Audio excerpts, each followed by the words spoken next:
What's going on, everybody? Crazy Dog back with another Indians live stream. Game 120 of 162. Yeah, we only got 42 games left in this season. That's crazy, isn't it? 42 games left. Wow. But got ourselves a dandy of a pitching matchup tonight as we got Mike Clevenger, a.k.a. Sunshine, on the mound for the Indians, sporting a fantastic 7-2 record, 3.02 ERA, and 89 strikeouts. And he'll be going up against a guy that we know quite well from his time in Chicago, and that is Chris Sale, who hasn't had the greatest year this year. 6-11 with a 4.41 ERA and 206 strikeouts. Yeah.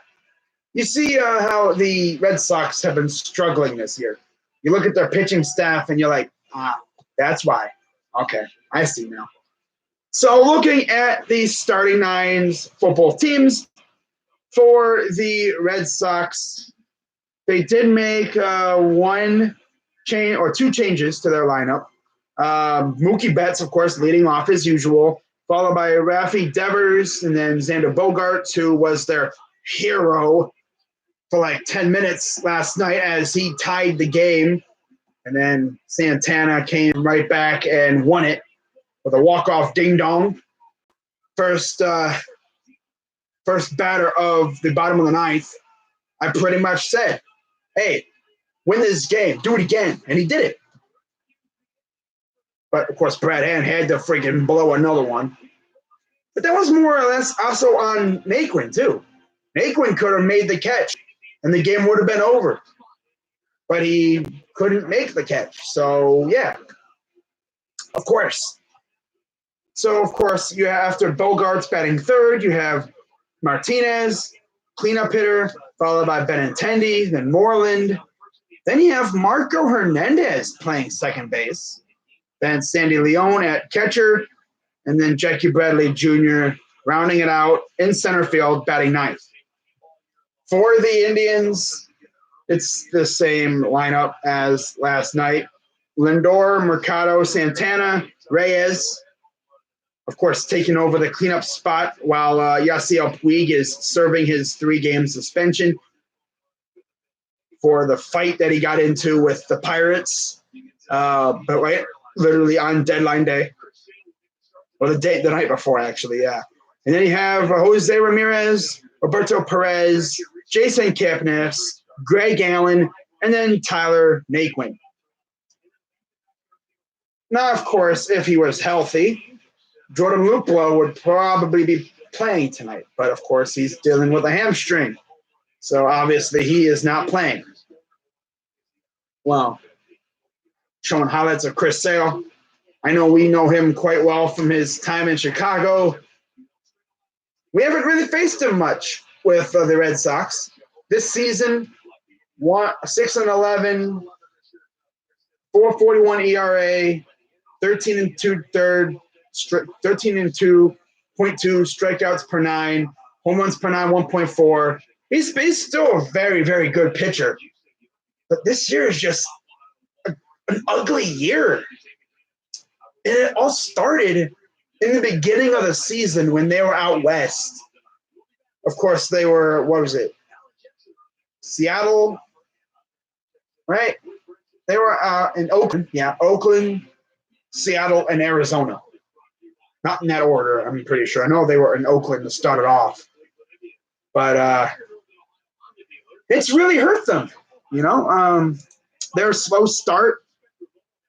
You know, of course, you know, they dealt with some injuries as well. And just poor play from their big players. Last year, they were insane. This year, they've kind of just fallen back down to earth. And, of course, you know, their fall back down their ascent down to earth. Their descent back down to earth comes at the same time that both the Yankees and the Rays take off. Now, if the Rays were still trash, the Red Sox would be in control of a wild card spot, you'd pretty much say. They'd be looking good for a wild card spot. But considering that in order to make the wild card, you got to get through the Rays, the A's, and the Twins. If the Red Sox somehow slip, in which they can, there's plenty of time for them to slip into the playoffs. They just got to buck up and get to it because they're running out of time. They have about a month and a half of baseball left to do some damage. Of course, that was their motto last year, do damage. Well, yeah, they did a lot of damage last year. And what really hurt them was the fact, like I said last night, their bullpen sucks. And Dave Dombrowski, who's usually been very aggressive on the trade deadline. Last year he made a heck of a lot of moves.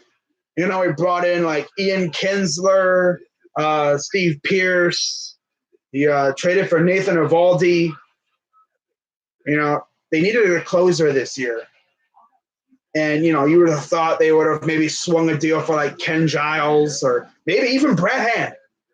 But no.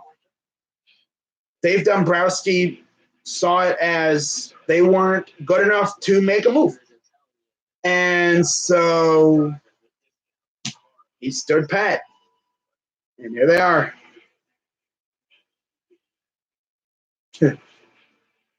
Wow. Oh, how the mighty have fallen when it comes to Boston. They are 17 and a half games behind in the division, 8.5 out of the wild card. And of course, the Rays keep winning. It's not impossible, but they just need to buck up. In fact, while we wait for this game to get rolling, let's take a look and see what is on tap for Boston as we get close to the end of August. At least, for Bostonians, at least they got the Patriots, right? Wow, Mike Clevinger, last 7 starts, 6-0, 183 ERA, 212 opponent average, 44 in the third innings, 10 walks, 58 Ks. So for the Boston Red Sox, they're kind of running out of time. And I'm going to take a quick peek at their schedule here. Just reading something on my phone. Wow.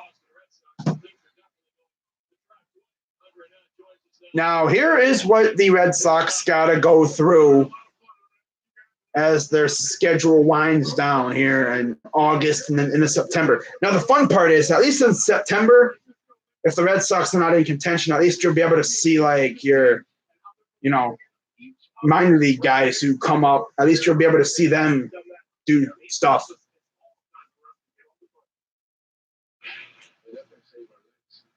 Now, after they get through with us, they have a trip back home, an off day after tomorrow. They will host the Baltimore Orioles. I'm sure they'd be a welcome sight. Then you got an off day. Then you got Philadelphia for 2. By the way, they just made a coaching change, getting rid of their hitting coach and bringing in Charlie Manuel. Then they have an awkward – oh, yeah. They have the completion of the Kansas City Royals game on August 22nd. Now get this. Here's the funky thing about that. That may only be like a half-an-hour game. Top of the 10th. It might only be like a half an hour. You're going to want to show up watching for only a half an hour. At least it's not bottom. Could you imagine if it was the bottom of the inning? Oh, man. Literally. Dude walks to the plate. Okay, let's go. All right. You know, let's say it's like Mookie. First pitch, bam, home run. Okay, bye. Shows up for 10 minutes. Okay, bye-bye. So here's Mike Clevinger, 11 starts, 7-2 record, 3.02 ERA, 62 and two-third innings, 20 walks, 89 Ks, and a 195 opponent average. So after that awkward game against the finishing of Kansas City game, after they finished that game against Kansas City, they head out to San Diego for 3. Then they have off day, go to Colorado for 2, off day, go out to LA, back out to California, to Los Angeles, Anaheim, for a series against the Angels. I think that's a 3-gamer. Then they have a homestand against the Twins for 3, and then the Yankees for 4. That'll actually be the last time they face the Yankees. And then they got 3 against the Blue Jays in Toronto, off day, 2 against the Phillies on the road. Then they have off day, 3 at home against the Giants. Then they go to Tampa for 4. John Bacon at home, Ted Barrett at first, John Tupane at second. Yeah, okay. Texas for 3, and then they round out the season at home against Baltimore. So that's the schedule. Yeah, pretty tough. So we're getting ready to get underway here. Overcast night. I'm bad that I have to go to bed early. It's so stupid. Oh, okay. Here's the first pitch. And it's way inside. And that is a ball 1 to Mookie Betts. And we're underway from Progressive Field. Here's the pitch. High, straight. Yeah, this schedule's tough. It ain't for the weary. I know that much. But Boston's good enough. They could get through it. Well, outside, ball 2. It's funny. On the scoreboard on the TV, they had Hand. I guess they didn't take Hand's name off from last night. 2-1. Strike 2. Clevinger kind of putting that ball all over the place, maybe trying to get Mookie looking all over, maybe trying to scramble the signal, so to speak, so he can't catch on to what he's going to throw here. 2-2. Fly ball. And where's that going? Off the wall. And Mookie is going to take off for third. Nope. Ooh! No, barely safe. So a leadoff triple for Mookie Betts. Huh, wow. I thought he had him. Wow. Good throw by Mercado, though. Even better throw for him, Lindor. Wow. So that's how this game is going to get started. A leadoff triple off the auxiliary scoreboard. That was a nice throw.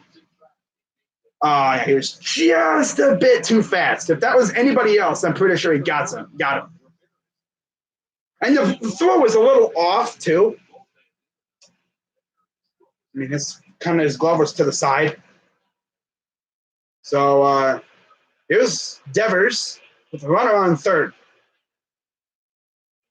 Strike 1. Oh, no ball. Wow. That was awfully close. Okay. So this is how this game's going to go. Okay. Mm-hmm. Well, then. Great start. Here's the 1-0 to Devers. Ball.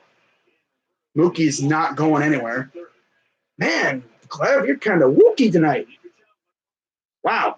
He's all over the place. His command's kind of shot tonight so far. I mean, it's only like, 8 pitches in, 7 pitches.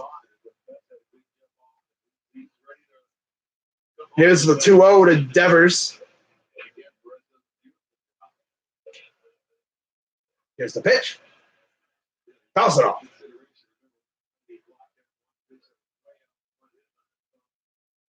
And, of course, they're facing Chris Sale tonight. Who knows what he'll have for us. Not many of our players have actually faced Sale. I think Lindor and Santana might be the only, and Ramirez. 2-1. Swing and a miss. I remember last night, this dude swung at a pitch that was way high. He helped out Brad Hand last night, essentially. Still couldn't freaking get out of there with a freaking save. But Devers really helped him out that one time. Boston must be starving. Oh, yeah. They have a thing like where if the Red Sox win, their kids eat free or something, right? God. 2-2? And that's going to score a run. And that's a double for Devers. Now, of course, they're going to pound Clevenger tonight. Because, of course, they will. Clevenger has just been kind of off tonight so far. Game just started. He's been off. Wow. It's going to be that kind of game tonight, isn't it? It's really going to be that kind of game tonight.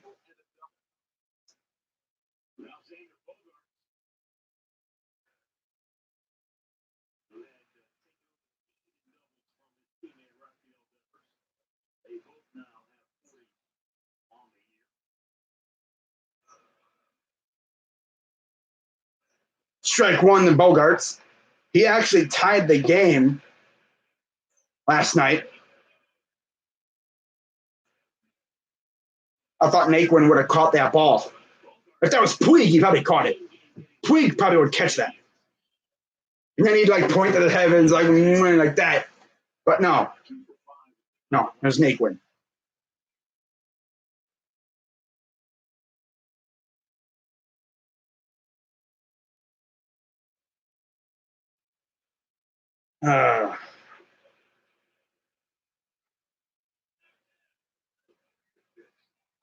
And there's strike two.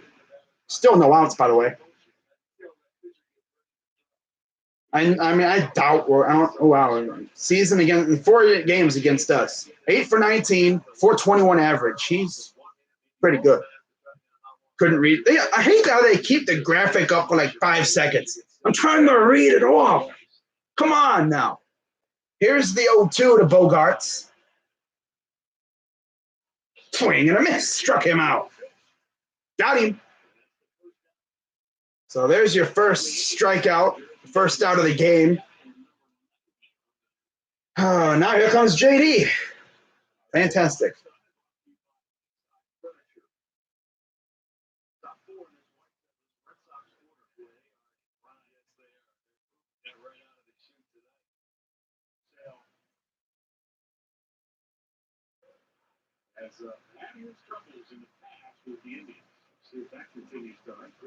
Wow. Haven't faced him much since he went to Boston.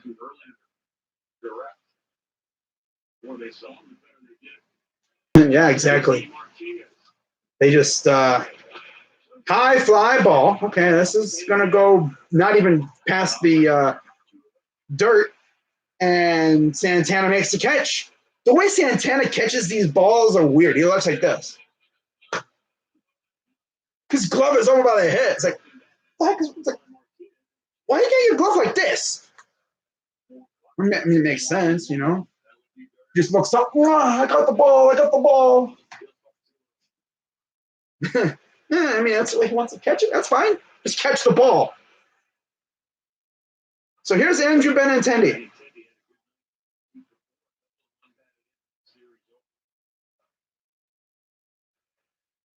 Of course, tomorrow will be Puig's last game of the suspension. That's pretty smart by Puig, though. He decided to take one for the team and take the suspension. Get it over with. 382 average this season with 2 outs, 1 runners in scoring position, 1 home run, 28 RBIs for Benintendi. Red Sox will make the playoff. No, they're not going to make the playoffs. I highly doubt it. Unless they get hot like last month and a half of the season, which I'm not doubting them. But with the way they're playing, And with the schedule I just read off to you, it's going to be tough. The easiest games they got are the O's, and even they're going to be tough. They ain't just going to lay down 1-1. They freaking beat the Astros. I mean, they're kind of already against the grindstone. They're like 8.5 out of the wild card. They're not going to win the AL East unless the Yankees completely just collapse, which ain't going to happen. Here's the 2-1 from Clevenger. Fouls it off. Think A's and Indians will be a wild card. I think we're winning the Central. I think we're going to win the Central. We're a half a game ahead of them right now in the Central. So, I mean, we still got like 42 games left, and anything can happen. It's going to be a yo-yo kind of effect there. Both teams going to be going back and forth. Here comes the 2-2 from Clevenger. Oh, nope, did not go. Full count. It's been a rough inning for Clevenger so far. I think the Tribe. I think we're winning the division. I think we're winning it. I mean, we're going to get Kluber back, and Carrasco's really trying to get back. He's doing bullpen sessions, and he actually wants to face live batters too. Here's the payoff pitch. Grounder right to Santana. Hobbled it, but recovered quickly enough to give it to Clevenger and only gave up 1 run. That's the one thing about these pitchers. They give up a run, they don't get rattled. They're just going to make sure that they're going to try like heck to not allow another run. Now let's see what we can do against Chris Sale. Now, we haven't faced Chris Sale often since he went to Boston. This could be another thing like what happened with Verlander. They mentioned it on the broadcast. The more you face them, the better you did. I mean, you know what he has. Now, Chris Sale, I mean, I don't know what really they could have changed. I mean, other than the fact that he's just playing on a much better team. But, yeah, 1-0 Boston already. I'm just happy Puig is getting that suspension thing over with, so he'll be ready for the Yankees series. I mean, at least he'll be rested up. Not mad about that. I want to see Twins Indians in the playoffs. I think we're going to be. I think we're both going to be in the playoffs. One's going to be a wild card. The other one's going to be in the division. The division winner.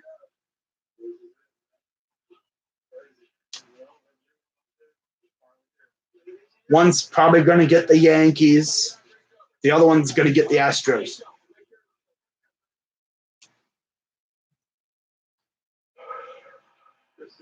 Or, whoever else, like the Rays or A's or something. Here's Chris Sale, 24 starts, 1 complete game, 6-11, 4.41 ERA, 140 and 2/3 innings, 35 walks, 206 Ks, 22 home runs, and a 223 opponent average. And, of course, for the Indians, the lineup is Lindor, Mercado, Santana, Reyes, Ramirez, Perez, Kipnis, Allen, and Naquin. It's so refreshing seeing all of our batters hitting well around 250 above. They're way over 200. I remember there was a time where we had guys that can batting in the 100s.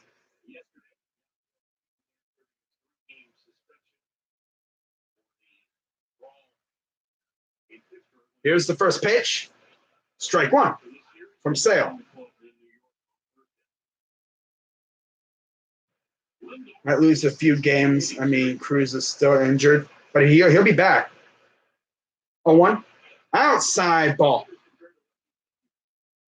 Oh, yeah, he'll be back. Cruz will be back. We still face the Twins 6 more times next month. Here's the 1-1. Fouls it off.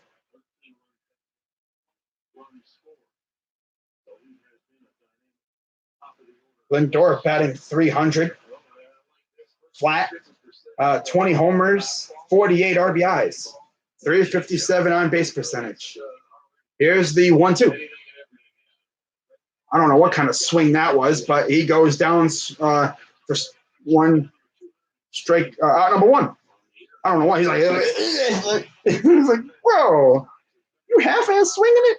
Man, come on, man.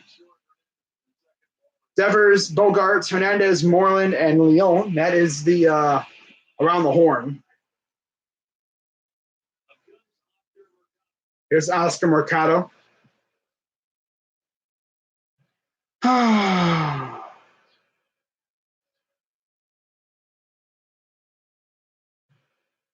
And here comes the first pitch from Sale.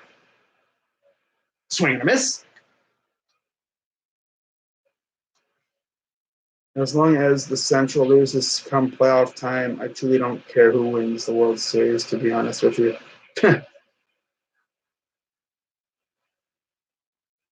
Yeah.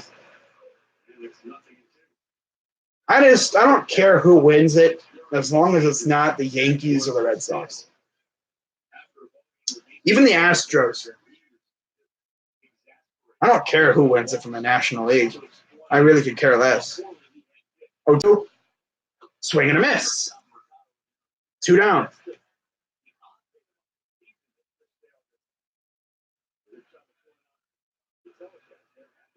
This guy's gonna go mowing down all our bats, isn't he? Wow. Wow. It's only in the first inning, though. Our batters will adjust. A lot of them have never faced him. Here's Santana, who has definitely faced Sale before. In fact, let me take a look and see how there's any history. 1-0. Fly ball, right field, foul. I thought that was going somewhere, but no, it went foul. Hate that camera angle. Everything that goes that way looks like it's going to go off the wall. But then it just, of course, the announcers weren't really talking about it, so obviously it wasn't going to do anything.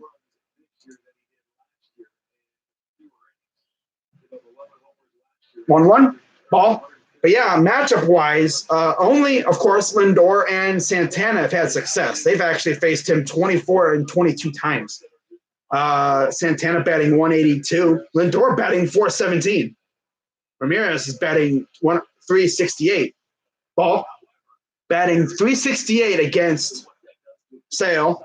Of course, Reyes has never faced him. That is a common theme with these guys. Now, the good thing is, in about a week or so, he'll be facing guys he's probably seen before from the Mets.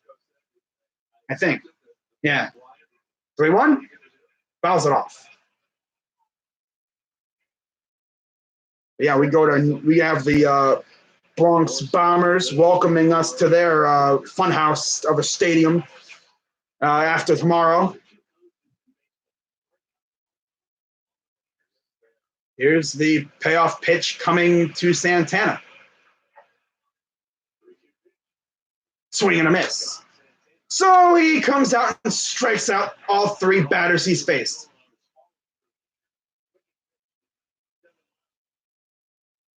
Wow. He literally is. God, is that how it's going to be tonight? Just them striking us out looking like a bunch of bums. God, what's Reyes going to do? Probably 1, 2, 3 strikeout. I don't even know if anyone's even going to touch Sale. It's going to be just like Verlander. God. Oh.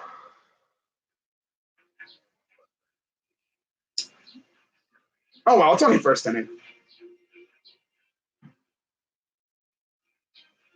It's only first inning. Not going to panic yet.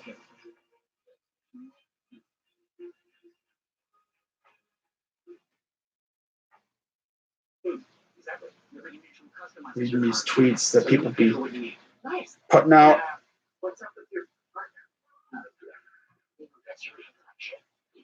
Ooh. Kevin Ju. It's just the first inning. I know. I mean, it's only the first inning. A lot of these guys have never seen him. What the heck? Oh. Oh.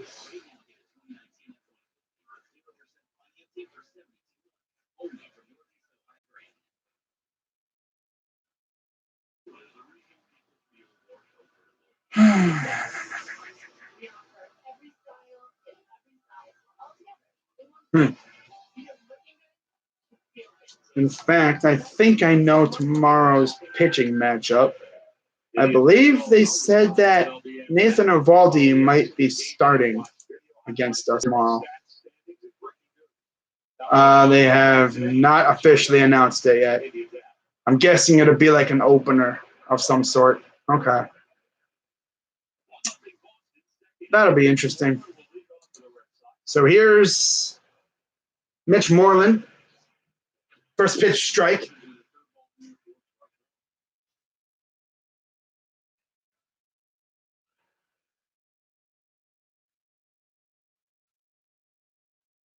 Here comes the 0-1 to Moreland. Swing and a miss. Yeah, leadoff triple from Mookie Betts. And then Devers brings him home with an RBI double of his own.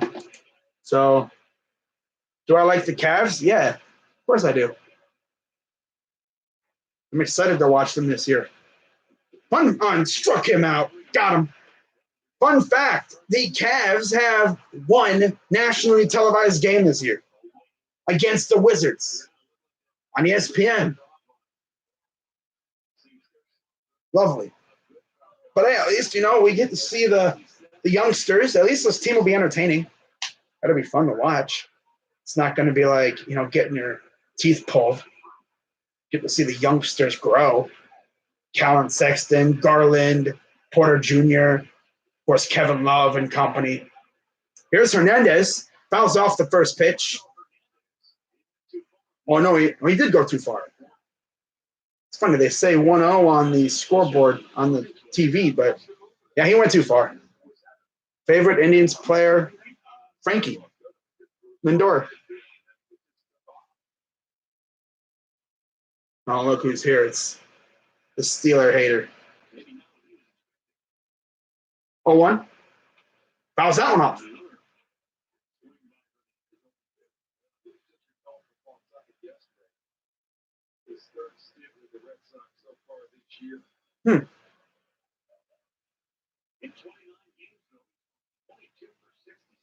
Wow.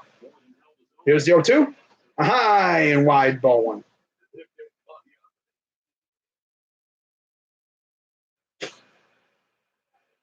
Hey, Steele Jackson, I don't know if you're in here or watching, but you're your biggest fans in the chat. That's funny. Here's the 1-2 to Hernandez. Little roller, Lindor, Fields, and he doesn't throw it. Okay.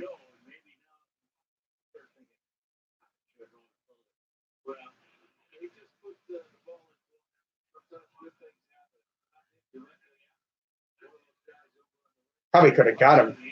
I don't know why he didn't throw it. I mean, Hernandez is definitely fast, but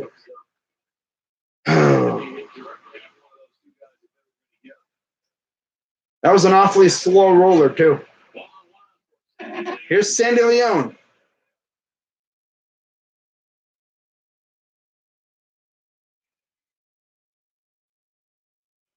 Ball.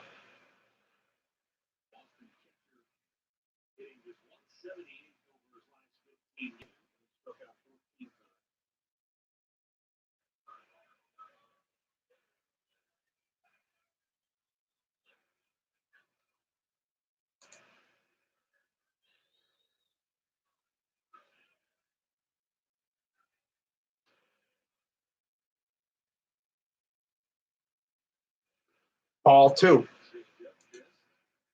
Oh, it's going to be that kind of game for Clevenger tonight, isn't it?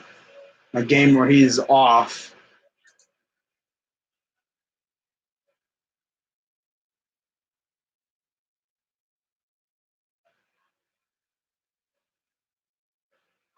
This is already his 30th pitch. Here's the 2-0. Strike.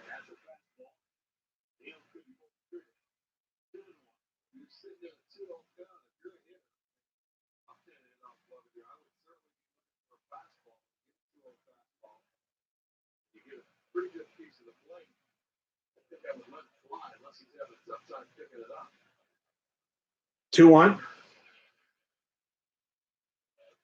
Ball three. Okay, Clev, what are you up to?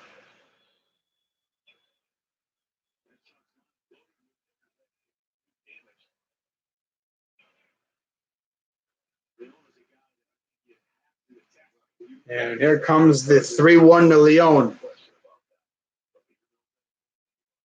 Ball four. So now there's 2 on with 1 out.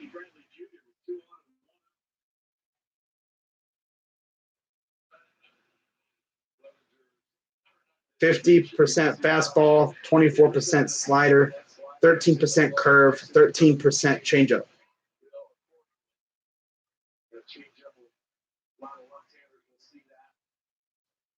So yeah, it looks like it's definitely having a bad game tonight, for the most part.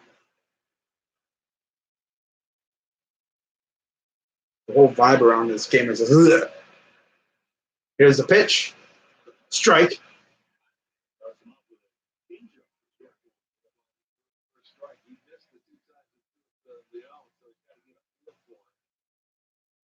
An 0-1 count to Bradley Jr. You have Betts on deck. Double play here would be clutch.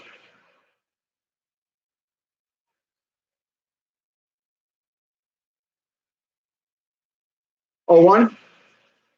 Hopped it up. Ramirez is there. Makes the catch, 2 down.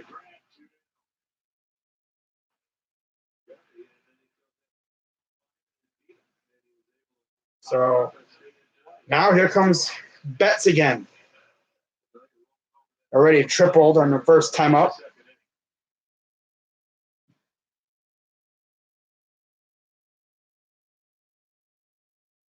Three for 8 the first time through the Red Sox lineup against Clevenger.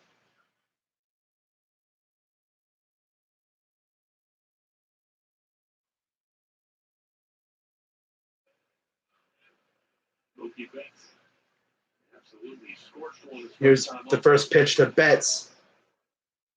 Strike 1. I think Clevenger just needs to settle down, settle in. Otherwise, he ain't going to last long.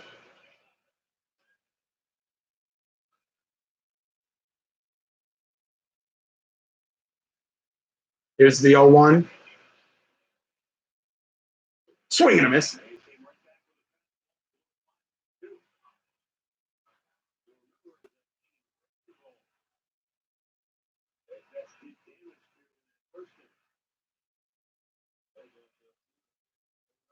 Ahead of 0-2 in the count. Let's see what he can do here. Clevenger gets a sign. Here's the 0-2 pitch. High, ball 1.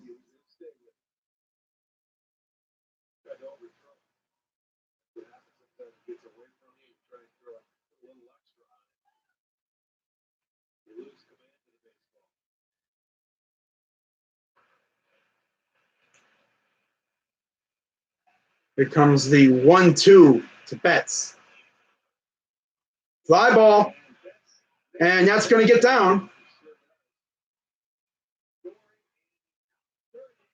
Wow. So another run scores. They get Leon at third.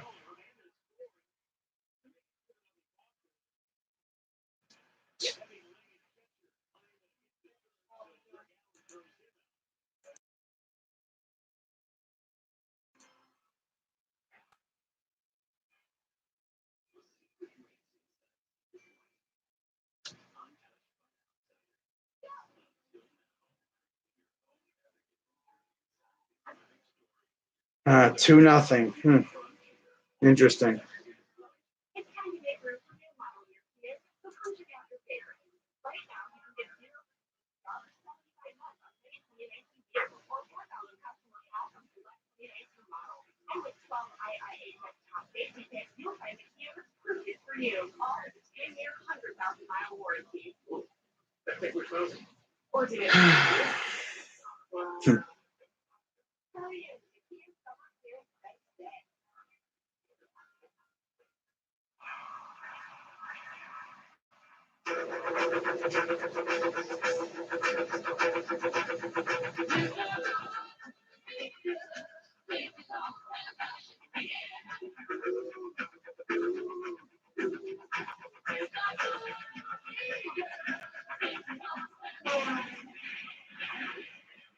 So yeah, it's 2-0 Boston, top of the second.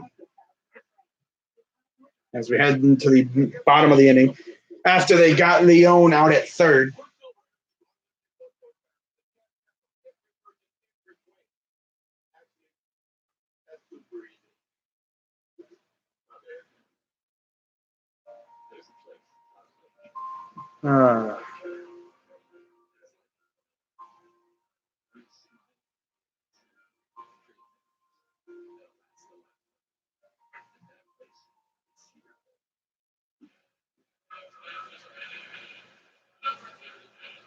So here's Franmil Reyes. Looks like this time it'll be us trying to make a comeback. 38% slider, 4-seam fastball, 36%, 15% changeup, and 11% 2-seam fastball.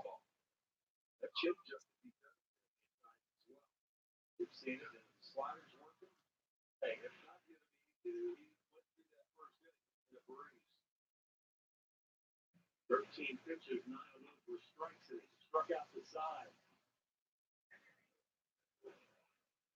Here's the first pitch coming to Reyes. Strike. Stares at it for strike one. Franmil Reyes got the scoring started yesterday for the Indians with a 2-run blast. Swing and a miss. He's going to carve us up, isn't he? God, man.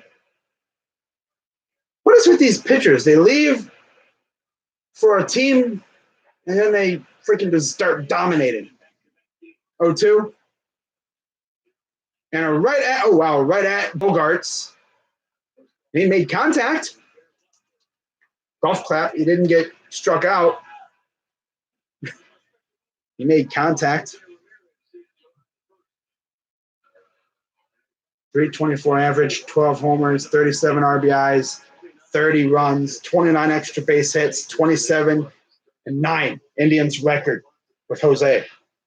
I guess when he's actually good. First pitch strike.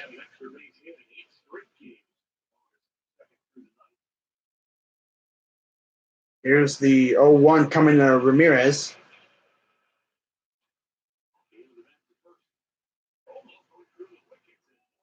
And there's 2 down. So 2 ground outs. Wow. It's going to be that kind of game now, isn't it? Clevenger's low-key struggling a little bit. He's fighting hard. And we're just going 1, 2, 3, 1, 2, 3. Almost went through Moreland's glove. Almost pulled a Buckner move there. Here's Roberto Perez.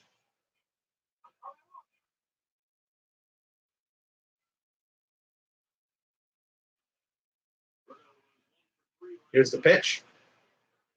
Strike one. I like how everyone is taking a pitch, first pitch strike.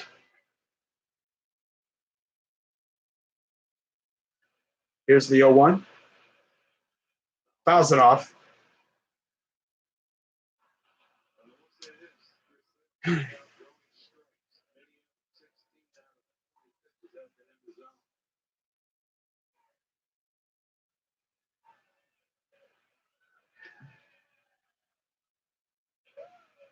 Here's the 0-2 to Perez.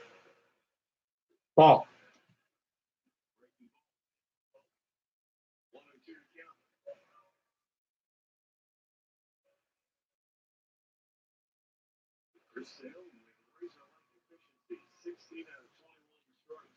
One, two. Strike to Rico. Wow, great outing, guys. 1, 2, 3. Wow. Wow, fantastic. Wow. Fantastic. Lovely.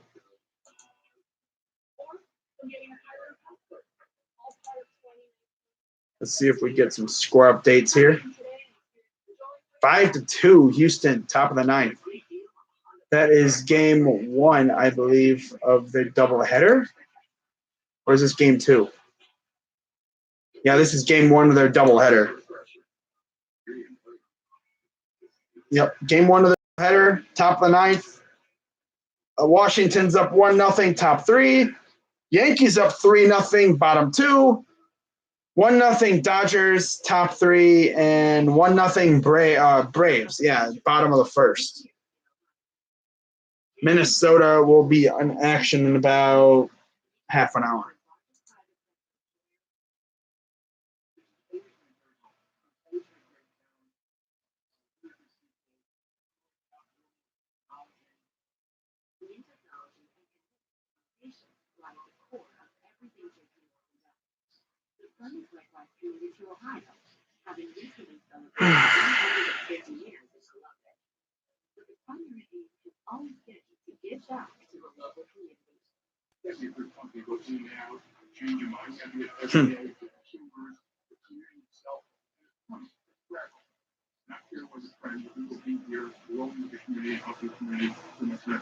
Wow. Proudly presented by Fox Sports Ohio.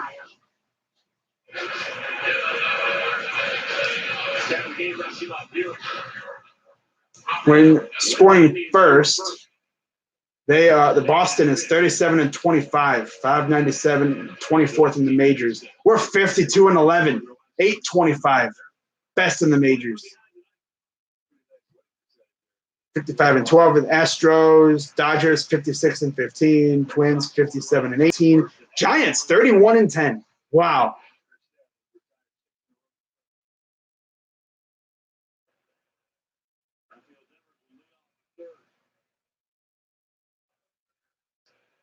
First pitch for Devers is strike 1.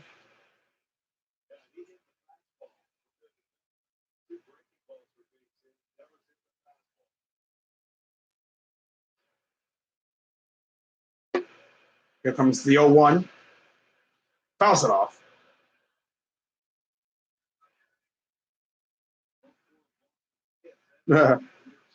Shane Bieber tweeting during the game. Wow. Who would have thought? Corey Kluber worked a 1-2-3 first inning. Sick.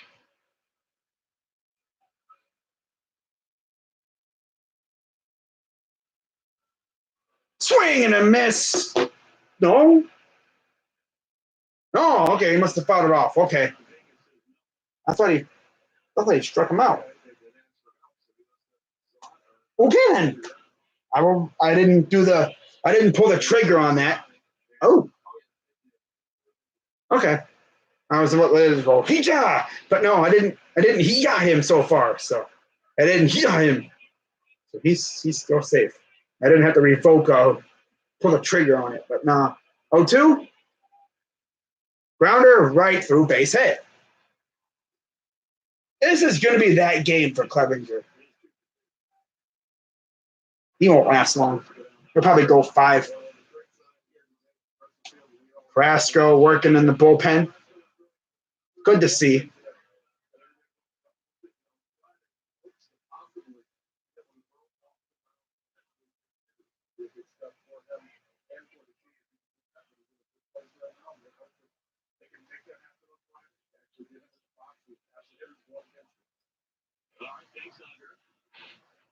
All right, so here's Bogarts.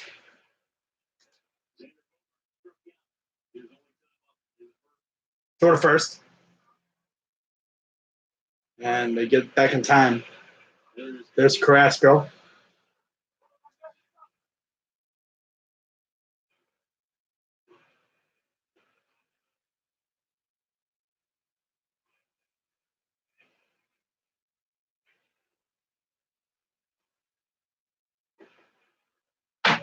And here comes the first pitch to Bogarts.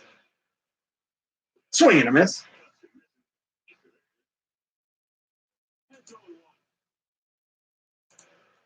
Struck out first time up. Make sure he was swinging at a strike. It was just a good curveball. Sure it was.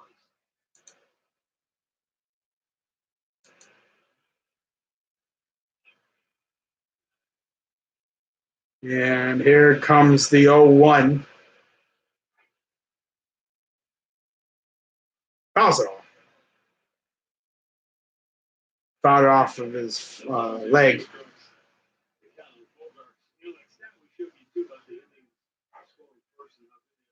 The Red Sox, even with their mighty offense, the first are just 37 and 25. And I wonder how much of that has to do with playing at Fenway Park, where they have struggled this year. They're under 500 at home, and that's a park where no lead is ever safe, no matter what they score. But normally they dominated their home ballpark for the most part. What was it, 2014, the last time that they did not have a winning record at home? Yes. Here's the 0-2 pitch. Ball.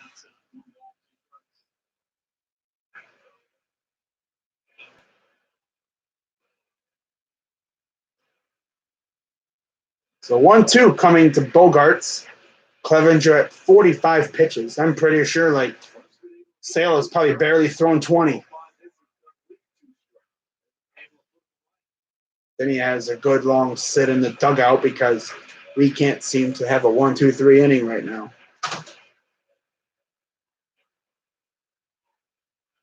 Here's the 1-2. Ball. Good pick by Perez.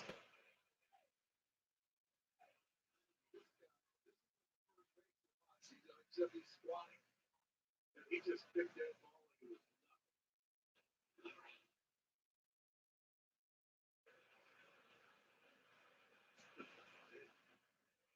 yeah, they're saying something to him in the positive phase. No, that's good hands, my friend.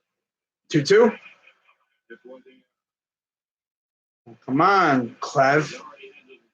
Block 6 in the dirt. Although most of them scoops. Fouls it off. Already at 47 pitches here in the third.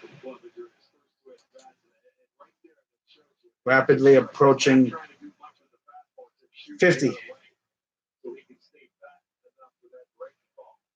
So he's not trying to do damage, but just don't give him some out over the plate with that fastball. You get a line of the right to a gap. Here's the 2-2. Ball.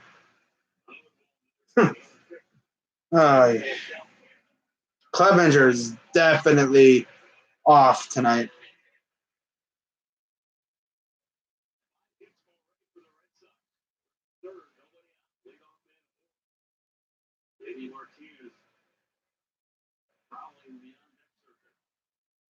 Martinez on deck.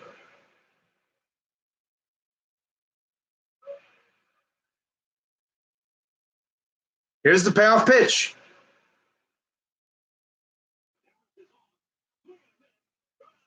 Got him. Strike him out, throw him out. That's what I'm talking about. So you go up. They're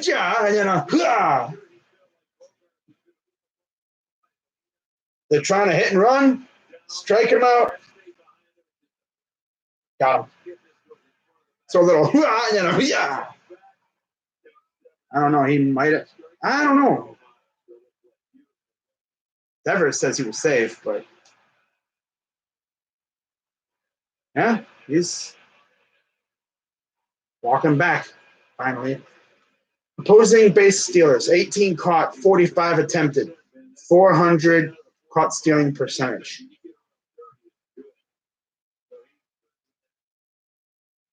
So here's the first pitch to Martinez. Strike.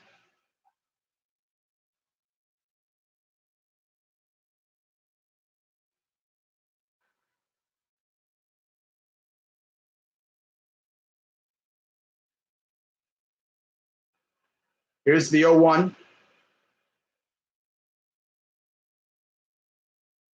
Fouls it off.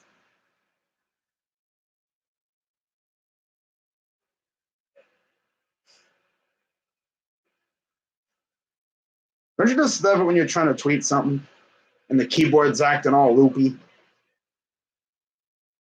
Maybe it's because my hands are so freaking huge. There we go. 0-2? Oh, ball. He's thinking that he's going to be able to like just nibble a very littlest portion of the strike zone. Some umps would actually call that a strike. But clearly this dude's not going to call that a strike, which is good. I mean, you know. And there's a base hit. God, they're hitting everything. 6 hits. They have 2 hits in the first 3 innings so far. I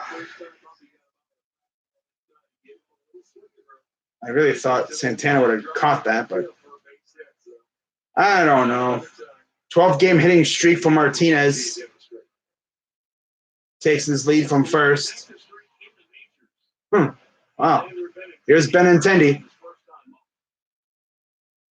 First pitch, ball. This dude Clevenger not even going to last 6 innings. He's probably barely going to go 5.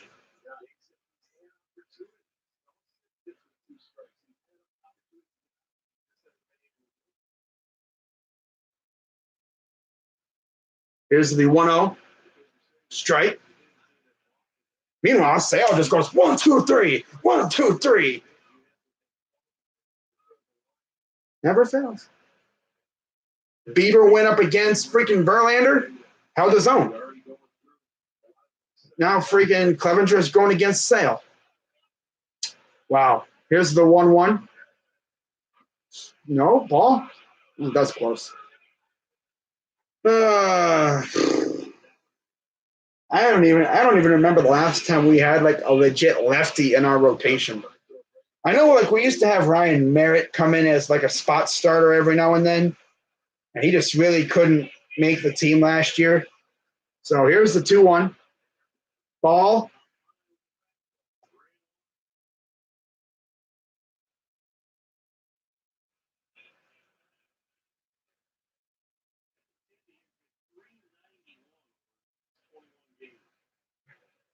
He's at 57 pitches here in the top of the 3rd. Ball 4. Ump is being very wishy-washy so far. 18, 18, and 20 pitches. Willis is coming out.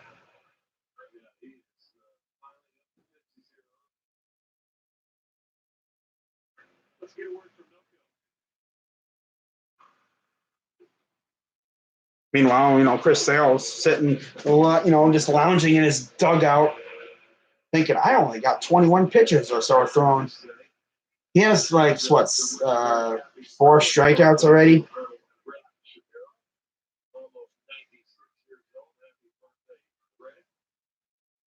God.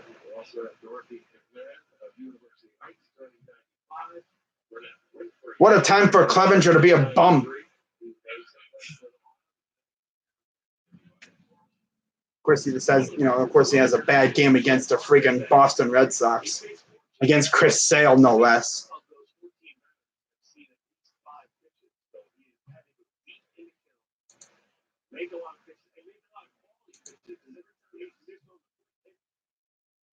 So Benintendi and Martinez are on, and here's Mitch Moreland.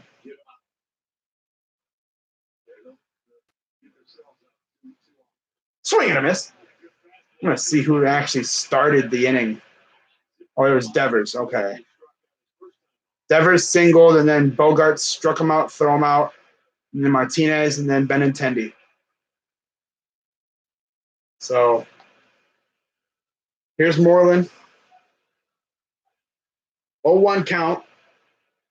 60th pitch for Clevenger. Ball. It'd be great if he could like attack these batters instead of throwing hella balls all the time. They got Kipnis playing all the way in right field, kind of right between the bases.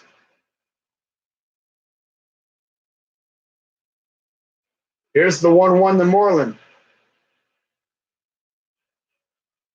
Fouls it off.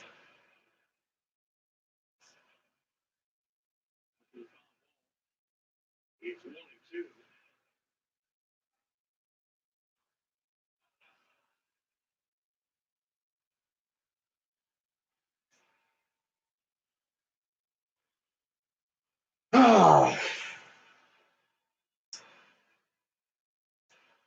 Here's the 1-2 pitch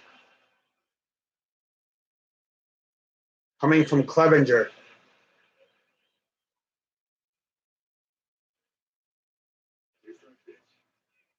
Fouls it off.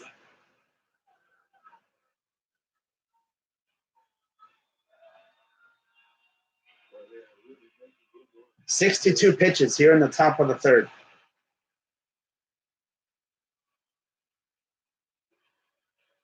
He's probably barely going to go 5.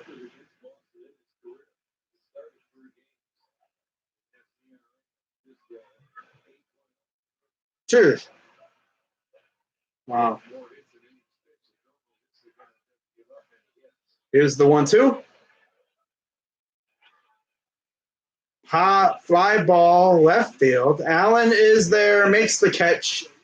And hallelujah, the inning is over, and we did not give up any runs. Kipnis, Allen, and Naquin are due up. Let's see how long this inning lasts. We haven't even gone through one part of the order yet. They've gone through their order like 2 times, I believe, right now. Yeah, they've already gone through their order twice. Yeah, they've gone through the order twice.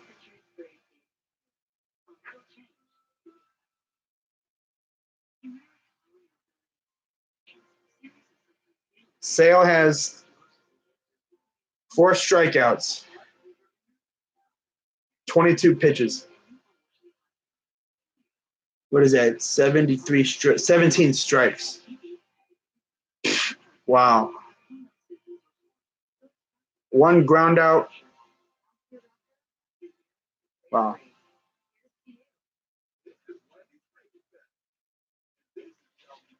So apparently, according to Chris Ballard, Andrew Luck's calf strain has turned into a high ankle issue. That dude been freaking hurt. He just can't stay completely healthy. It's not his shoulder now, it's his freaking calf. High ankle. Oof. Oof. Well, that's not good.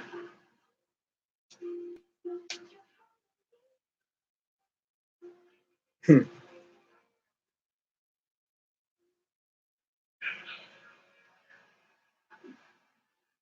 a reminder, if you're Wow. not home, stay tuned later in the game. For Al Miller, like the ball, sure. Man, I'll tell you one thing. Colts fans would probably be a little nervous right now because Andrew Luck is not healthy. He's dealing with a calf ankle issue. Although Jacoby Brissett is more than capable of doing. Here's Kipnis. First pitch, ball.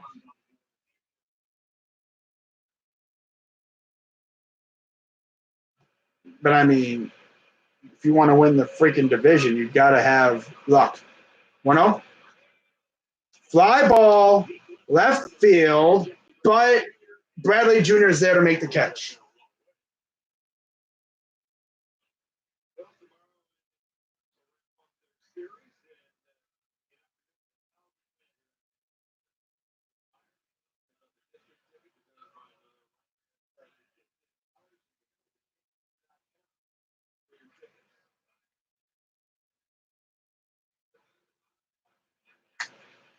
Here is Greg Allen. Now, we did not face Chris Sale when we went to Boston. We were supposed to, but they actually pushed his start back to face the Yankees, and we faced some bum, and we beat the crap out of him. So this is our first time facing Sale this year, and our only time, unless we see him in the playoffs. Which, with the way the Red Sox are playing, well, they're probably not going to make it there. But you never know. 2-0 to Allen. Fouls it off. 1-0 Mariners over the Tigers.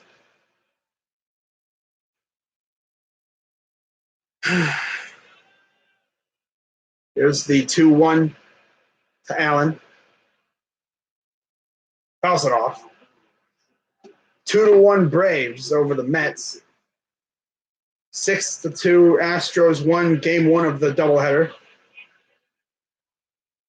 There's Tyler Naquin on deck, hoping that he can have a chance with a runner on base, maybe. Right back to the pitcher. Wow. It's going to be that kind of game. Wow.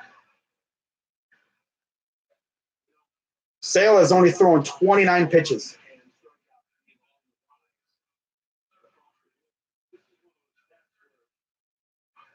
Wow.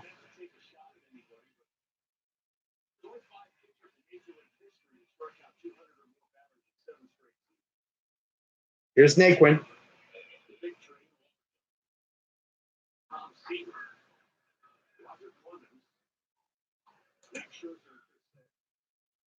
Wow. It's nuts that we used to have Max Scherzer and Chris Sale in the AL Central. First pitch is a ball to Naquin. Like, wow, there used to be Scherzer, Verlander, and Sale all in the AL Central with Kluber and all that. Wow. It was a bloodbath. 1-0. Pass it off.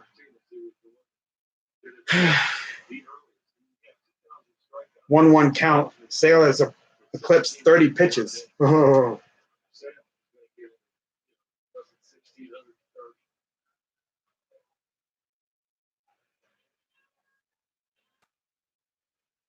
Here's the 1-1 to Naquin. Goes too far. 1-2 count.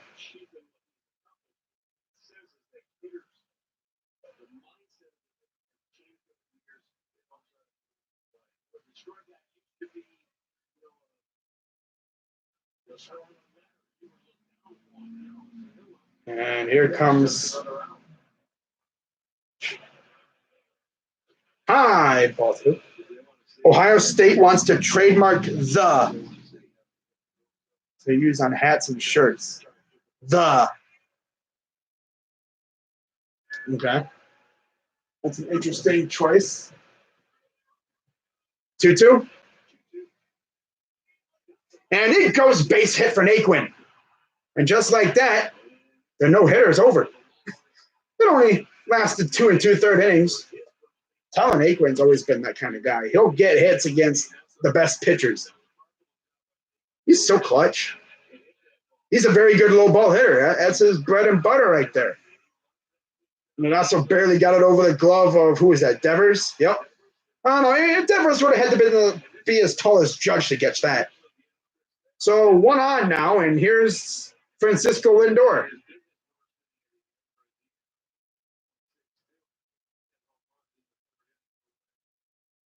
Also, the third inning has been Sale's bugaboo inning. Every pitcher seems to have that kind of inning. Here's Lindor. Here's the pitch. Strike one. Well, at least we didn't go 1, 2, 3. Ha ha. I'm gonna drink some of the Gatorade. Ha ha. That's good stuff. Here's the 0-1.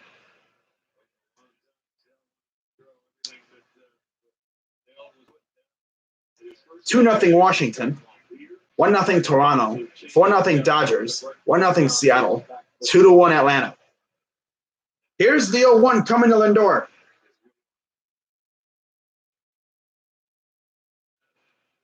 Did he go? They say no. Ah. Lindor actually has a home run against Chris Sale in 24 at-bats, I believe, in his career. So he has success against him. I think he's batting over 400 against him. 1-1.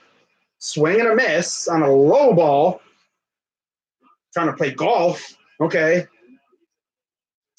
1-2 count for Lindor. Friggin' four-seam fastball, foul tip.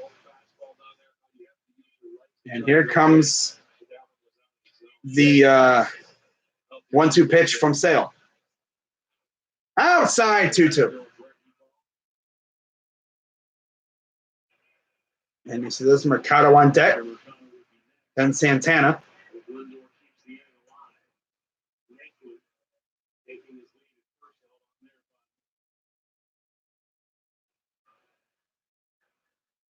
Sale sets. Here's the 2-2. Fouls it off.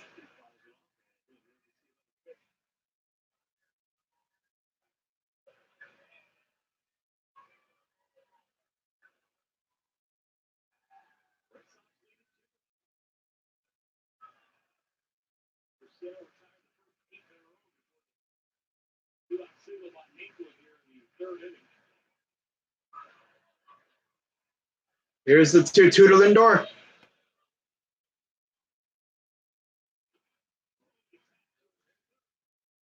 And he could not field it. And there's 2 on now. So Indians might have something cooking here.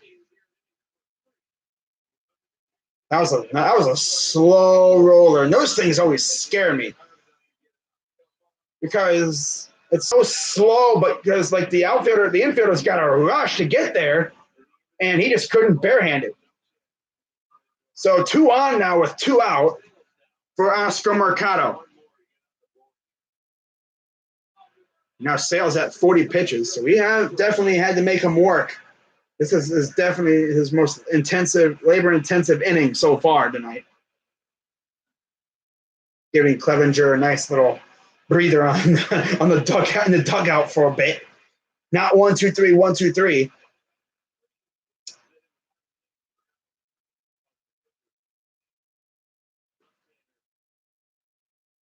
Unless he ran into a pitcher on a rehab assignment. Here's the pitch. Fouls off the first pitch.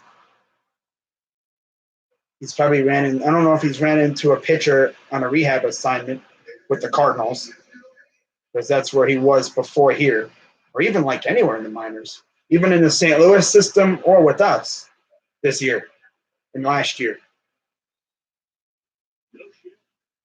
Interesting. I don't know. This might be the nastiest pitcher he's seen next to Verlander. That's for sure. And he's going to take time and reassess the situation. See what Oscar can do. 2-0 Boston. 41 pitches for Sale. Here's the 0-1 to Mercado. Swing and a miss. Can't trust him, Mercado, though. He's been so bleh this year. He's kind of more off and on. This is when you kind of wish we didn't, we had like Puig. But, Mercado has really someone in this group chat, says he has no business hitting second. And honestly, I can't agree more. He's way out of his league going against Sale. Sale's going to embarrass him probably. Here's the 0-2. Ball. I was waiting for him to get hit. Surprised he took a ball.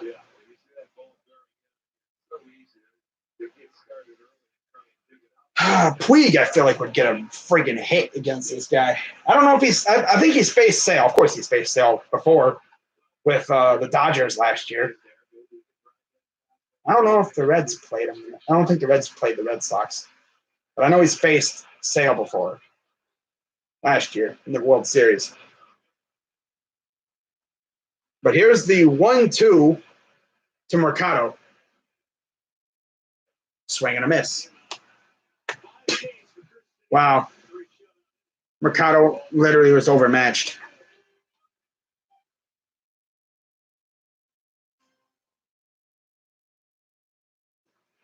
Almost just hope he'd run into one, but no, not against a freaking nasty pitcher like that. Wow. So still 2-0 Boston. At least we made him work a little bit harder that inning.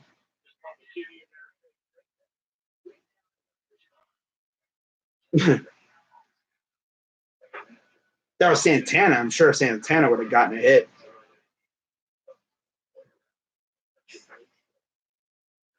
Wow.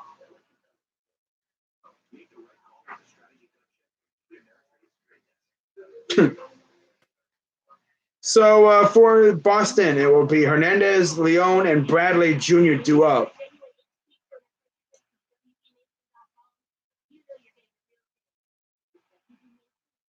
And we just started our second run through our order. The Red Sox are about to do their third run through the order.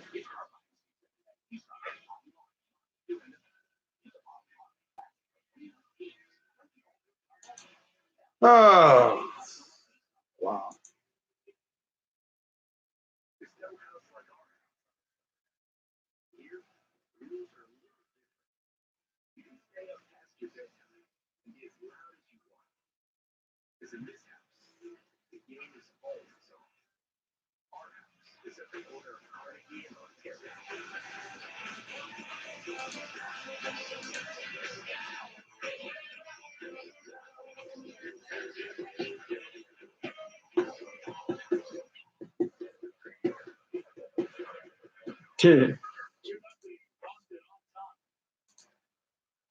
Okay, so here's the Red Sox. That'll be the bottom part of their order due up.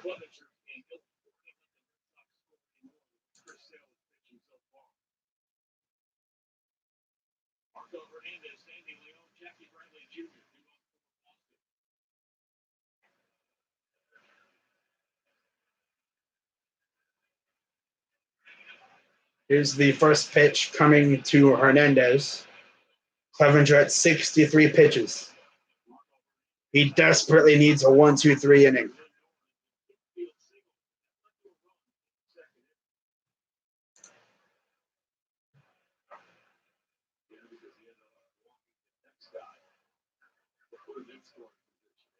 Oh, 1.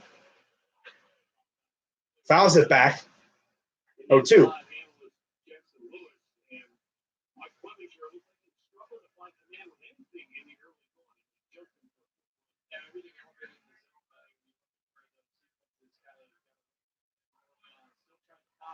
In my mind, just that tempo, that stuff that when you feel you've got your foot spot moving in the right direction. 0-2.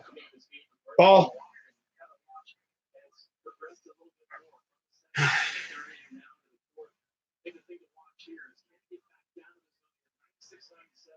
He hasn't been in the zone much. 1-2. Swing and a miss struck him out. It's 4 strikeouts for Clevenger. 67 pitches.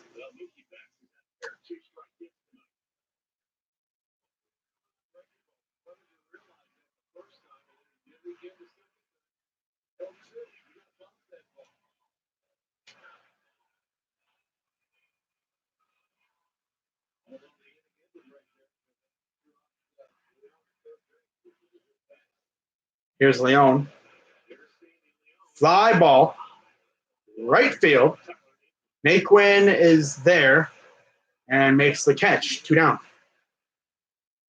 Off the bat, that looked like it was going a long way.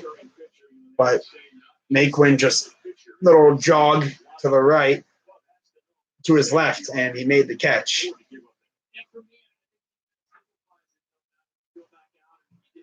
He could probably go 6 or 7. I don't know. Depending on how long he wants to go here. Here's Bradley Jr. First pitch strike. But yeah, the Indians are going to have their 3, 4, 5 hitters coming up. That's where you really wish you had Puig, because You know, I mean, but I'll take what we got right here. You know, Mercado was just outmatched. I mean, he was overmatched going up against an ace. He didn't really have a prayer on that one, unless he ran into one. But I think he kind of did, but he fouled it off. Here's the 0-2. Ball. Always got to throw a ball. Used to throw the waist pitch way up there. Bradley Jr. fouled out last time up. Here's the 1-2.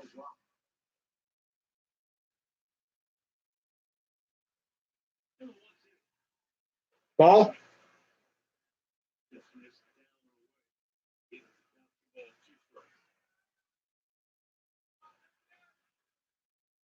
Two count. He's probably going to go 5 or 6 innings. Here's the 2-2. Laser right to right field.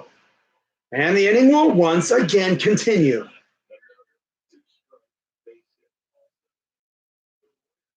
On a changeup. Well, not a changeup. That was the ball. Changeup, really. 3 straight changeups. Stop throwing freaking off speeds. Oh, yeah, they hit off speed. Let me throw an off speed. Like, why? Here's Betts. Already has 2 hits tonight. Fouls that first one off. I don't even know if Clevenger's even going to go 6. He's already at 74 pitches.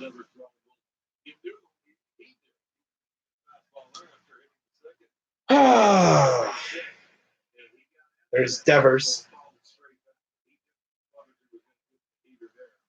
Here's the 0-1. Ball. Perez is out here picking the ball out of the dirt like a pro.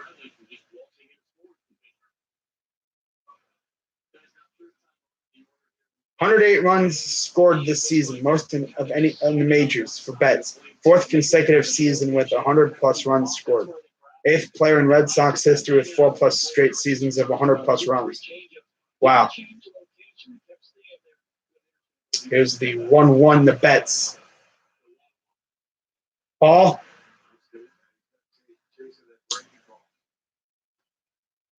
No such thing as a 1-2-3 inning with this team.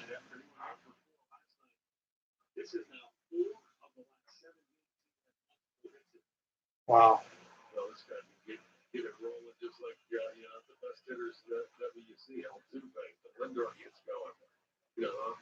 Here's the 2-1 to Betts. Ball.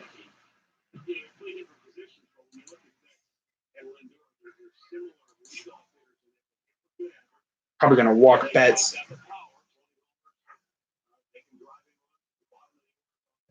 Like they're not going to chase the pitches.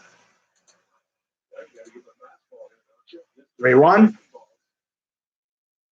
Strike 2. Nice pitch. Good strike pitch. Now there's a full count.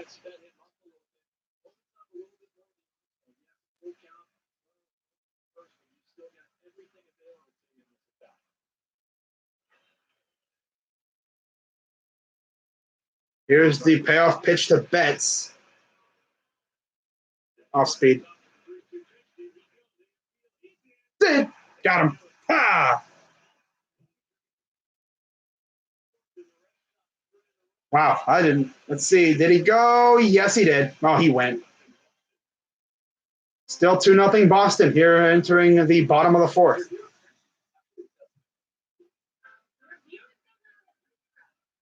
Wow, Chris Sale just got 2,000 strikeouts. The fastest pitcher in history. Wow.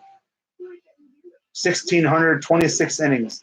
Pedro did it in 1711 in the 3rd, getting number 2000 and 2002. Wow, with the Red Sox. Wow. Crazy. It's only 2-0. It's far from over. You just gotta get Chris Sale, get some hits and score some runs. It's that simple, right?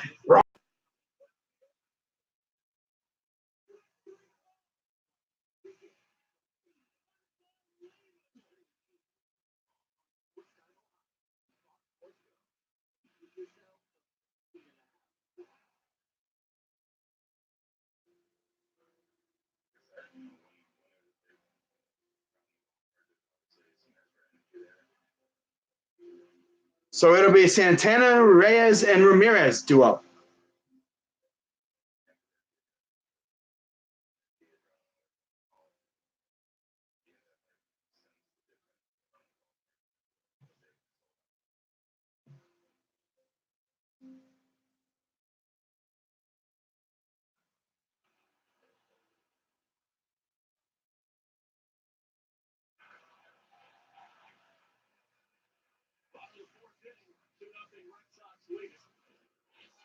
And Chris Sale, 2,000 career strikeouts, fewest there in Major League Baseball history.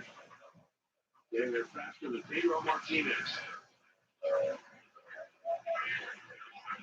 And as I mentioned earlier, it has been such a strange year for Chris Sale because there have been times when he has been flat out ridiculously dominant. Here's the first pitch to Santana. High fly ball. Deep right center. It is gone. Leadoff solo blast for Carlos Santana, his 27th of the season. And the Indians are on the board.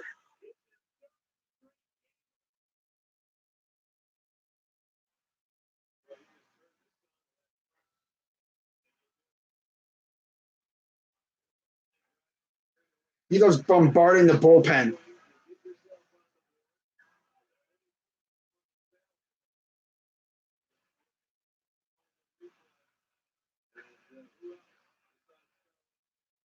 Who else but Santana?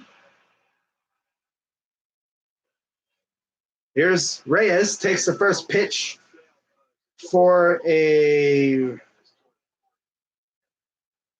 ball. Here's the 1-0. Ball 2.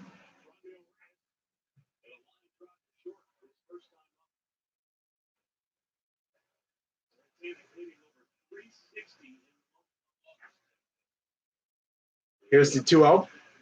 Swing and a miss. Trying to freaking hit the freaking Rocket Mortgage house next door. Huh.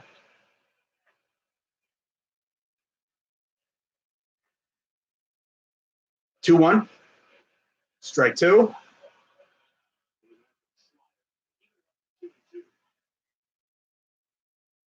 Here in the bottom of the 4th. Here's the 2-2 to Reyes. Ball. Full count. Santana has passed Travis Hafner to move in the 8th all-time on the Indians home run list. He is only 13 behind Andre Thornton. Payoff pitch. Strike 3 called right down the middle. Staring at a pitch right down the center. Oof.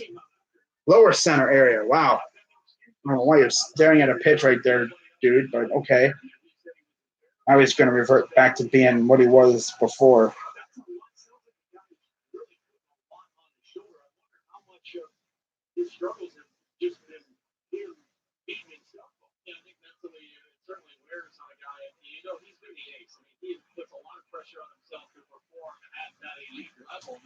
Here's Ramirez. First pitch is taken low, ball 1. Imagine looking at a fastball down the chute, though, man. I'd have pounded that one the kingdom come. Strike. High fastball. Or slider. Okay, I could see eating a slider. 1-1. Bounce it off. Wow.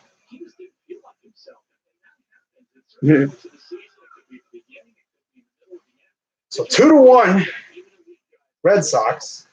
Sale's at 54 pitches here in the bottom of the 4th. Here's the 1-2 pitch.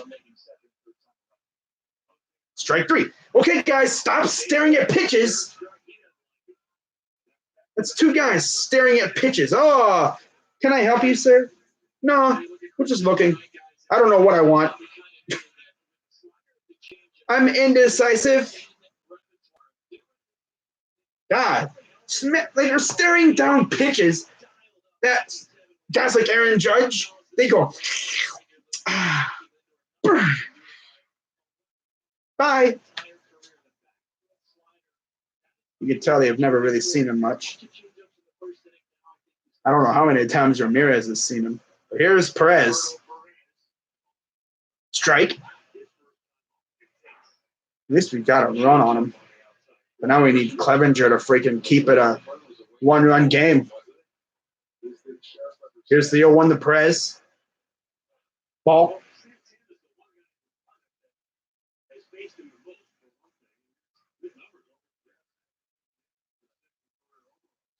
Wow. Second career homer run for sale for Santana. Here's the 1-1. Strike. I love when a pitcher, when a guy stares at a pitch right down center. It's literally saying, hit me. And you're just like, no. No. Here's the 1-2 to Perez. Probably going to stare at it. Swing and a miss. Oh, he doesn't stare at it. He swings wildly. Everyone but Santana sucks. Trash. Of course, it's freaking Santana. Santana's literally carrying this team right now. Wow. Freaking Santana is carrying this team. He's going to legit pass up Reyes for team lead in the home runs, too. Reyes walked in as our leader at what, 27? Well, now he's got 28 and Santana's got 27. Wow. Third straight day with a homer.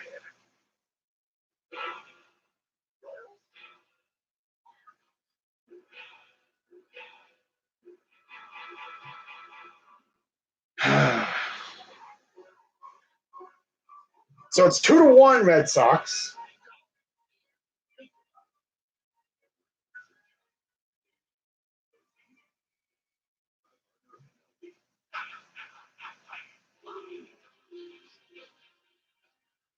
Score update: 3-1 Atlanta, top 4.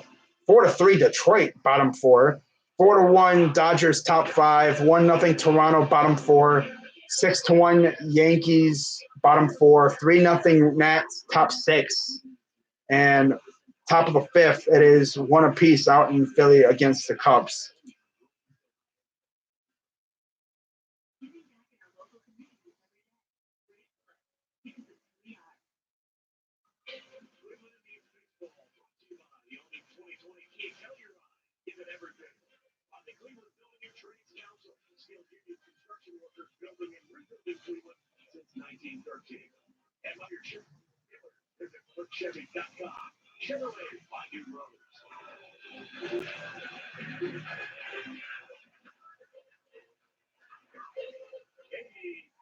Sunset here in Cleveland, Ohio tonight.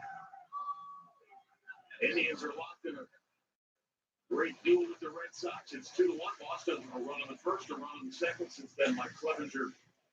So here's Clevenger. And it's 7-1 after a Gary Sanchez double. Scores Gio Urshela. Wow. Here's the first pitch to Devers. Fouls off the first one. Clevenger's probably going to go 6 or 7.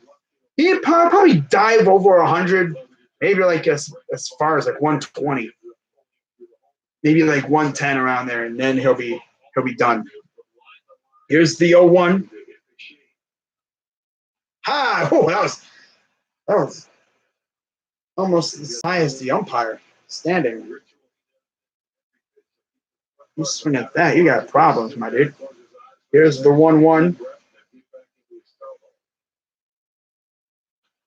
Fouls it off. Good news is it's only 2-1. And we've definitely made Sale work as of late. He's at like, what is it, 50 pitches? We'll see how long, see if we can really get after him here soon. Maybe beat him up for a couple of runs. We're starting to figure him out. 1-2. Fouls that one off.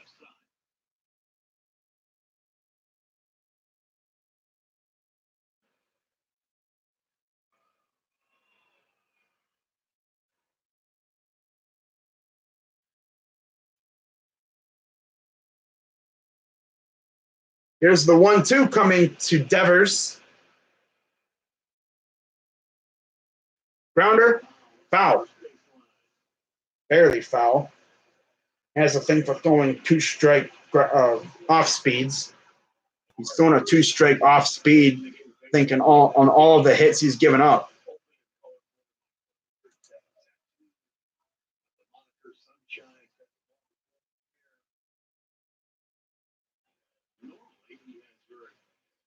One, two.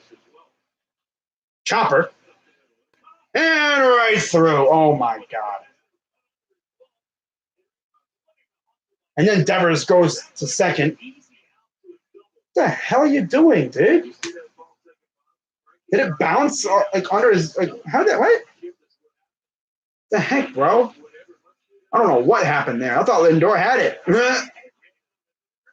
It just went into the grass. Wow.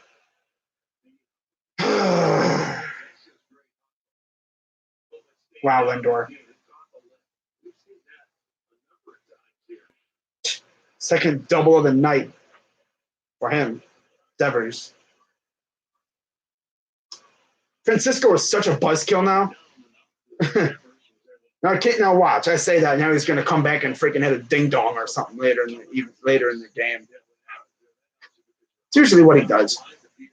He'll do something stupid like that, and he'll turn around and freaking hit it like a 3-run blast to give us the lead or something. But we got to get out of this inning first. Here's Bogarts. High fly ball. Left field, playable, and Allen makes the catch. Devers will retreat to second. I thought that was going off the bat. I was like, oh, come on. No.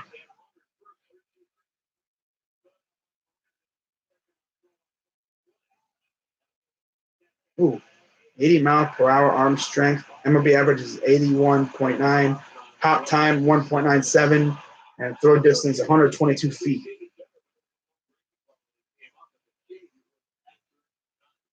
Perez isn't like Gomes when it comes to throwing runners out. Gomes would always throw runners out. That's the one thing about Perez. He's not as good at that as Gomes. But he's got as good offense as Gomes. It also helps that he's playing a lot more. Last year, he barely played. He played only when Bauer was pitching. Other than that, he'd probably play every once in a while. He's kind of doing what Plawecki's doing now, only playing rarely, occasionally, every once in a while. Here's the 1-0 to Martinez. Strike. He's probably going to go 6. There's Savale and Plazak. People say, our pitching rotation is good, but look at the depth we got. That's one thing we're really good at is developing pitchers. Got like a couple more pitchers coming up through the system. Our draft pick this year just entered short season high A or single A, 1-1 ball. So and with how fast these pitchers be going through the farm, he could be up double A by triple A, maybe even by next year. Talking about Daniel Espino. We have the guy from last year we drafted, our first pick or whatever. He is, I think, also single A. 2-1. And that one gets through. They're going to hold Devers. Come on, fielders. You guys suck. God. They diving and they just miss everything.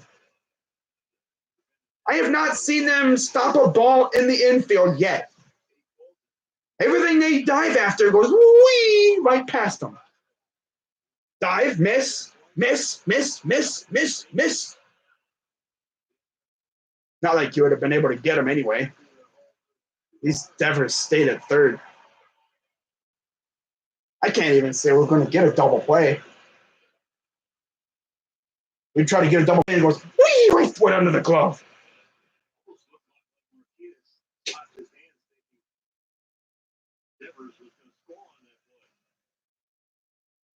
Here's Benintendi.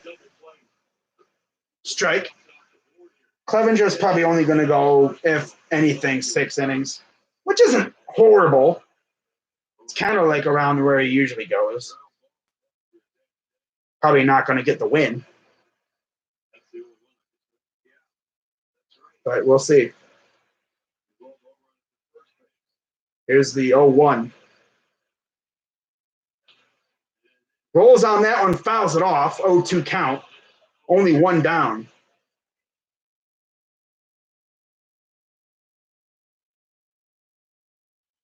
Tell you one thing, they're kind of doing to us what we did to Rodriguez last night. Sort of.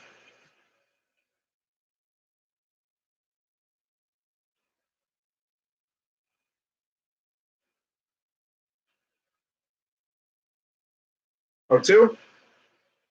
High ball. I have been streaming an hour and 42 minutes. I live just outside Cleveland, in one of those suburbs. Not going to say where, but I'm just going to say I live in a suburb of Cleveland. Here's the 1-2. Swing and a miss. Struck him out. Wow, that was a kind of swing where if he connects, that thing's probably going to the freaking Kuiper belt.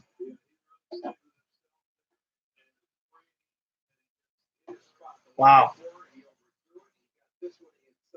Got him on the inside. Good pitch. I think Benintendi was thinking inside, and it was just a little outside. Just beyond the reach of his bat. And now, here's Mitch Moreland. Runners at first and third. 2 down. 2-1 Boston. Here's the first pitch. Ball. Nice stop by Perez. That's one thing he's definitely done. He has made some great stops. But yeah, 2-1 Boston. I think both runs were scored via, I think, Mookie. But Mookie scored one of the runs himself, and then he hit one of the runs home. Here's the 1-0. The Indians, of course, scored with a Carlos Santana solo shot last inning. Here's the 1-0. Strike.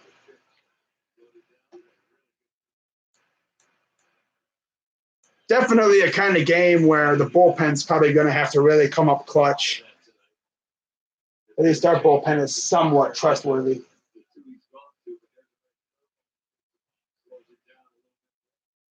So 1-1 to Moreland. Checks the runner at first. Here's the 1-1 pitch to Moreland. And a base hit. That's going to score a run. Literally nothing can get into the freaking... Got it. No. Can't even get him. Wow. Had him at third? No. Our infielders, do they, have, little nubs for hands or something? God, they can't stop a freaking ball. Every ball goes just beyond their grasp. That's Indians for you. Give up a response run right after responding to their run. Clevenger just hasn't had the help from his defense tonight. 10 hits for Boston. 97 pitches here in the 5th.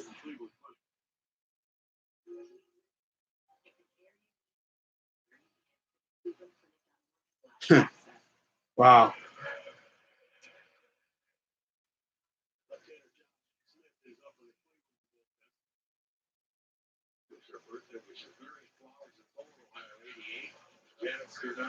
Here in the top of the fifth, Josh Smith warming up for the Indians. Here's Marco Hernandez.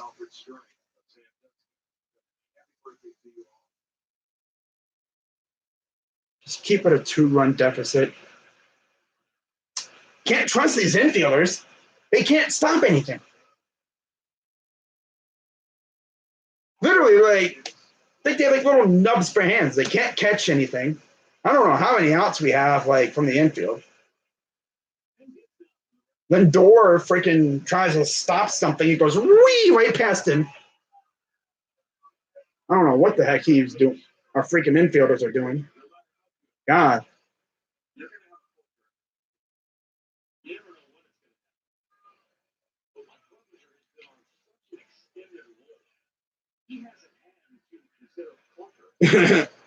Wow. 0-1 to Hernandez.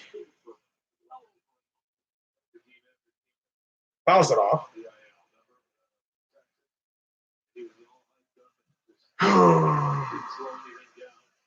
Wow. We need Milwaukee to win big time. Yeah, they're in Milwaukee. Minnesota is. Bottom of the second, it's scoreless. They got a runner on third for the Brewers. Here's the 0-2. Ball. Clevenger. He's throwing 66 strikes, 34 balls. It does not feel like that at all. For real. It feels like he's throwing like half and half. Honestly. It's just because they're just hitting the crap out of the ball. Here's the 1-2 to Hernandez. Fouls it off.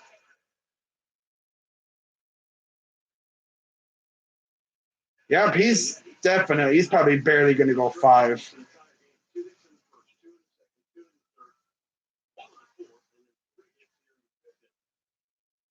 Never had a 1-2-3 inning. This reminds me so much of a game last year, I think, with Kluber on the mound. Was it against Boston? Ball 2. I think it might have been against Boston. I don't know who it was against. But they literally made our pitch. They made him work so hard. They made Kluber work. I'm pretty sure it was Kluber on the mound.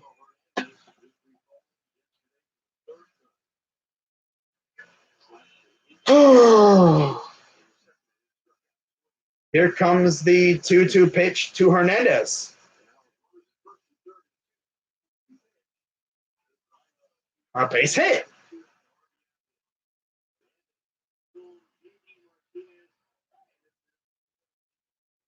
Wow.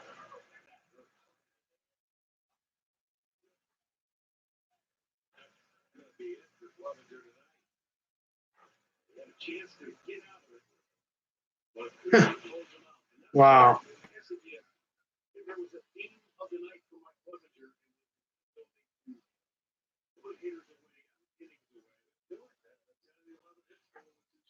Wow.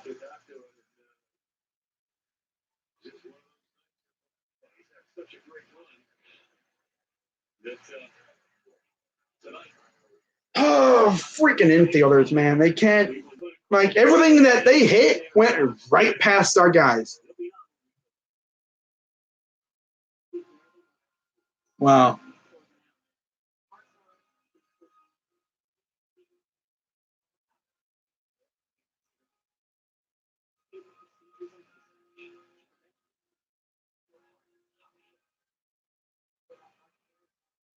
Literally, Clevenger could not even buy a clean inning.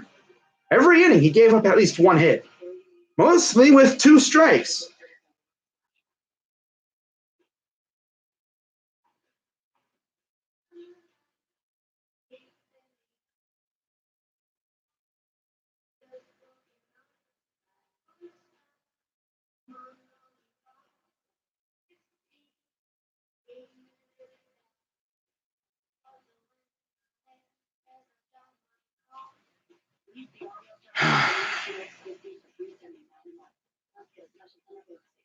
Oh, well. You wouldn't do that. Still early. I mean, we still got time. We just gotta So why stop the bleeding. for your utility? No electricity is passes the savings and on to you. Buying in bulk and advocating for lower gas and electric rates. That's how NoTech helps save on your utilities. For peace of mind, choose NoTech. No one does more to lower your utility bills. Save your money where the rate is at Dollar Bank. Red Sox up 4-1. We're in the fifth inning. They have runners first and second, two down, and Sandy Leone is the batter. The new pitcher is Josh Smith, former Red Sox farm, and he faced Boston. 7 games, 4.50 ERA, 6 innings, 6 walks, 10 Ks. So here's Josh Smith. I think the Red Sox actually have a Josh Smith in their pitching, in their bullpen as well. This is Josh D. Smith, placing Mike Clevenger. So 0-1 to Leone, the lefty. Little lefty on righty action. Chopper right to the pitcher. That was easy. Wow. So 2 pitches. Well, let's see what the Indians offense can do.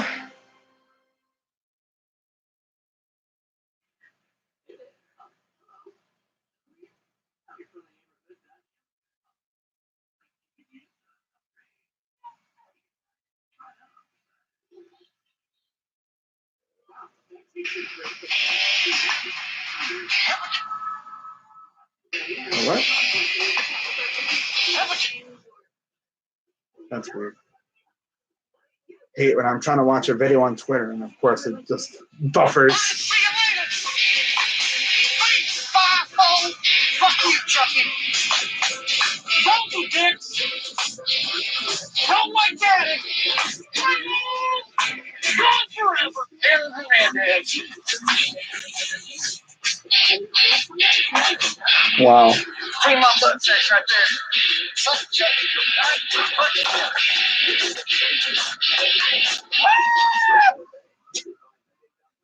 So due up, it will be Kipnis, Allen, and Naquin.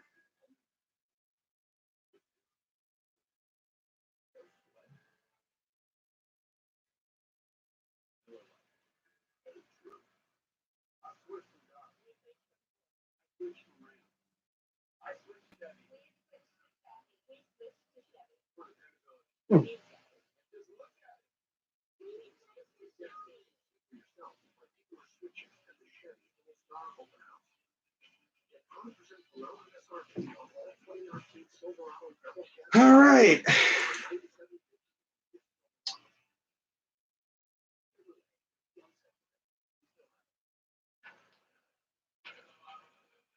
Of course, you got Hard Knocks coming up at 10 o'clock. Can't wait to watch that. The Indians were in Minneapolis over the weekend. It's not thought to be serious. 10-day injured list left wrist for Cruz. Will not require surgery. Been cleared to resume baseball activity. He's been insane this year. So here's Chris Sale against Kipnis. First pitch strike. Sale is at 60 pitches. 9 of Boston's 11 hits came with 2 strikes.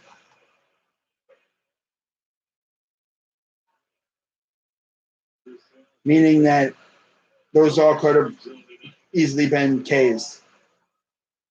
Swing and a miss. Strike 3. 9 Ks for Sale.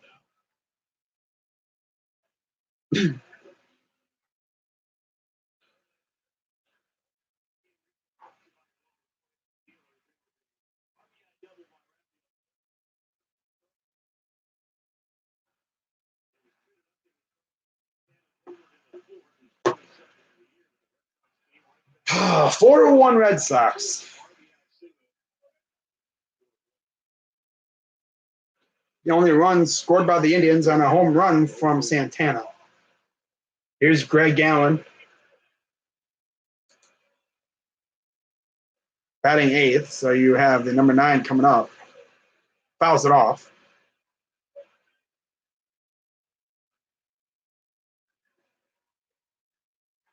Sale's at 64 pitches. So if anything, it's probably going to go 7 or 8. Here's the 0-2. Might even go a complete game. Fouls it off.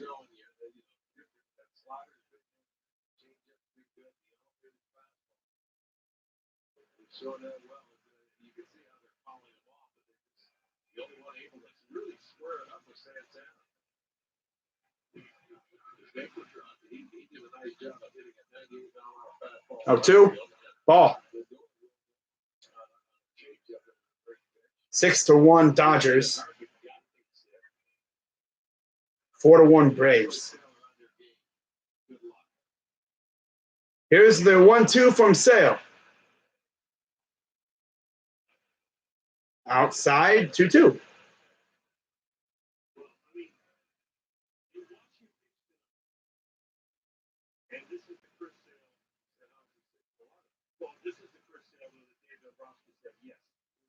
Yes. 2-2. Roller to Devers. Out number 2.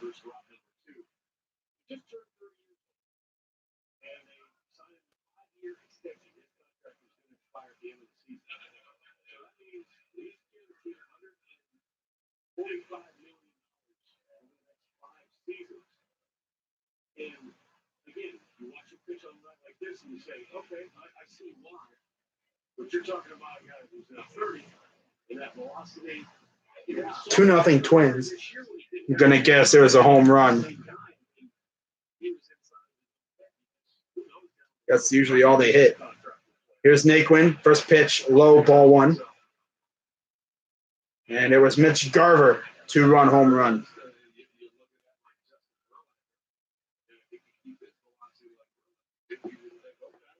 2-1-0. Strike. 70 pitches for Sale.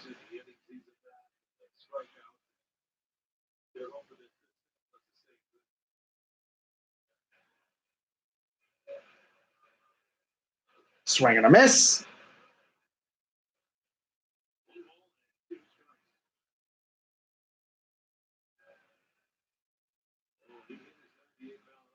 We're not going to touch Sale the rest of the game. That's the way it's probably going to be. Here's the 1-2. Swing and a miss. Ridiculous. Can we clone Carlos Santana? Because he's been the only one that actually touched Sale.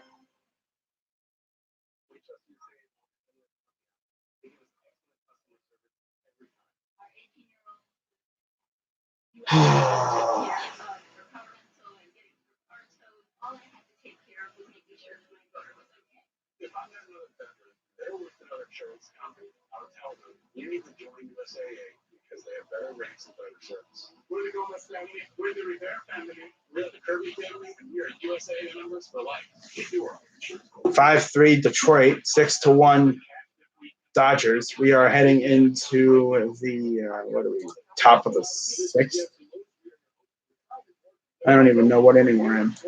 Oh, bottom. Oh yeah, top 6.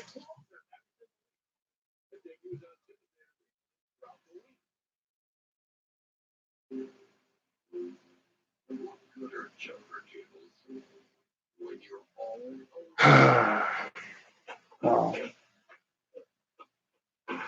Get back on the road faster. No Genius Boost.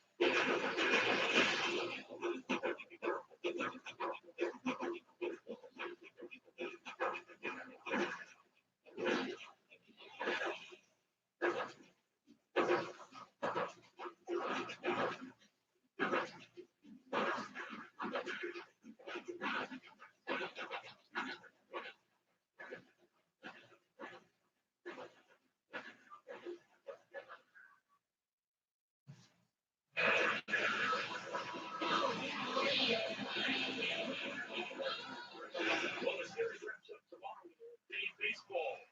Jay Beaver will go for the Indians. The Red Sox have not yet named a starter. Our coverage will begin at 12:30 with Indians Live and all at 1 o'clock here on Sports Carolina streaming on Fox Sports Show. It could be an opener situation. Well, it could be an opener, but the opener is a guy that we've all seen making the ball that most likely to get the start. That's what I've been told from the Boston side. He'll throw about 55. Strike one to Bradley Jr. from Smith.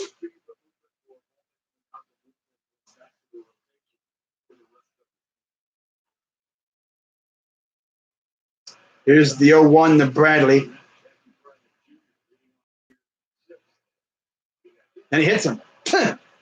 Wow.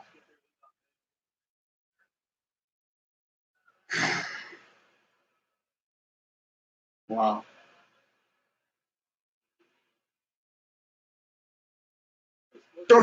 Right on the tuchus. Wow.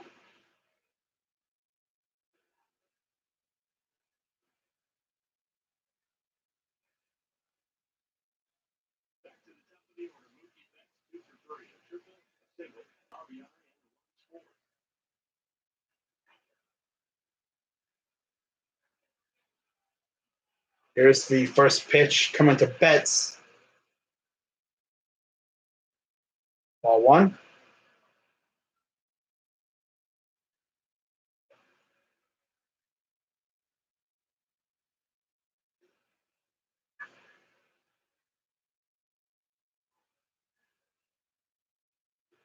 Here's the 1-0. Ball. Oh, yeah.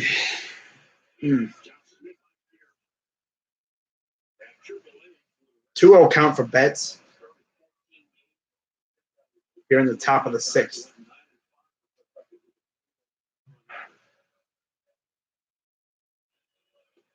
Ball. Gonna walk Betts. Huh. Trying to make a comeback, but our pitching ain't helping us out. And our hitting sucks tonight. Can't freaking touch Sale except for Santana. Here's the 3-0. Ball four.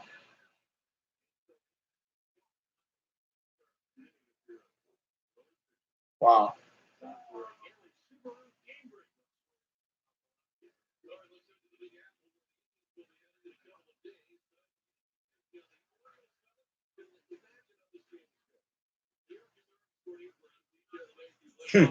John Means getting blasted.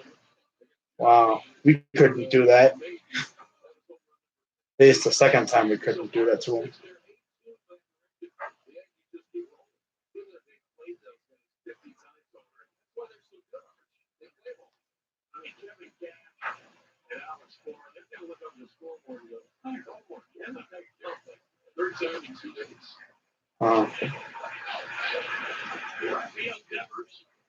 Here's Devers with 2-1 and no out.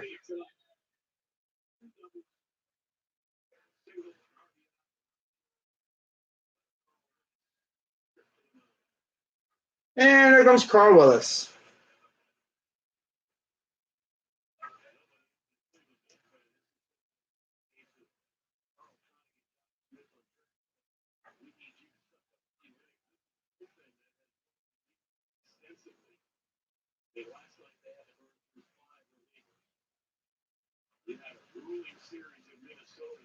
There's Clifford.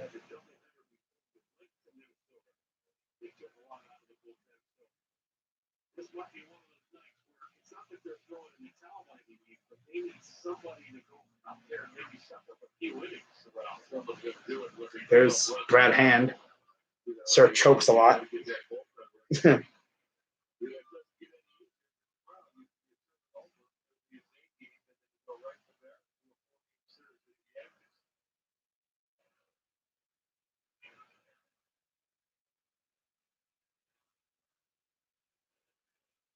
One zero. Ball. Oh wow.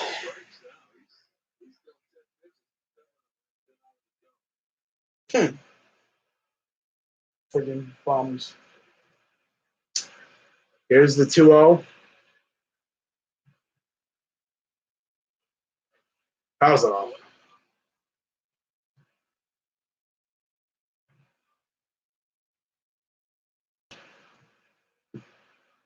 Uh,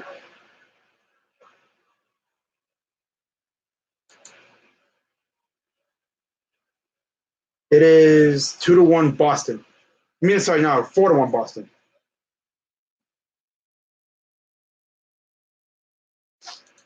2-1, and popped it up. That will. Is this going to stay? Oh no! Freaking was it the ball? You know, just people got in the way. Ramirez couldn't get there in time.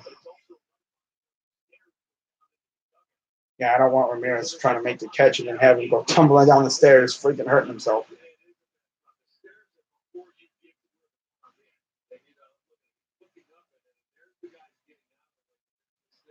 Yeah, you don't go down the stairs. Okay, don't want you freaking tearing an ACL on the stairs. 4-1 Boston here in top 6. Oh God.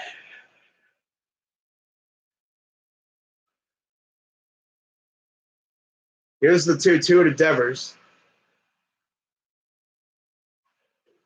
Inside ball, full count.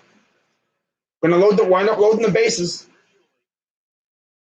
Man, what a day to freaking lost a clunker. Ugh. Man. Got Chris Sale on the mound against us. We only touched him one time, and that was the home run.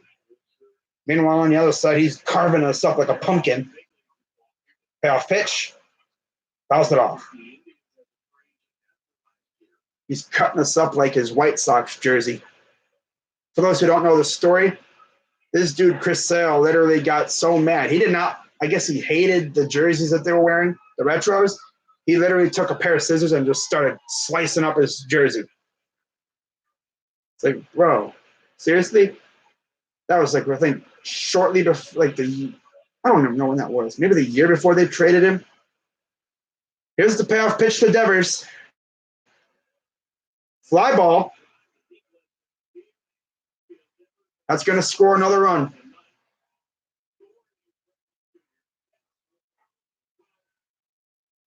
And it's 6-1 Boston. Wow.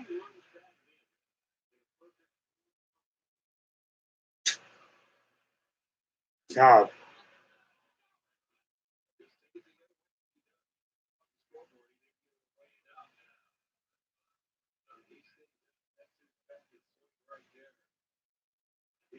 Just that kind of game, I guess. You know, you have these kind of games like we had against the Twins a few days ago. Offense can't do jack squat. Pitching gets exposed. Literally, like Clevenger could not get. He had like how many? I don't even know how many strikeouts he had. He had like a couple. Problem with him was all the 2-strike base hits that the Red Sox got, and half of them went just beyond the glove of the infielder. That was annoying. Like 9 of their 11 hits were with 2 strikes. It's annoying.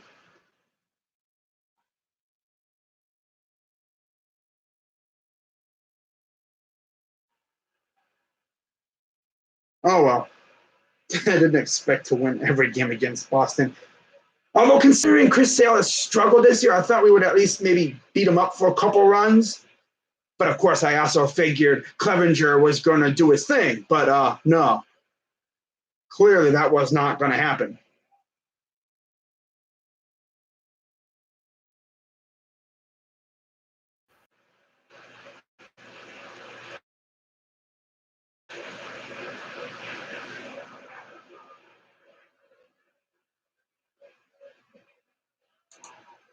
Well,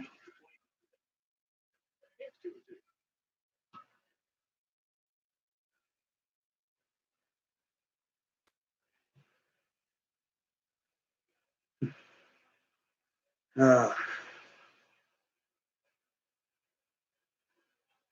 uh,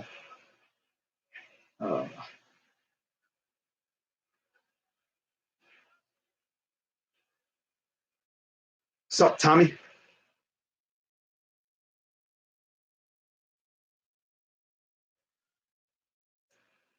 Oh, by the way, still no out. This dude does like the Sean Doolittle thing where he has his glove underneath his chin. 2-2. Ball. Can't even get an out. Wow. I remember when it was 2-1 and then just completely just collapsed. Was pitching.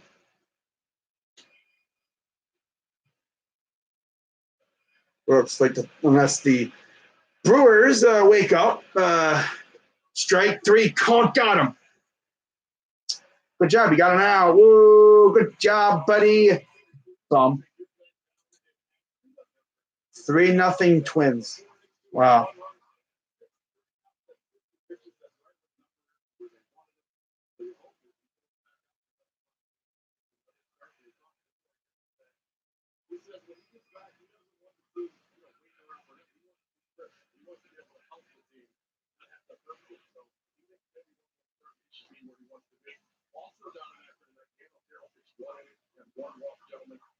Olsen is in right now. He's got 2 outs as they are going along in the 7th inning. And for Otero, he will pitch back-to-back on Friday and Saturday, and they hope to have more information on him after that. Andre, did Cooper go into the bullpen and throw any more after 60, or just 60? That was it. Just 60 is what I've been told he was going for today. Maybe when you were about 5-6 more, I would work on it. And here's Benintendi.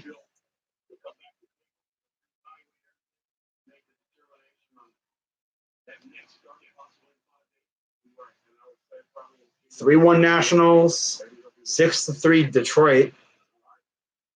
Here's the 1-0 to Benintendi. Ball 2.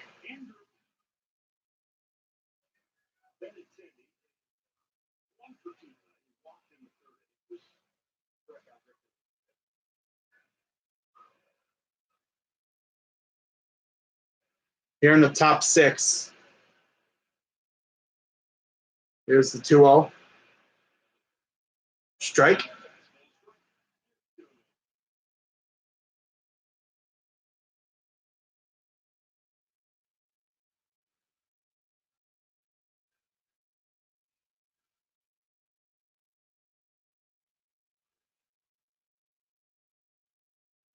Here's the 2-1. Swing and a miss.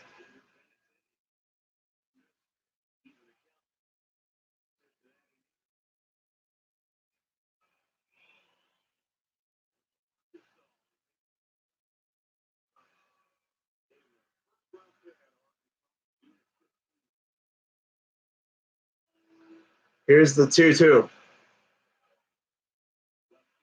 Fly ball. Allen underneath it makes the catch. 2 down.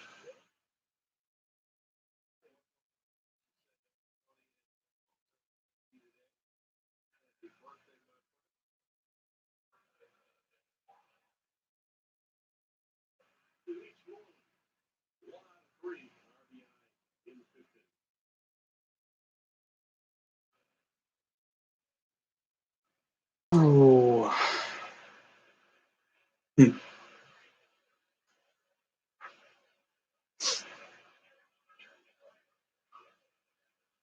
Here's Moreland. This pitch is a ball. Indians 0-1 with runners in scoring position. Red Sox 6-16. Wow.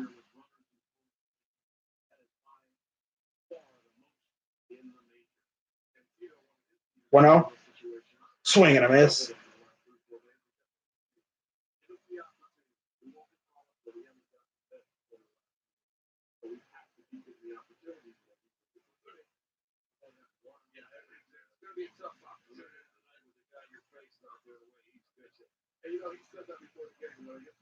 Here's the 1-1. Ball.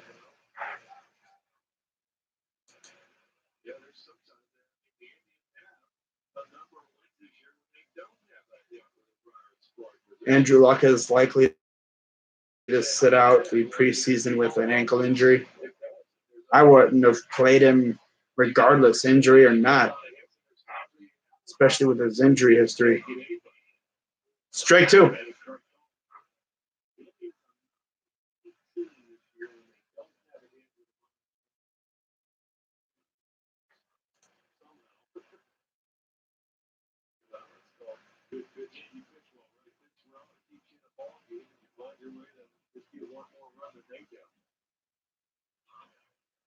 Two two. Chopper foul.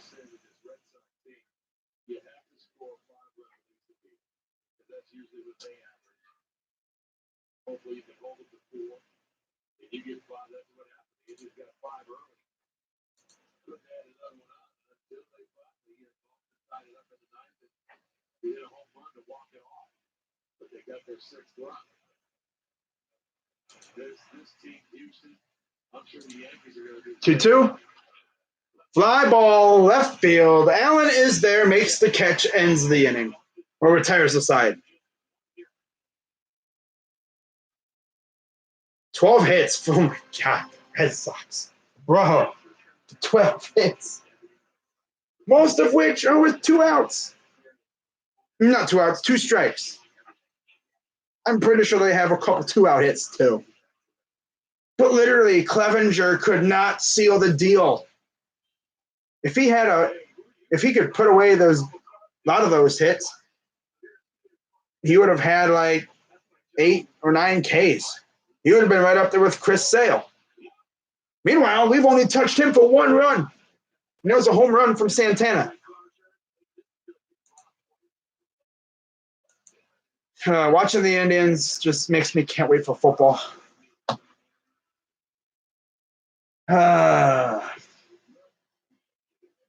We're only 26 days away, though.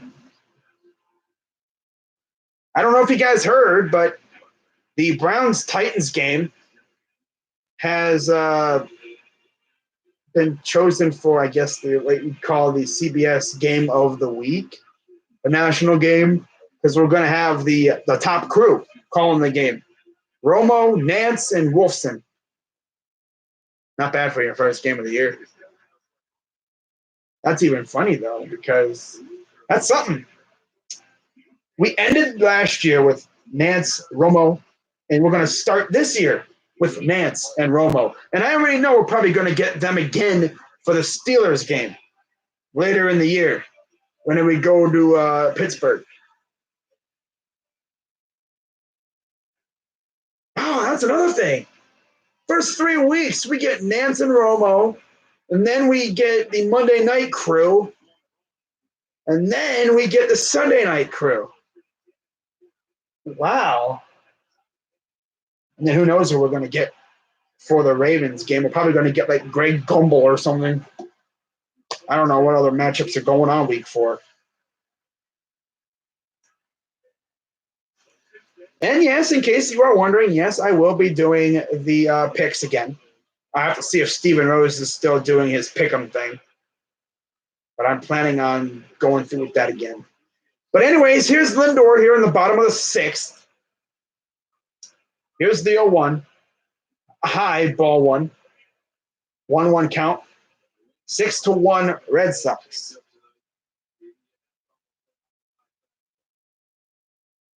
Here's the 1-1. Fouls it off. 1-2. 8-2 Yankees. Of course, Sale has been playing kind of over the past couple outings, but he plays us and he friggin' turns into an ace. But just our luck, though. Here's the 1-2. Popped it up.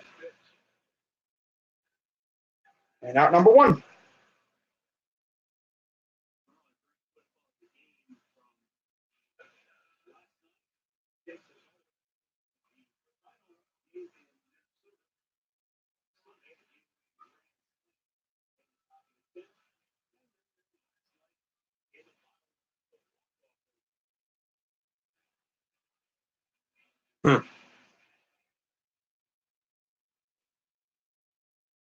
So here's Carlos Santana. He is, or no, I'm sorry, he'll be up. He's next. Here's Mercado. Had runners on base one time. He was up and he struck out like a bum. Wow. 1-1 count to Mercado. Sale is at 78 pitches. Here's the 1-1.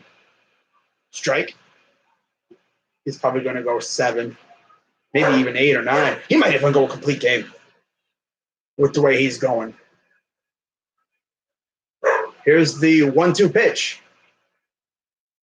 Swing and a miss. What a bum. He's so overmatched. Wow. 11 Ks for Sale. Now I know how teams feel when they're facing Shane Bieber.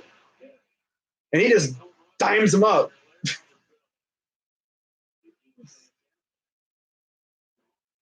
Or like when we faced St. Louis that one year and Kluber hit him for like 15 Ks. Here's Santana.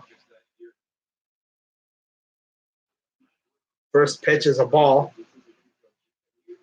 Oh, how are the Brewers doing against the Twins? I'm pretty sure they're still losing. 1-0. Ball 2.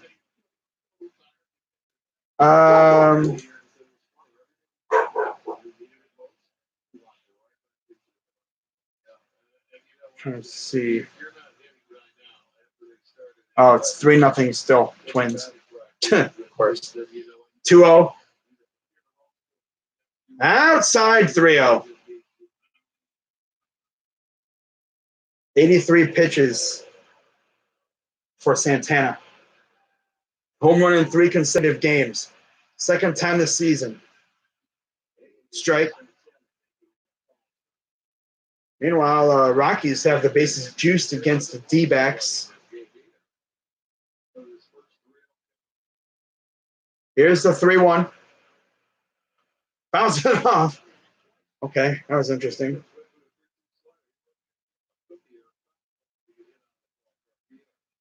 $11 Ks tonight. 78th career game of 10+ Ks. Wow.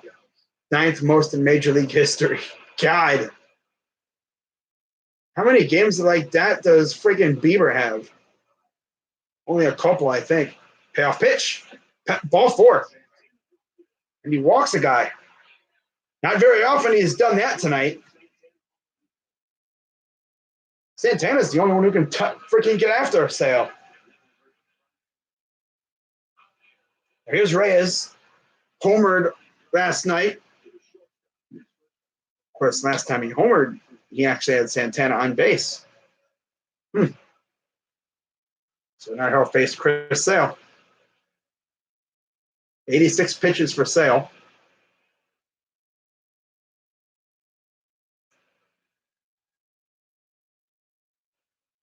And here comes the first pitch. High fly ball. Right field and go! And it's a 3-run deficit. Wow. Okay, Franmil, the Franimal. Okay. Love that little handshake. And he's hit 2 home runs in 2 games with Puig suspended. That thing had a height to it. Off the edge of the bat, too. I like how everyone stands up. Yeah.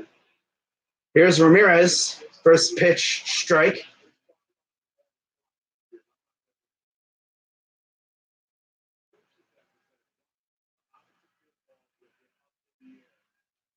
Grounder right to second. Throw to first, got him.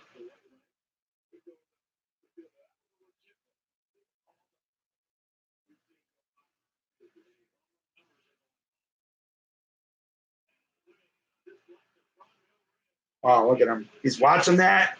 He's like, go. Yes, got it.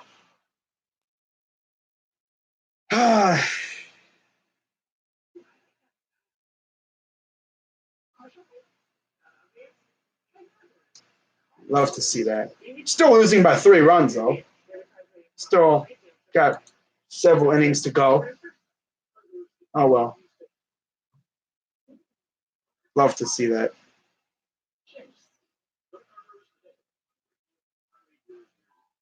All it took was Puig to be suspended.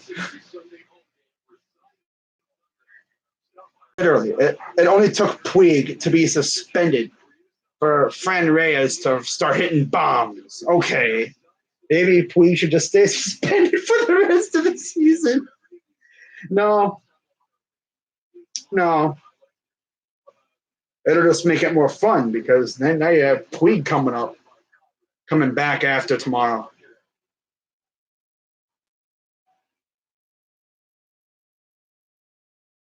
That, I believe, was 29 on the year. 29 home runs on the year for Fran Reyes now.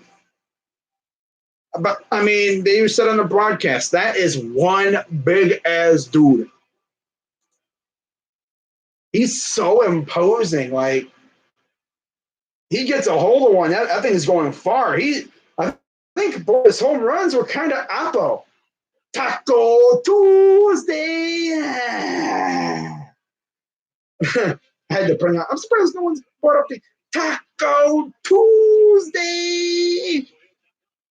Get it? Because today's Tuesday. Taco Tuesday. Oppo Taco. I'm surprised Taco Bell hasn't freaking done something like that. If a player hits him, I know they have like the steal a game with the what is that? Freaking NBA Finals.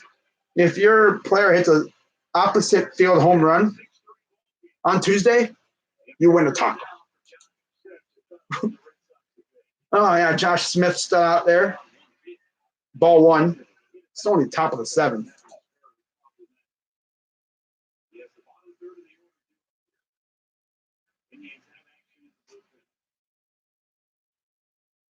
If only he would have done that before, and we didn't wait until we were down friggin' 6-1. Ball. Meanwhile, this bum can't even get out. It's freaking Josh Smith.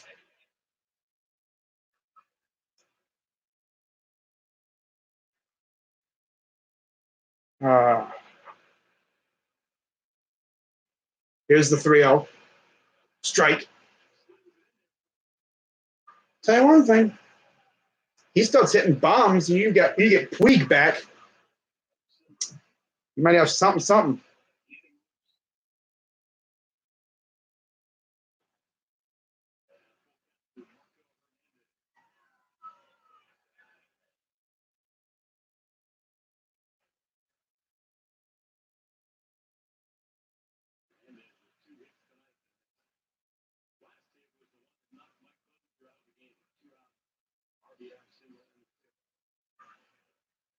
Payoff pitch. Fouls it off.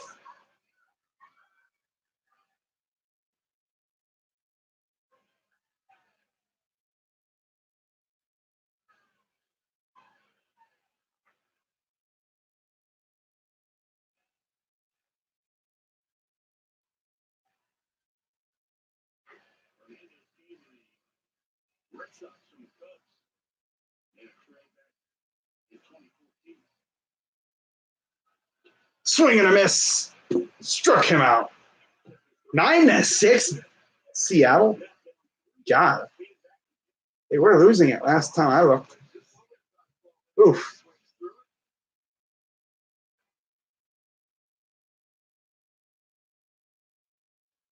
– 10-1 Dodgers. God.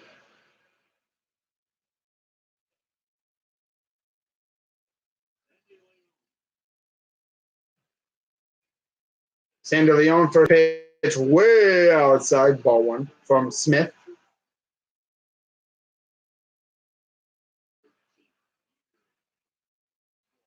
Here's the 1-0 ball.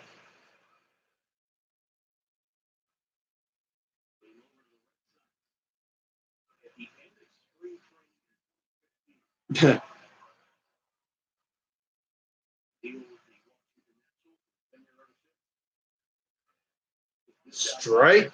Right? No, ball 3. Wow. I thought that would have been ball Or strike one, but no. Smith. Josh Smith.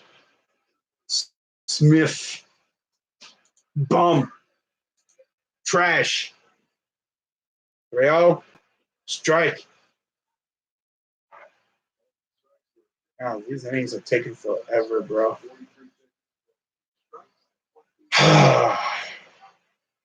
Here comes the 3-1.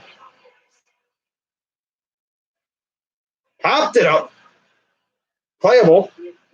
And Santana calls for it. Makes the catch. Thought he was going to have to dive on his face again, but no, he actually made that standing up. And there's 2 down.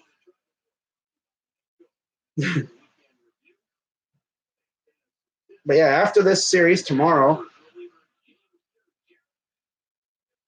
after tomorrow's series wrap up, we will be going to the Bronx to face off against the Bronx Bombers, or the Savages, as they call themselves now. Their little nickname, because Aaron Boone was going after an ump, and he said, "We're a bunch of savages, man."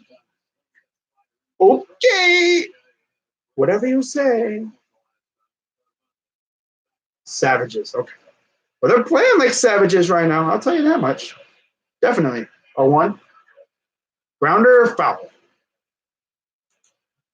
You realize this game probably would have been super close had Clevenger actually been able to lock down outs instead of giving up 2 strike hits all the time. By the way, it's 3-1 Minnesota, bottom 4. Here's the 0-2 coming to Bradley. Fouls it off. They're in the top 7. 5-1 Braves. They're in the bottom 6. 2-0 St. Louis over Kansas City.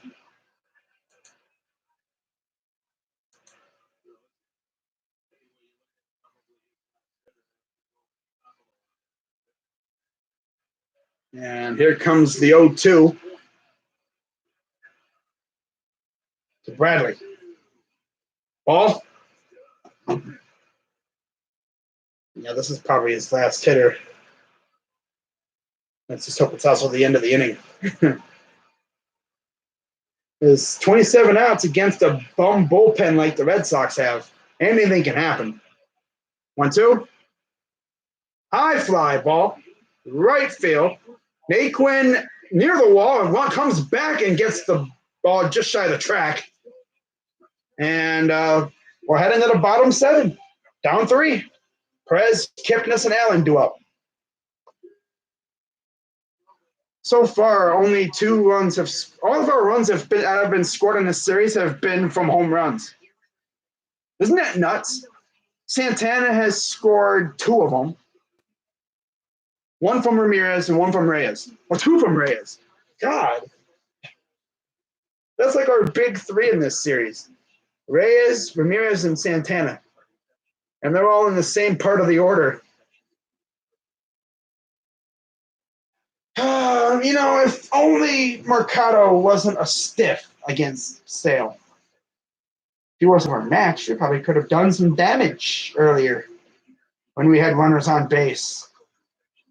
That was probably our big shot at really getting after Sale. But, as I always say, 27 outs.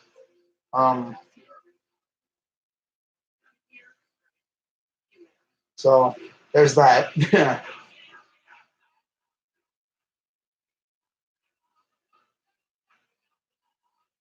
So we're heading to the bottom of the 7th here.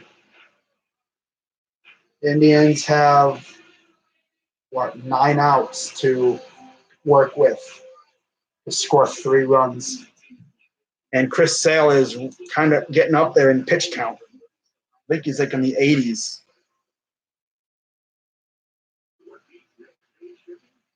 We have been able to get some hits against him, although it's mainly just the top of the order. Thanks to Santana working the count. We only have a couple legit hits against Sale. 4 hits. 2 of them left the yard. 4 hits, 3 runs. Down 3.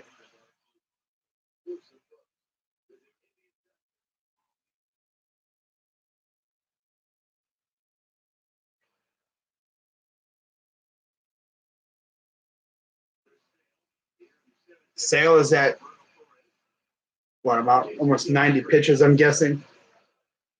Here's the pitch from Sale. Low, ball 1. He is at 80. This is his 90th pitch. This could be his final inning. I don't know. Here's the 1-0. Oh, 2. Come on, Roberto. Sale has proved that he has struck out 11. The Indians have hit with a couple of home runs. 2-0. And they're at least within striking distance. Ball 3. Remember, against the Yankees, I mean, Yankees beat him up pretty good. Of course, he also got ejected because of a couple bad calls. Here comes the 3-0 to Perez. Strike. You go for a leadoff base runner here. Of course, he got the 7 and then the 8 hitters after. You got Kipnis and then Allen. 93 pitches for Sale. Here's the 3-1. Ball 4. Another walk.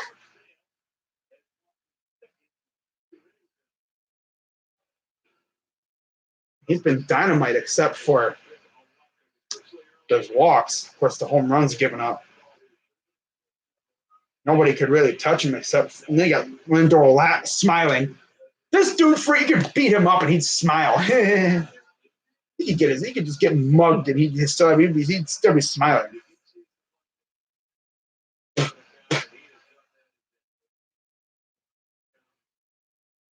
So what the heck are you smiling for? Here's Kipnis. Strike 1. I could go for a base hit here. 6 innings, 4 hits, 3 runs, 3 earned. The home runs, 2 walks, and 11 Ks. Here's the 0-1, the Kipnis. Swing and a miss. Swung at ball 1. He's a bum. Freaking Kipnis is so trash. Whiffness. Stiffness. Ah! Trash. Trash.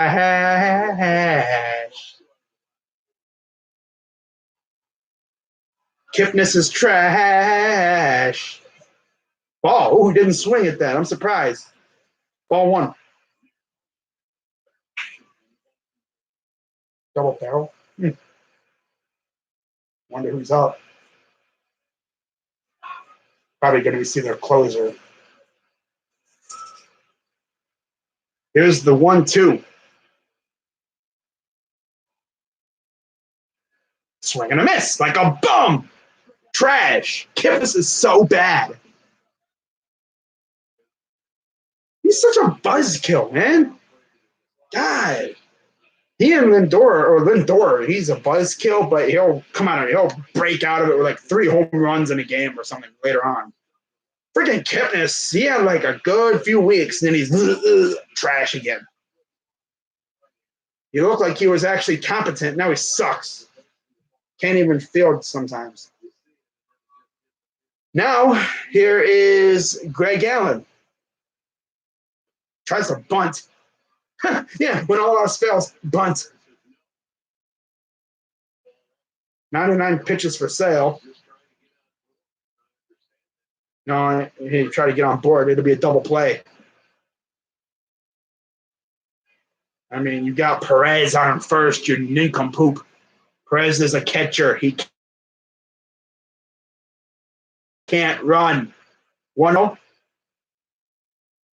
Ball, strike. Now he's going to strike out. And they got Taylor and Barnes warming up, a lefty and a righty.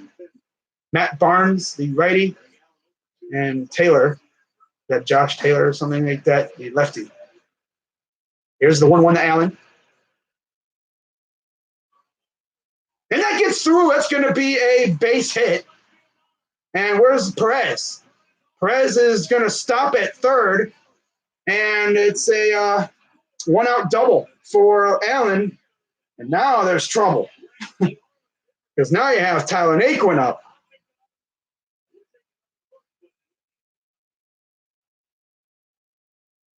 Devers getting too cute. Tried to backhand it. It kind of skipped over his glove, and the Indians have something cooking. And by the way, the double play is not in effect. So Devers with a fielding error. And now they're going to talk to Sale as he's probably pissed off beyond belief at his guys because Devers. He's not going to show it. But he's probably like, man, we lose this game because you, Devers, I'm going to hate you forever. Because now you have Tyler Naquin up. Then you get to the top of the order. And Sale's over 100 pitches.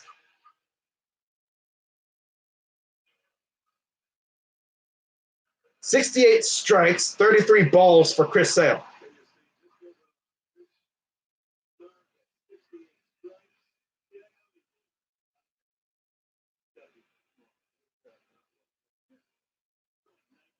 Runners at second and third.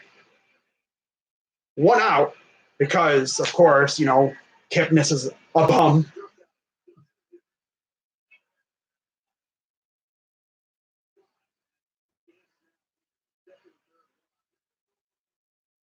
Here's Tyler Naquin. I think he had a base hit earlier. Ball one. Now this is where it's going to get kind of interesting because Naquin can hit low balls, and if he sneaks one down the right field line, which he can do, he can take off. This is going to be interesting. Here's the 1-0. Ball. And you know one thing, that ball gets away, which if you're Naquin, you're just chilling. You're like, this guy is kind of working himself up a little bit, I think. This is a big chance for the Indians. Humongous chance. Here's the 2-0. Strike. Now watch. Typical Indians, they're not going to score. I really want us to see us score a couple runs, man. Score these two guys. Make it a one-run game with the freaking teeth of the order coming up soon. Come on, Naquin. Naquin's been so clutch this year, man. Come on. Positive vibes. Swing and a miss. We're not going to. I want us to, but we're not going to. No.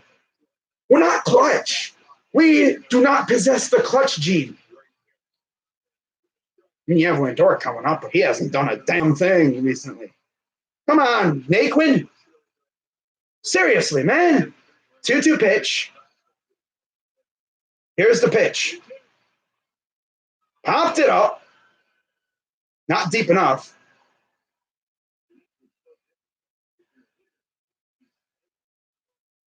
Now you got Lindor coming up. And Sale is one out away from getting out of this. 106 pitches for Sale. Lindor, who, if I'm not mistaken, actually has had success against him. Infield single in the third. Batting .300, 20 homers, 48 RBIs. And matchup-wise, against Sale, Lindor does have a home run at 24 at-bats, batting .417. Come on, Frankie, we need a base hit. Here's the pitch. Strike one. Or just stare at pitches. Just stare at them. Seventh inning or later, 5 home runs, .376 average, 17 RBIs, and 10 doubles for Francisco Lindor. Got Mercado on deck. Come on, just a base hit. We don't need a home run. Just score some runs. And there it is. That's through. That's going to score a run. Maybe 2. Here comes Perez. Allen's going to score. And, okay, Lindor, there you go. RBI double, 2-run score, 1-run game. Freaking Lindor, man. See what I mean? He'll be a buzzkill for the longest time. And then out of nowhere, this dude just gets clutch. Love it. Let's go. Freaking Lindor, man. I love you. I'm sorry I slander you, but you asked for it. And we got a new pitcher coming in. And Lindor is hyped up. Let's go. Let's go.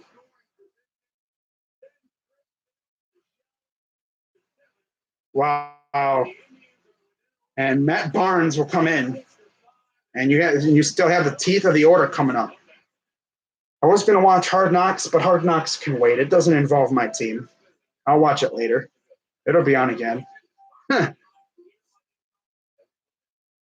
6-5, Boston, bottom 7.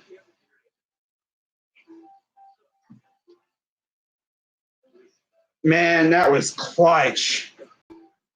Freaking Lindor, man.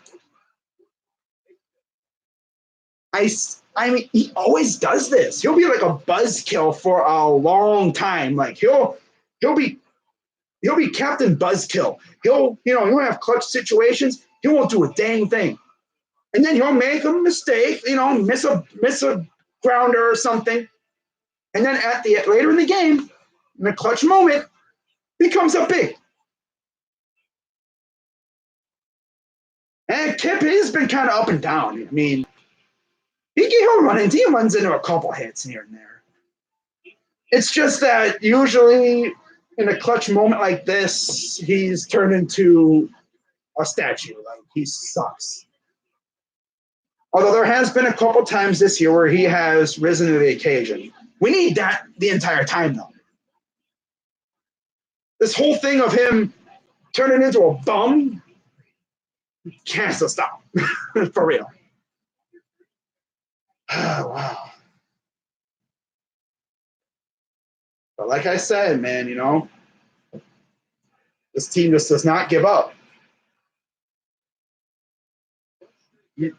Now, see, if Mercado wasn't a bum earlier. Oh, yeah, change up, off speed, drills it into left. He was hyped. He's on second. He is the tying run. He scores. That puts Clevenger off the hook. And there's Sale. As he's seen his 6-1 lead vanish. And here's Mercado.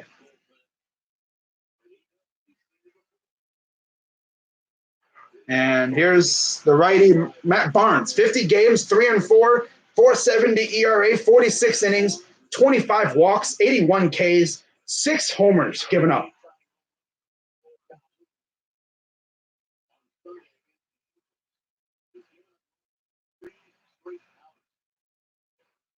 Here's the first pitch to Mercado. Swing and a miss. What the heck are you swinging at, Mercado? This guy's a buzzkill. Had a chance to put some runs on earlier. Swing and a miss, you bum. Got Santana and Reyes on deck. Oscar's trash. Oscar the Grouch. Ha! Lives in a trash can. Ha! He's trash. Ha! He was good when he first came up, but I think he's been overlapped by the rest of the team. 0-1. Oh, come on, Oscar. Be smart here. He's got to get to his brain that Oscar is definitely due for a big bomb here. He's due for a bum diggity, a bumba. He needs a bumba tonight. Oh, he's a base hit. Get a base hit. Come on. A 1-1. Fouls it off. Oof. Well, thing is, we need the bullpen to come up clutch.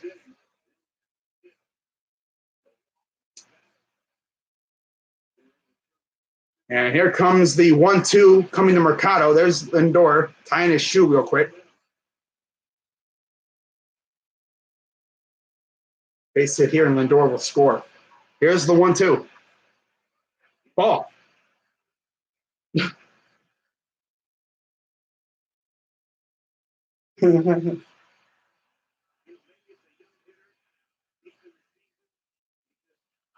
Santana on deck.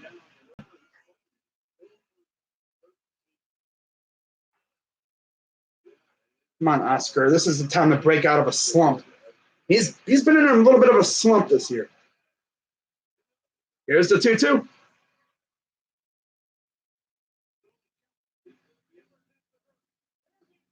No, he's safe. Oh, Oscar. See what I mean? He's got that stride, though. Ooh-wee, man. He got a stride. The ball is so slow. It's like, I hate those agonizing. I'd imagine being Devers, bro. He missed one earlier. That. Then he had to try to, yeah, he beat it. That one last little lunge. That stride from Mercado. And now you have runners at the corners with 2 down for Carlos Santana, who's already homered tonight. Right, yeah, he has, yeah. Santana homered earlier. He got us on the board. Has a walk and 2 runs scored, runners at the corners. Here in the bottom of the 7th. Facing now he gets the bat from his comfortable side on the left side of the plate. He's been clutch the last 3 games, including today. Here's the pitch to Santana. Oh, that's a pitch you eat right there. That could have been the pitch right there. If I hit home runs from 7th inning on, 12th, first, go ahead, or game tying, 14, tied for 3rd. Go ahead or game tying RBI. He's up there as well. 0-1 count to Santana. Here's the pitch. Swing and a miss. Now he's going to try and do too much. This is so agonizing. We need a base hit. We don't even need a home run. We just need a base hit. All we need is a base hit. That's not asking much. Here's the 0-2. Foul.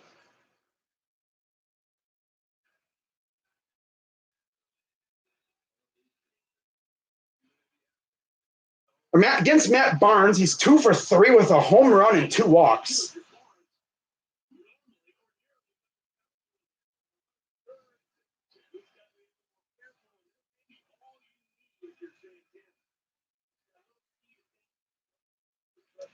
Come on, Santana. Do it again. 0-2. Swing and a miss. Well, we cut it to 1 run. Huh. Wow. At least we scored runs this inning. But of course, we have the tying run at 3rd. But still got a long way to go. We got 27 outs. Now we need the bullpen to come up clutch again.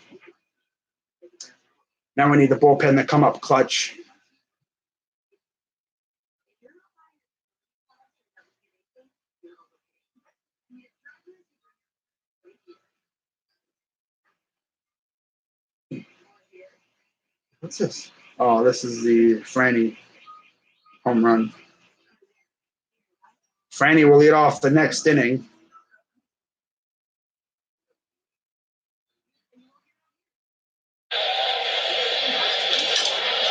The high drive, right field, deep, fences back, and it is gone to Souvenir City. Love to see that.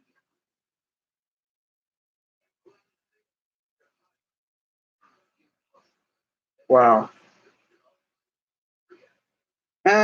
Whatever. If only we had Puig. God.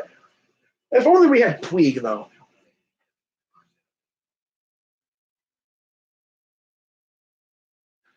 Yeah, I live by Cleveland, and I already answered him earlier.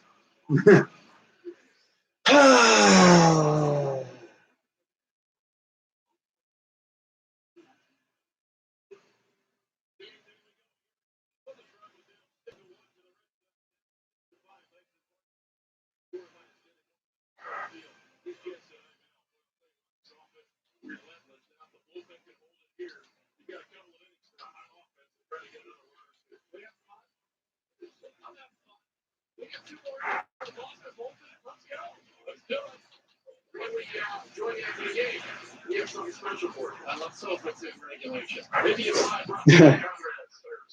not.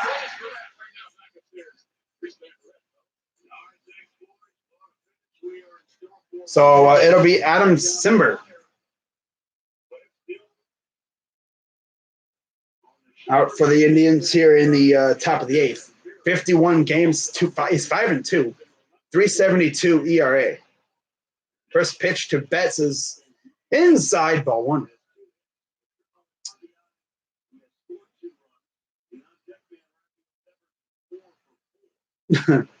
Here's the 1-0 to Betts. Strike. So yeah, in the bottom of the eighth, it will be the it'll be the 4, 5, 6 hitters. So that means in the ninth, possibly it'll be the 7, 8, 9.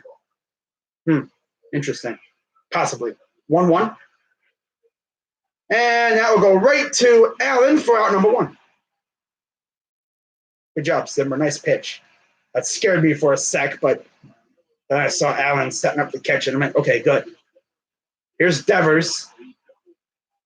They pretty much beat the crap out of Clevenger.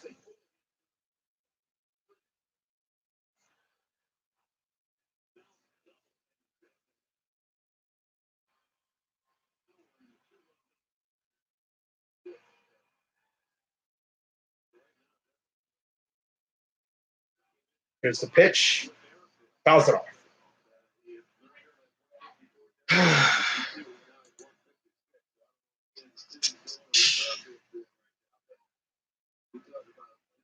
3 doubles, a single, 3 RBIs, and a run tonight. He's 4 for 4. Here's the 0-1. Strike. 0-2.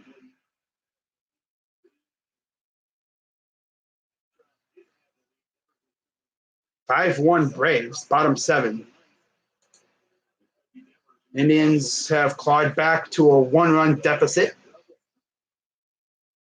Twins up 3-1 over the Brewers. Ball. With the way this lineup has been hitting, don't sleep on this lineup, especially Reyes, who all of a sudden has found power without Puig. Man, if we had Puig, we'd probably be winning this game right now. For real. Here's the 1-2. Grounder. Nice stop, but of course he can't field it. Oh, I died. You are so incapable of doing anything, Kipnis. Died. Can't field, can't hit. Trash. At least with Lindor, he'd do something like that. He can't even freaking scoop it right.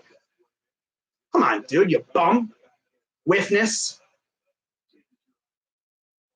I'm trying to berate you so you come back and freaking hit a ding dong next time you're up. That's what freaking Lindor did. He came up clutch. I want Kipnis to come up clutch. So I'm slandering him. Maybe that slander will turn, maybe I want him to freaking make me, look like an idiot. I want him to make me look like an idiot. Here's Bogarts, 0 for 4. Strike 1. Bogarts is really 0 for 4. He actually has not gotten a hit against us. Damn. Okay, then. Interesting. The Flags are just limp. Throw to first. Got back in time.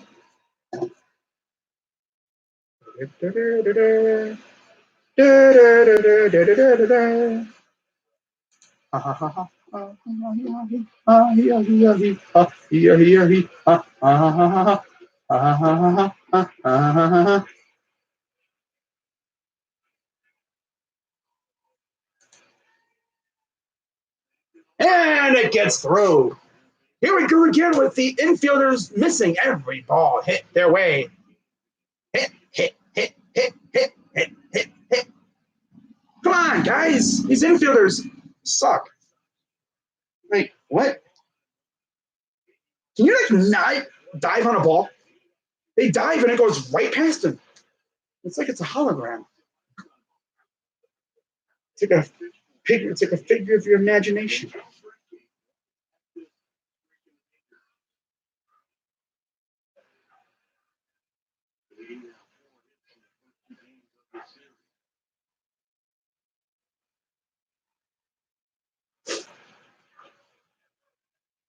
Did he go? Yeah, he did. JD Martinez, 2 for 3 tonight. It would be so Indians to come all the way back, only for them to score more runs because our bullpen decides not to help us out tonight.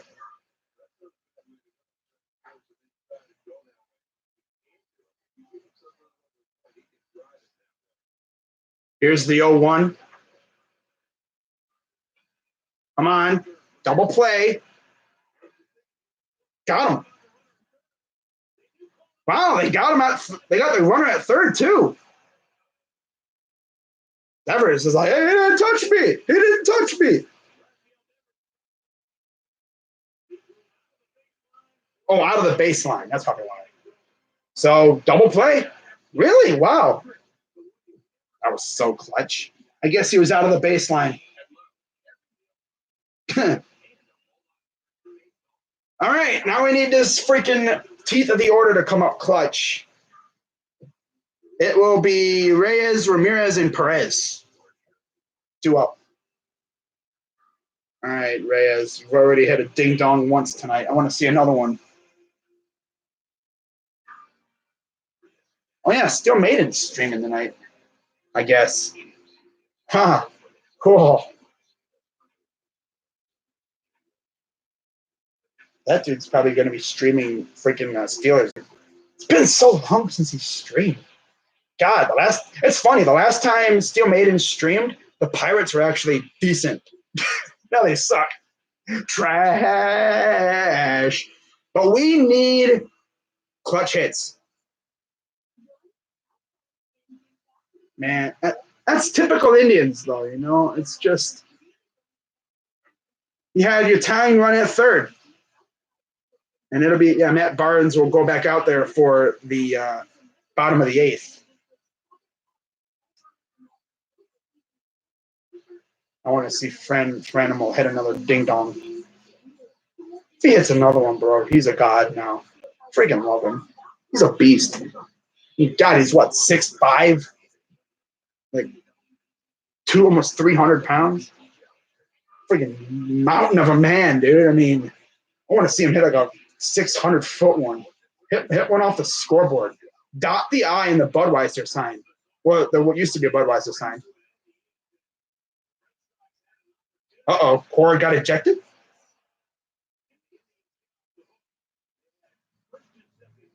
Wonder if Cora got tossed. Umpires letting Cora just berate him.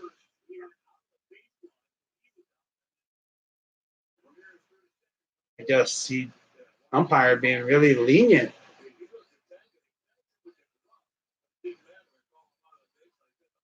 He's out of the baseline. Okay. He tagged him without the bell in his hand. But because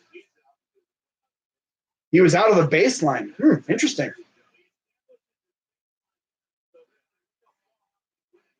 He went way out there. And you can't go out baseline.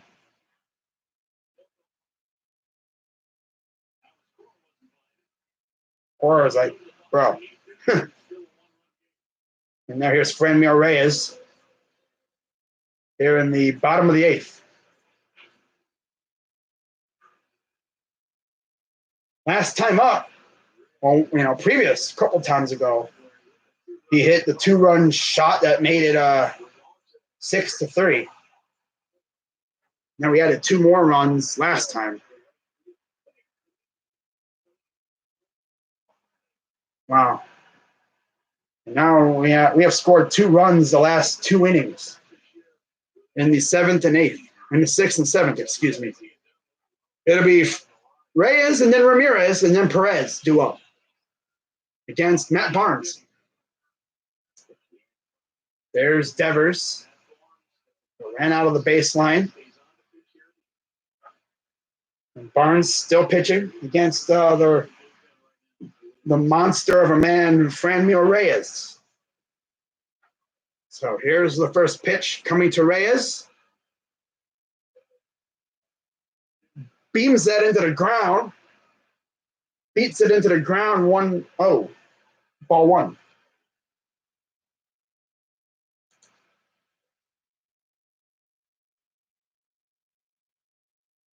Yeah, I'm hoping to go to the draft, but we'll see. Here's the 1-0 to Reyes. Swing and a miss. 1-1 count. You got Ramirez on deck and then Perez after.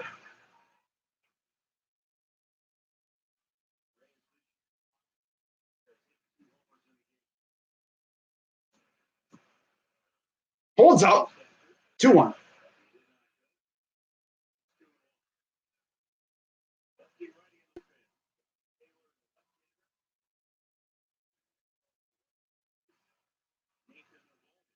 Evaldi warming up and Taylor warming up as well in the bullpen.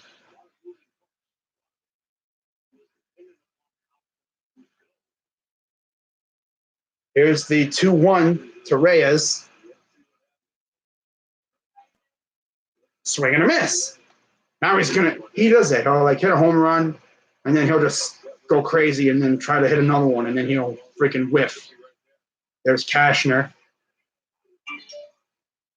the demoted starter.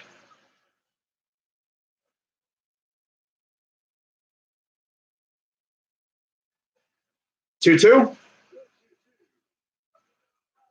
Fouls it off. Stays alive. But yeah, without Puig, Reyes has hit 2 home runs for the Indians. Both of them were, I believe, 2-run home runs, too. He needs Santana on base in order to do it. It's kind of weird. It's like an unlockable thing. Here's the 2-2 coming to Reyes. Come on, do it again, Reyes. Do it again.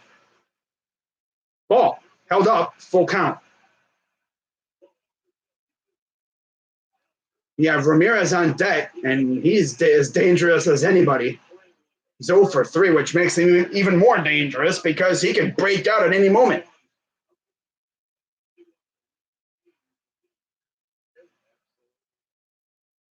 There's Alex Cora.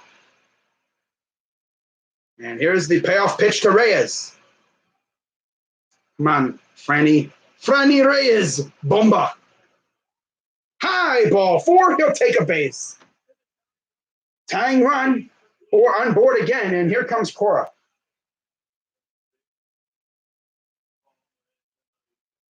Matt Barnes is like, crap.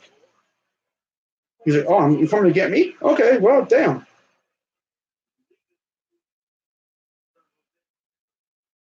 He's going to put Jose batting right.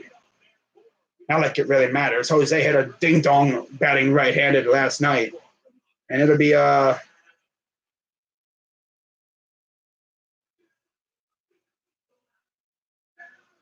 I'm not sure.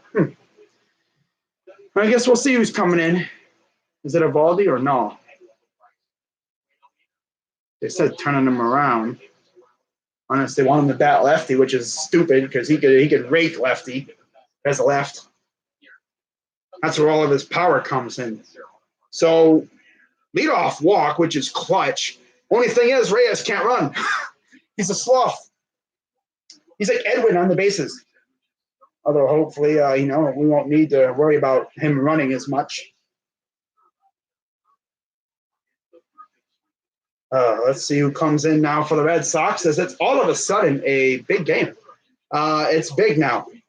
As Ramirez is at the dish, you have Perez and then Kipnis. Oh, God. We got to score before Kipnis is up. Although knowing me, maybe with me berating Kipnis, calling him trash, slandering him, maybe that'll turn him around and he'll hit a clutch homer or something. I want that to happen. It's called, kind of reverse psychology. You kind of slander him and then he'll do something good. I don't know. It's kind of weird. You say he's going to be trash and then he turns out to be lit. Unless he still is trash, which happened before. I try to reverse psychology it, reverse it, and then it actually happens. And I was like, no, I did not want that to happen. Top 4 Sox hitters are grind. Combined 10 for 18, 4 RBIs, 4 runs. Sale 6 and 2/3, 5 hits, 3 runs, 2 walks, 12 Ks. 70th careers, 10 plus strikeout game, second against the Indians.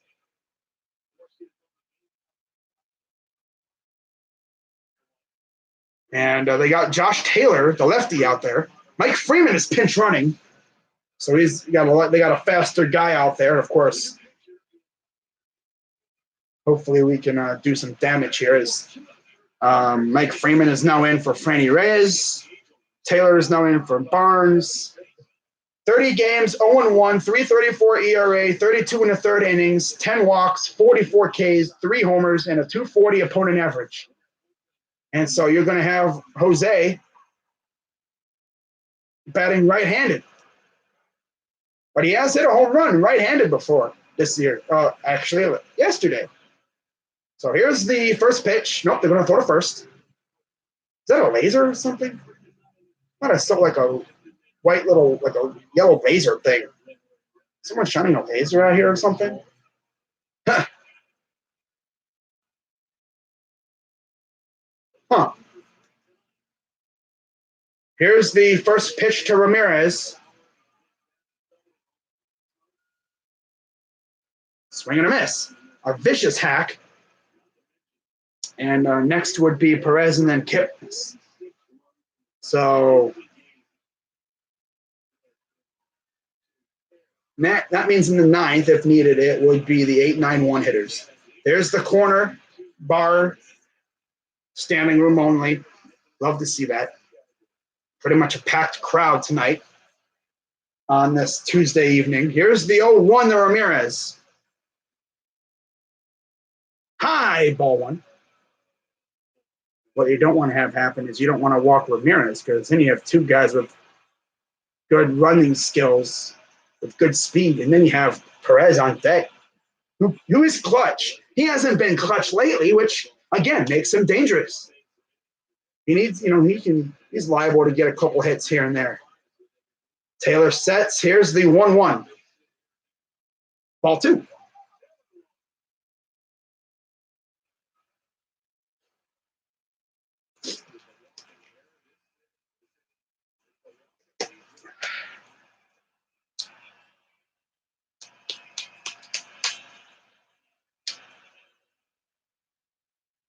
Taylor sets. Here's the 2-1 to Ramirez. Fouls it back. That was probably a pitch he wanted to murder. And it's a 2-2 count.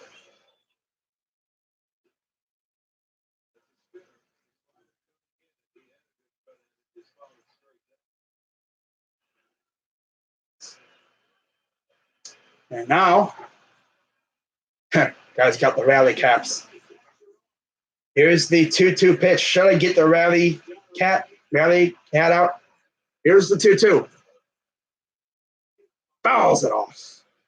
That goes fair. Freeman probably scores. That's why they have him out there and not Reyes. Honestly, I wish we had Zimmer out there. Perez on deck. Here's Ramirez. Freeman on first.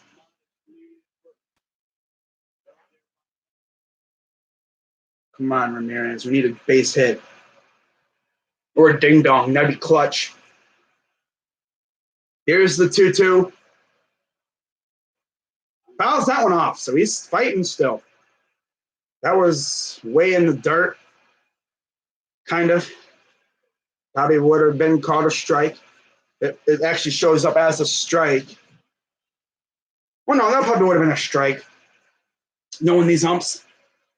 Although number 6, oh no, that would have been a ball. That was in the dirt. Huge hole in the right side. That's where you go oppo.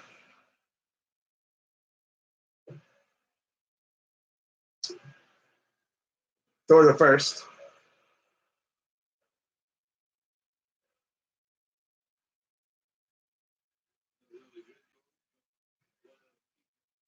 Hands are sweaty like crazy.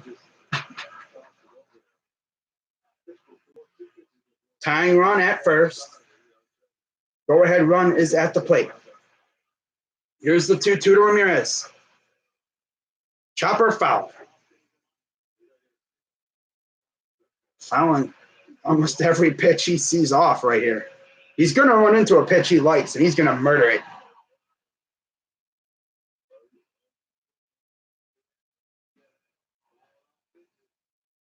Seven pitches now he's fouled off, or several pitches he's fouled off. 2-2 to Ramirez.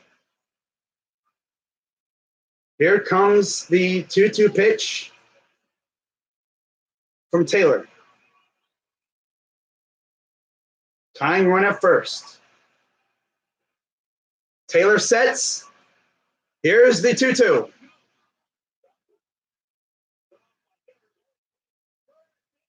They got him, but the tying run is now at second. So at least he moved the runner.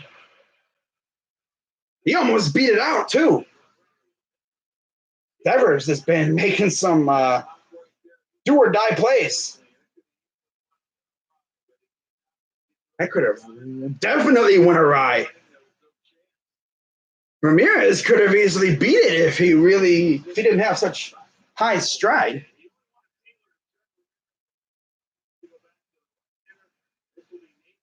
Now Eovaldi's going to come in for Perez.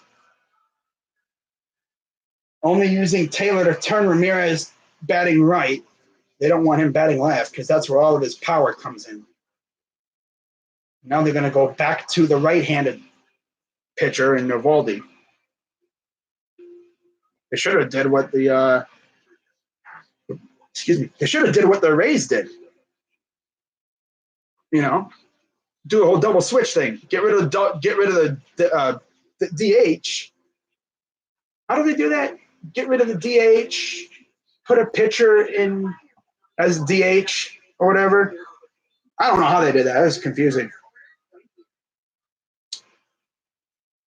That was a whole confusing process with the Rays doing their like double switch thing, where they literally had a pitcher, and then they switched their DH with a pitcher, and then they put the pitcher that they wanted to keep out there, so they don't have to, use another one. They put the one pitcher out in the outfield or something. I don't know. It's all confusing. I'd have to really go back through and see how they did that. I'm going to wind up missing the whole episode of Hard Knocks, but it doesn't even matter. Yeah. Just outside of Cleveland, yeah. Not saying where. I live in a suburb of Cleveland. Not saying where.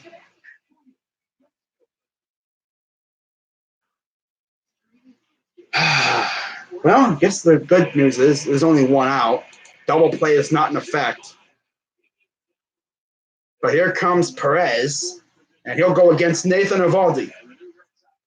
So tying run is at second in scoring position. 12 games, 4 starts for Eovaldi. 6.25 ERA, 31 and 2/3 innings, 15 walks, 31 Ks, 7 home runs, and a 294 opponent average this season. Not the greatest. Then you have Kipnis on deck, and then Allen.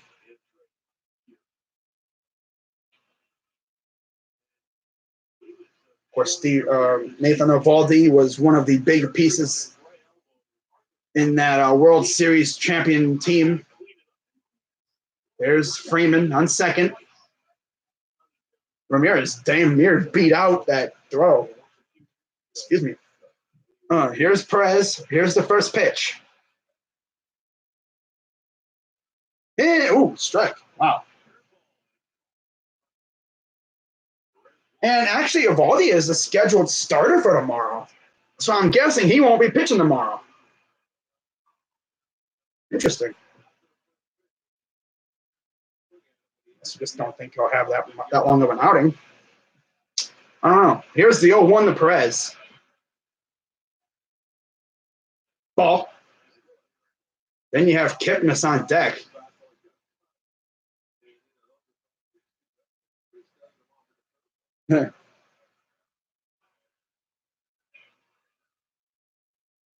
So, yeah, it kind of sucks we don't have Puig.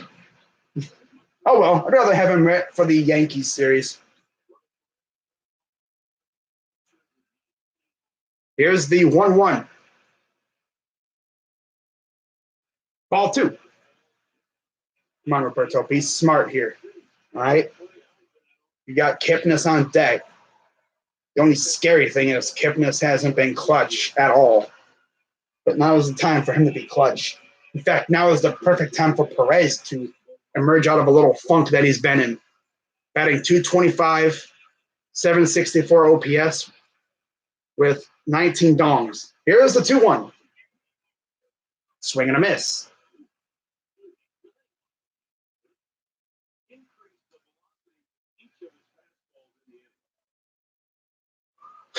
We're somehow not going to score, are we?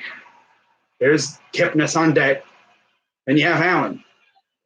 If anything, it's going to be 7, 8, 9 due up in the 8, 9, 1 due up in the ninth. Here's the 2-2 to Perez. Swing and a miss. We're not going to score. This is why I hate the bottom of our order. The top of the order is fine. But then it's like when the top of the order is hitting, the bottom of the order sucks. When the bottom of the order is hitting, the top of the order sucks. And that saxophone walk-up music only means one thing. Here's Jason Kipnis. Tying run on second. He struck out last at bat. He's 0 for 3. 11 home runs on the year against Nathan Eovaldi. Here's the pitch to Kip. Right back to the pitch. See what I mean? Such a buzzkill, man. Kipnis sucks. Kipnis sucks. God. Freaking Kipnis, man. It's a bum. Wow. Kip is literally he's a huge stiff, bro. I can't even he's such a bum. He's so bad. I can't even use reverse psychology on him. It would work on some players like Lindor or Naquin, even Perez, mostly, sometimes. But Kipnis, he is just another level of stiff. Oh my God. He is useless, man. It's just one at bat. He's still good. No. 0 for 4. Yeah, that's fantastic. Here. No, I don't have a sombrero. Here's a sombrero for you, Kipnis. Another one.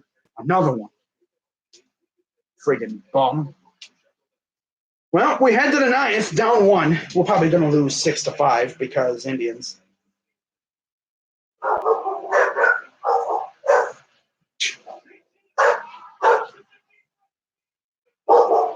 Wow. Mike Freeman will stay in as the DH. Clippard will replace Simber. Wow.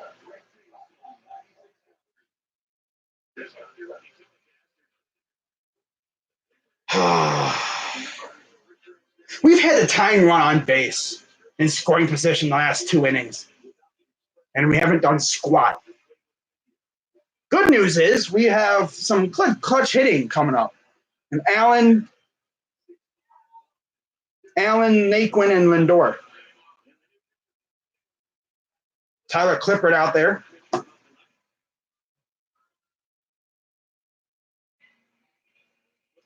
"37 games, 2.80 ERA, 45 innings, 10 walks, 45 Ks, 4 home runs, and a 196 opponent average."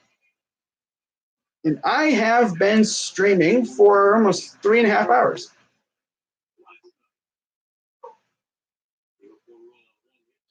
You're going to double. Yeah, you're going to double strikeout. He didn't even hit it. He didn't strike out. He freaking just pops right back to the pitcher. He always hits the weakest grounders, too. Here's Benintendi. First pitch, strike.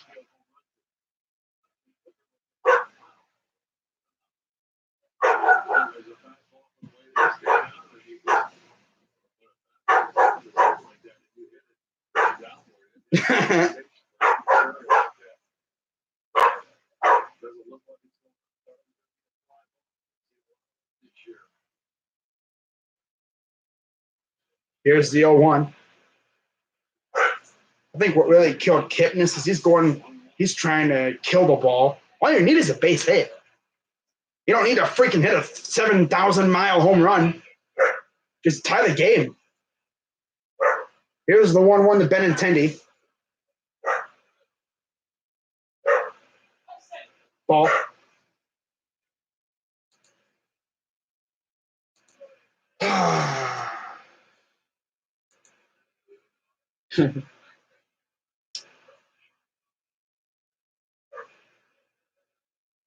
Here's the 2-1. Belts it foul.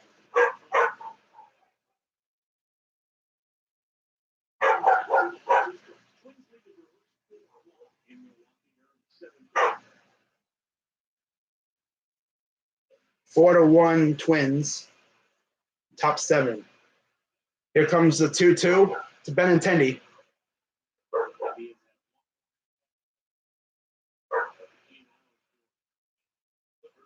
Fouls it off.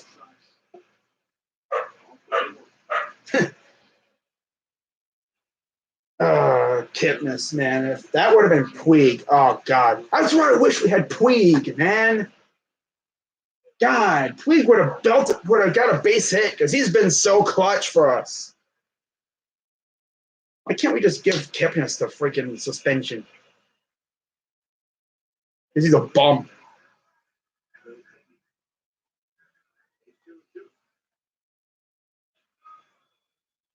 God. Well, at least we don't have to see him probably for the rest of the game. But we'll have the lineup coming up. 2-2. Ball, full count. Now watch. Clippard's going to...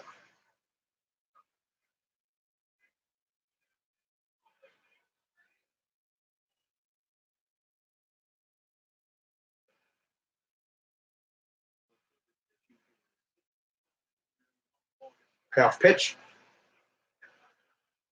High fly ball. Right field, and Naquin calls off Kipnis. Makes the catch. Man, if anyone watch Naquin win the game for us, that'd be so funny. I would love it. Allen hits a home run or something, or gets a base hit, RBI double, like a double. That'd be so clutch. But we'll see what happens, man. It's gonna be a fun bottom of the ninth. Got to get there first. Let's not let them score. Here's Moreland. First pitch ball.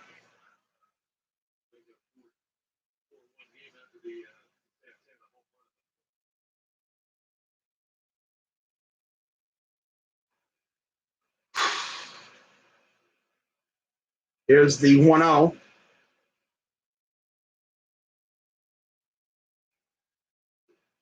Straight.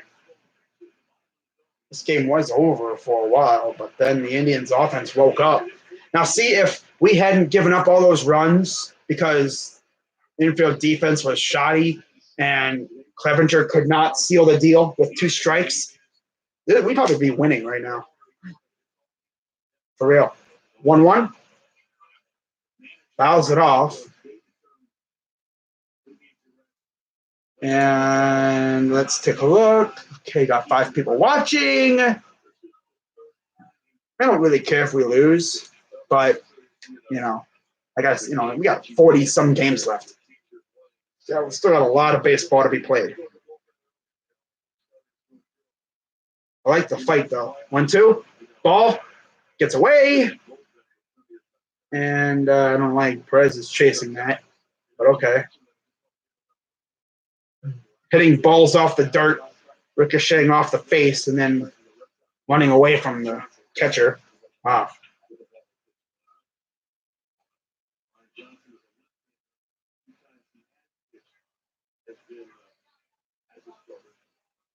Two.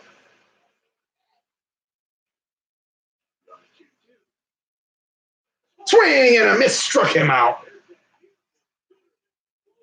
I will say though, even if we lose, I like the fight from this team. They didn't just die. They fought back. We actually had their game tying run on base in scoring position last 2 innings. Runner on third last in the eighth. Or yeah, in the eighth. No, in the seventh. Runner at second just recently. Mercado, I think, was up, and actually Mercado was a base hit.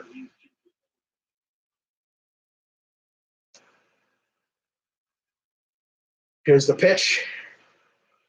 Fouls it off. Here's Hernandez. Marco Hernandez after Moreland struck out.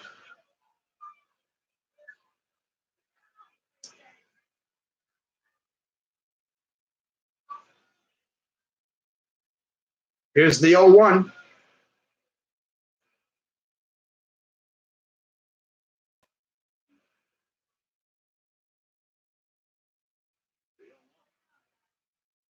Popped it up. Will this stay in play? No, it won't. That goes into the seats.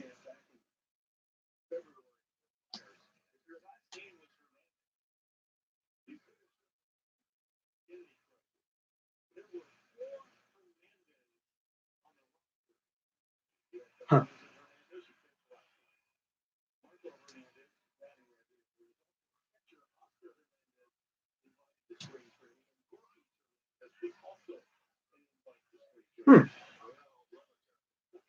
Wow.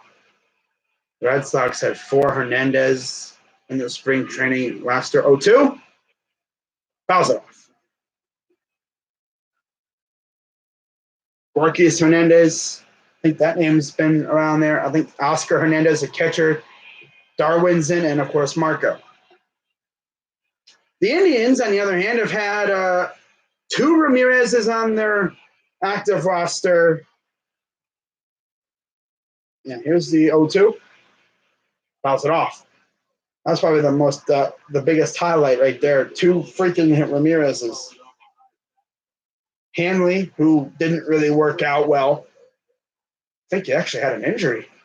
And then, of course, Jose. Here's the 0-2 to Hernandez. Swung and fouled. That's funny, though, because for the longest part of the season, we had a DH crisis. We did not have a true DH. And at a certain time, it's like, okay, we'll just do a DH by committee. Bowers or Luplo, whoever, if anyone needed a day off. Well, now we got Reyes. He's our bona fide DH for the time being. 0-2. Ball.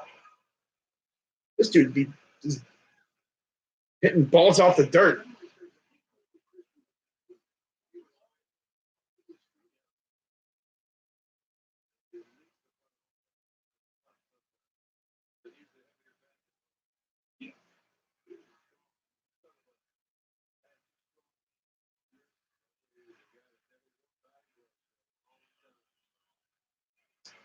Talking about Coco on the broadcast. Love it. 1-2. Grounder to Kip. Throw to first. Got him.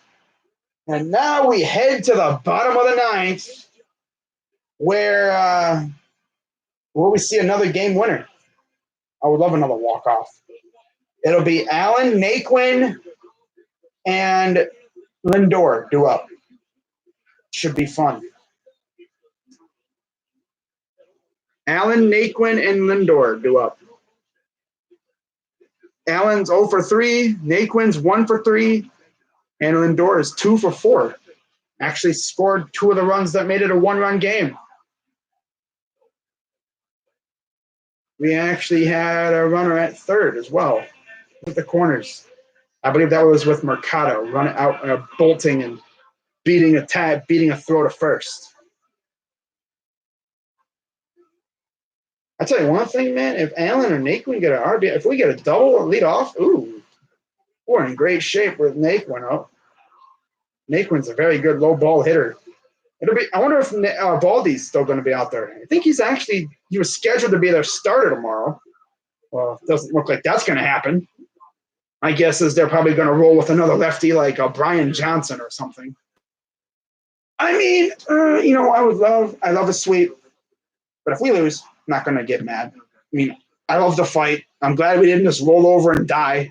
That was a good fight from the Indians. They had chances to tie the game, but Kipnis is a bum, and I don't know who else. I can't remember who they had up last time. Things just didn't go our way. But I like how they got after Sale, though. That was good.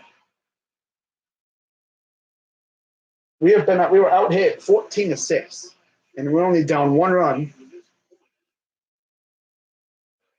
Oh yeah, Devers, 2-run double there.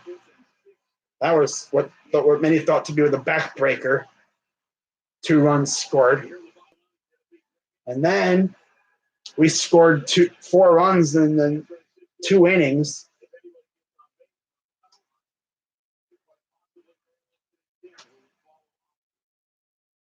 Yep. Workman will be on the mound. He is, of course, a righty. 53 games, 8-1 record, 187 ERA, 7 saves, 53 innings, 32 walks, 73 Ks, 120 opponent average. He has been very reliable for them. But that's what they also said about the guy that they had last night. And look what happened. It's not Hembry, so Lindor doesn't have his number.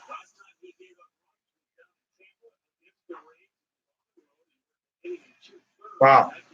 Here's Greg Allen against the righty. Here's the pitch. First pitch strike. And the bottom of the 9th is underway. All comes down to this.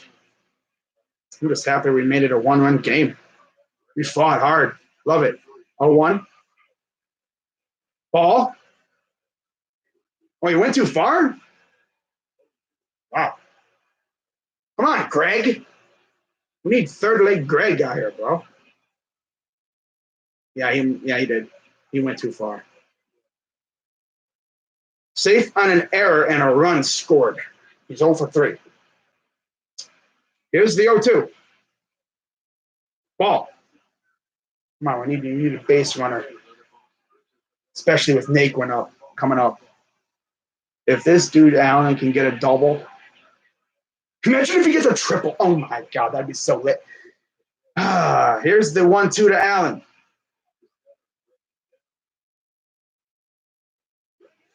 There you go, base hit. What did I say? There's your tying run.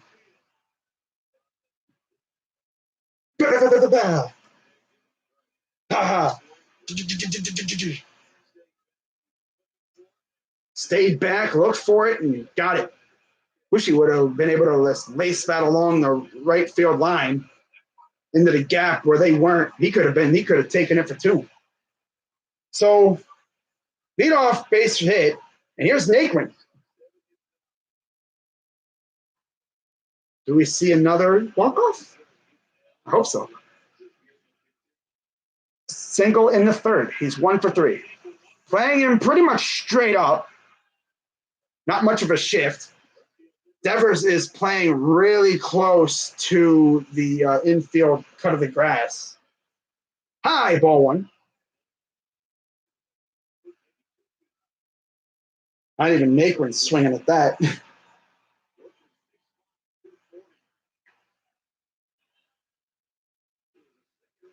Here's the 1-0 to Naquin. Come on. Get another walk-off. Do it again. Come on, Naquin. Follow Santana's footsteps. Here's the 1-0.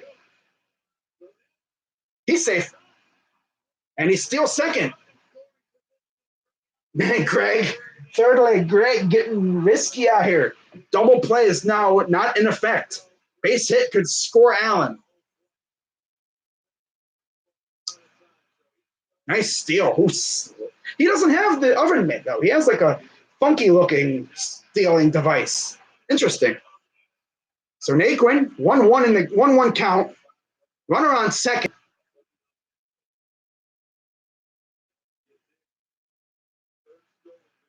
There's like Freeman. Here's Naquin. Base hit could score Allen. Here's the 1-1. That's the puttiest pitch. Still no outs, by the way. That steal was clutch, too, because the double play is not in effect. Even if he does ground out, Allen could just take off a third, and you have the winning tying run at third. And if this dude's, I mean, of course, it also doesn't really help that Naquin's batting lefty. Here's the 1-2 to Naquin. Everyone's on their feet. Come on, Naquin. Swing and a miss. Swear to God, if we don't score with a guy on second, that's the Indians right there. That's the freaking Indians. That's typical Indians right there. Here's Lindor. There's the 2-run double that he had earlier.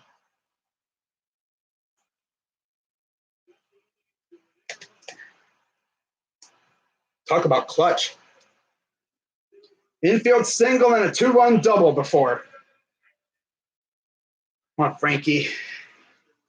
I want you to get a bath tonight, bro. I want you to. Come on, man. Let's go. Hands are freaking sweaty like crazy. God. Here's the first pitch to Lindor. High, ball one. Mercado on deck. Again, the double play is not in effect. Base hit would tie the game. Come on. That's right. I wish he was on third. Here's the 1-0 from Workman. 2-0. He actually dropped the ball, too. Wow. 2-0 count to Lindor.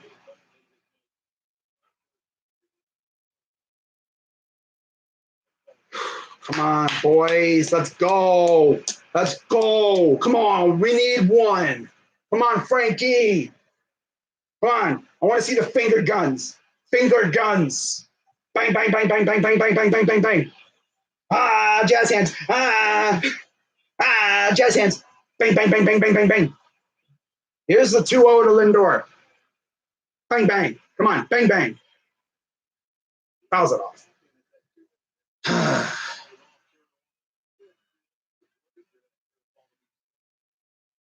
The sucky part is, though, it's like he's not batting right-handed.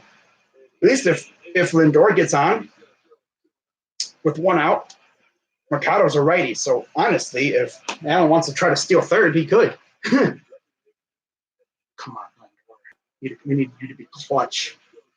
I want an RBI here. Come on, let's go. 2-1. High fly ball. That's going to get down. Here comes Allen. He's going to score. Where's Lindor going? Yep, he's in second. It's freaking Lindor, man. Let's go. Frankie freaking Lindor. Let's freaking go. We are tied at 6. We're winning this game. Frankie freaking Lindor. You didn't have to hit a home run. Just get a base hit. And he's in scoring position.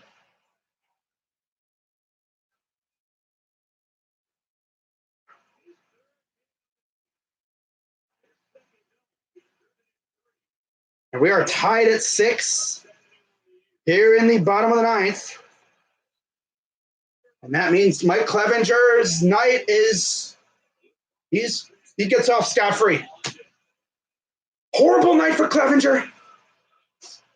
He gets off scot-free. Winning run is at second. Here's Mercado. He actually has a walk-off this year. Allen, that's right, man. I mean, I'm glad he stole second.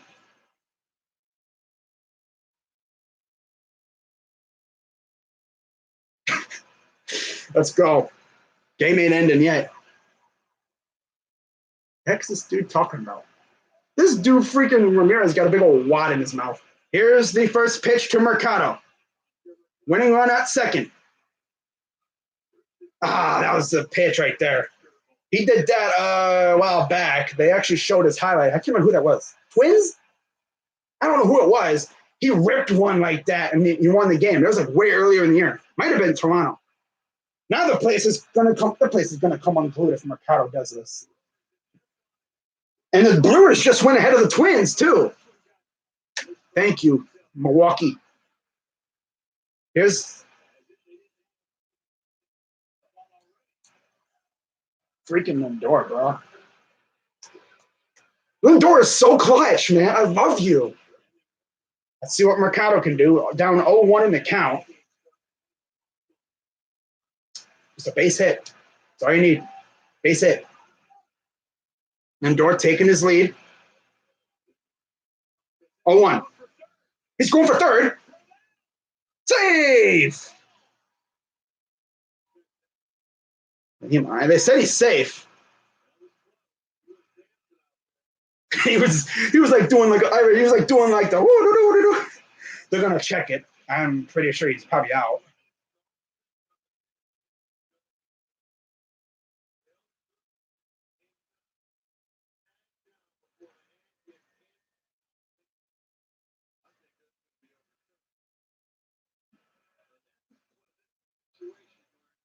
I don't know why you're stealing there. He's probably out. Oh, Lindor. Why are you stealing third? You're the winning run. Why are you stealing third?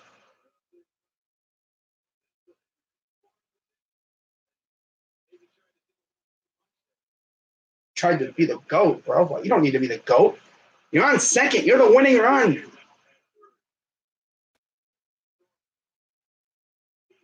Come on, Frankie. At least you tied the game, but damn, bro. Excuse me. Wow. He's mad. Don't know why you're stealing on, when you're on second. Let Mercado help you out. Did he hurt him? He must have hit his head on the ground too. Getting his face checked up. At least he tied the game. Come on, Oscar. We need a home run from you then. Well, I don't know why you're stealing. You're on second. Let Mercado bring you home. Here's the 1-1. Ball. God, it's almost like Mercado stealing with Santana at the dish. You don't do that. Why are you stealing, Lindor? You're on second. Let Mercado bring you home. Here's the 2-1. Fouls it off. I don't know what Lindor is thinking there. Sometimes his decision-making can be kind of questionable. And at least he tied the game, but why? Maybe, might have been 2-2. And that's going to end the inning. But so we're going to extras. Lindor should have been just chilling at second, but he got a little too antsy.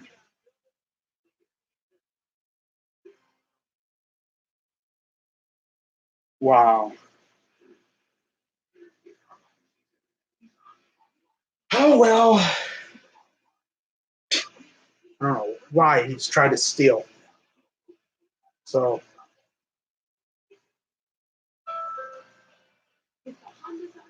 I thought he was safe, but no.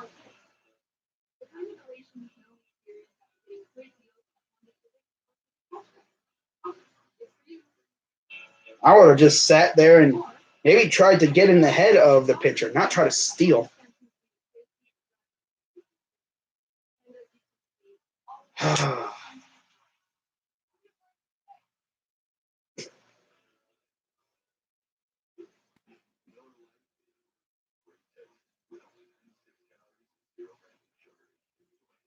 Well, at least we're tied still. Leone, Bradley Jr., and Betts are due up. That happened to us, I think, against the Yankees, though. except we actually had runners on scoring position and wound up couldn't put it through. I don't know why you're stealing third, Lindor. Just chill at second. At least he tied the game. Uh,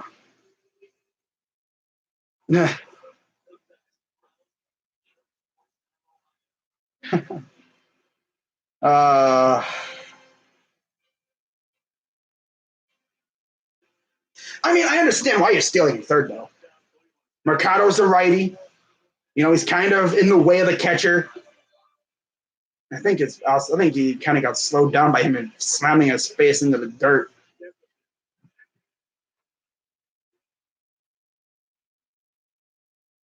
Come on, we need a 1-2-3 inning.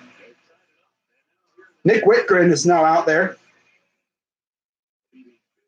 41 games, 4-0 record, 2.58 ERA, 45 in the third innings, 10 walks, 45 Ks, 5 home runs, and a 206 opponent average.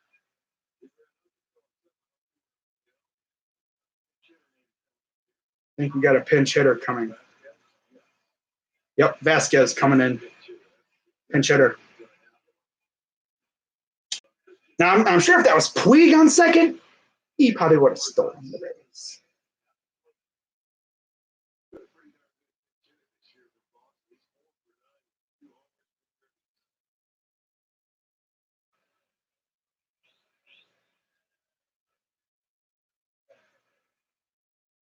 Well, I mean, at least Frankie tied the game. I can't be mad at him for that. And I understand you're super uber aggressive. And I mean, I understand that, though, too. If he steals third, fly ball to the deep outfield, even if it's a sac fly. Walk-off sac fly. How about that? But got to get a 1-2-3 inning here. I'm going to miss the entire thing of Hard Knocks. Not like it really matters. I recorded it. Here's the first pitch to Vasquez. Swing and a miss. So it'll be Vasquez, Bradley Jr., and Betts due up. And then for the Indians in the bottom of the inning, it'll be Santana.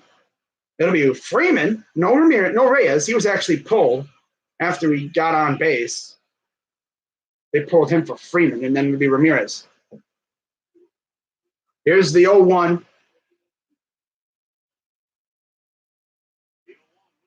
Swing and a miss. But yeah, score update out in Brewer country. It is 5-4 Brewers, bottom 7.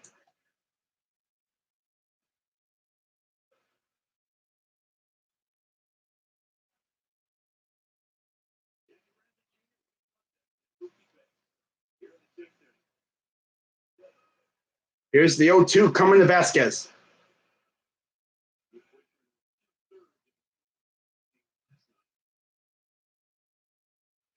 Fouls it off.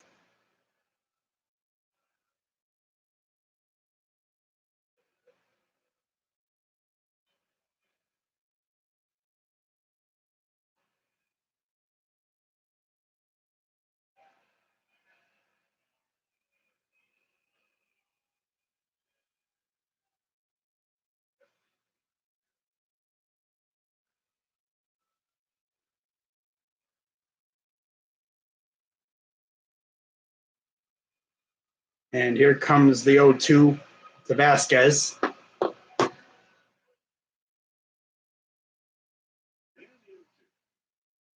Fouls it off.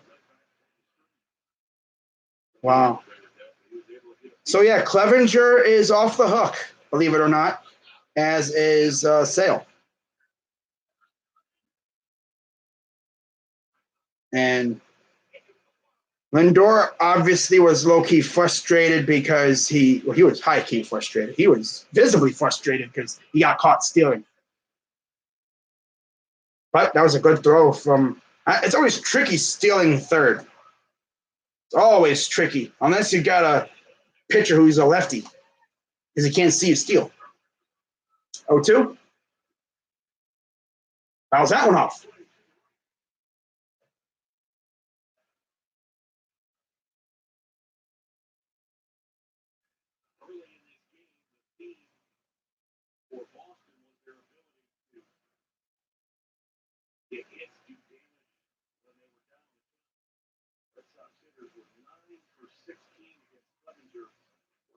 2 strikes. There were 4 2/3. He left 4 runs.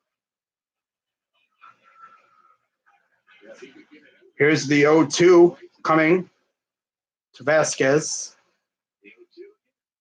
Fouls that one off again.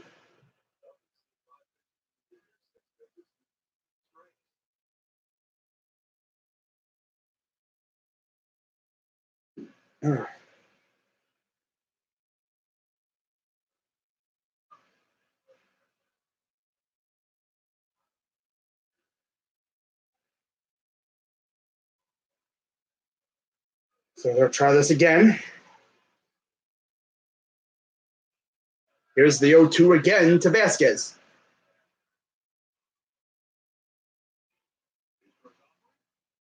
Fouls that one off.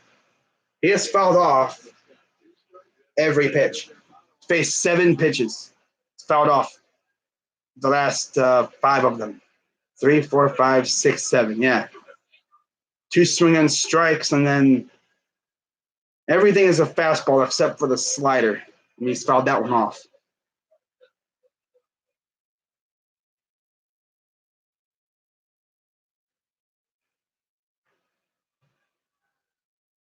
And here comes the 0-2 again. Fouls it off. This one will go into the seats.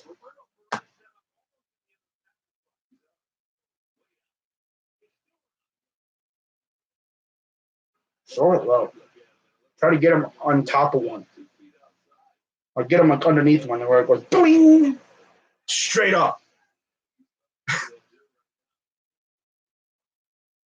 Like, bro, I'm not even trying to foul it off. I'm giving you a ball, and you still foul it off.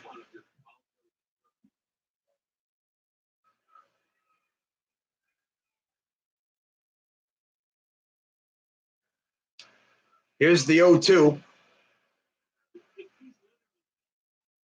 Fouls that one off again. 9 pitches. No balls.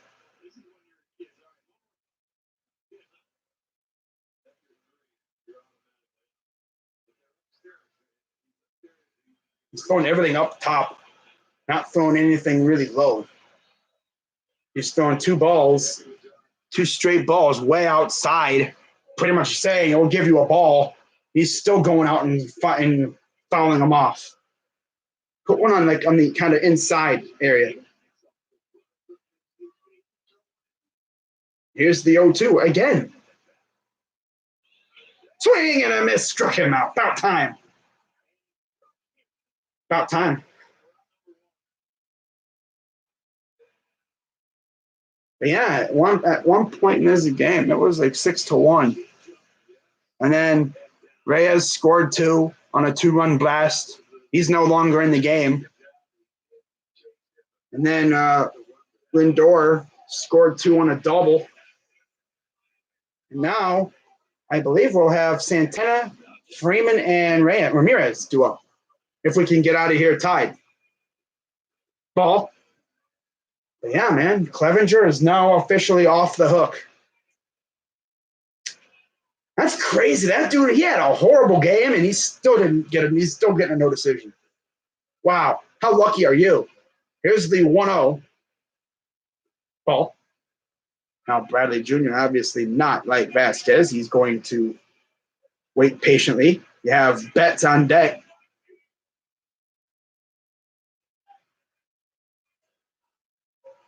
I have been streaming for 4 hours.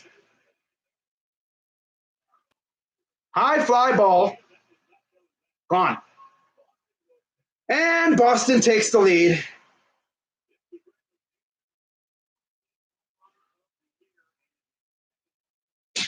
Wow. 7-6 Boston.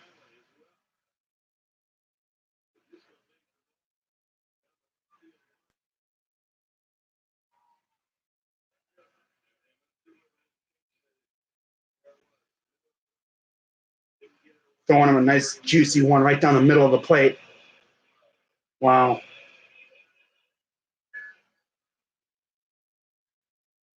think that's like the first home run of the actual game. No, for them, yeah. Here's Betts with one down.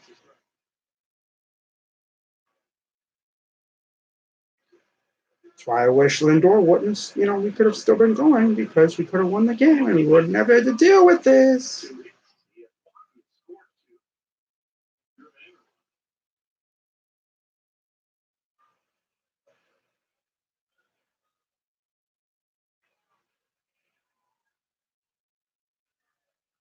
Here's the 1-1 coming to Betts.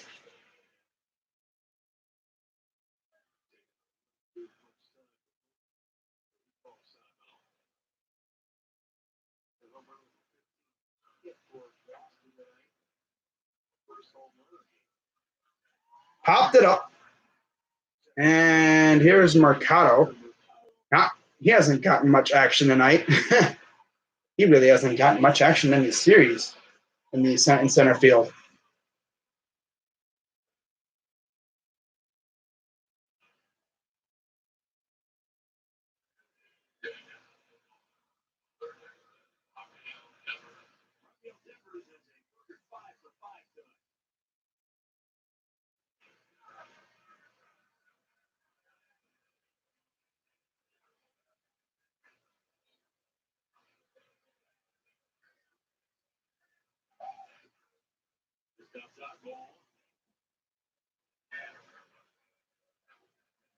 One-0 count to Devers. This is where I wish we would have still had Franmil out there. But no, we took him out because Mike Freeman. Yeah, 1-0. 6 hits for Devers. That's going to be a 2-out double. Wow.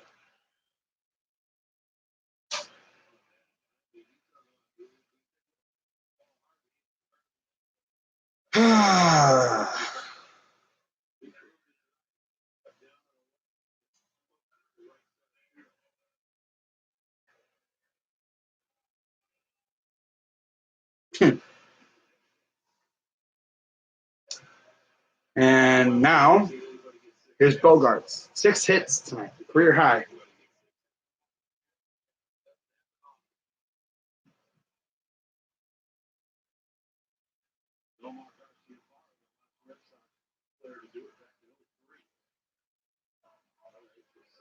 Years ago. It's a rarity, that's for sure.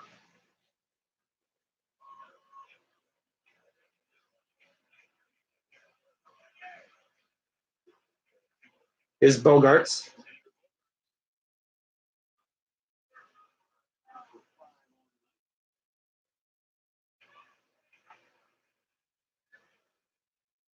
Here's the pitch. Strike one. Dude goes through like a 10-pitch battle with Vasquez. Gives up a blast to Jackie Bradley Jr. And then a double to Devers.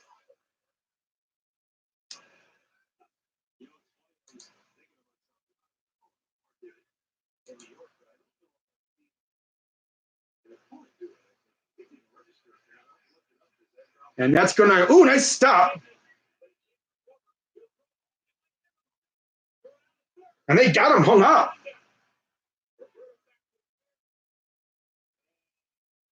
Got him. Devers, wow.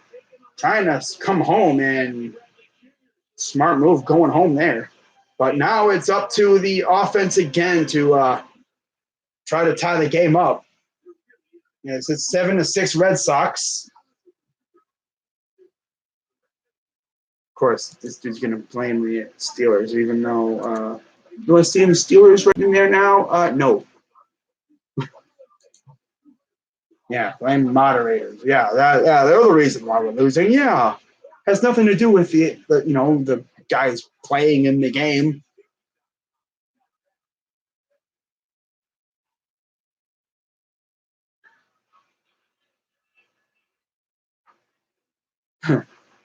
So it will wind up being Santana, Freeman, and Ramirez.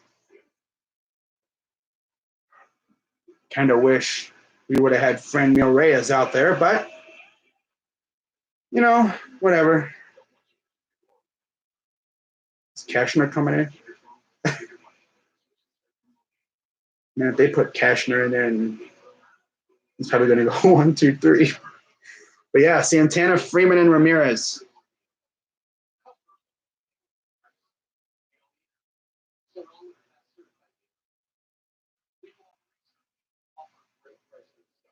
No.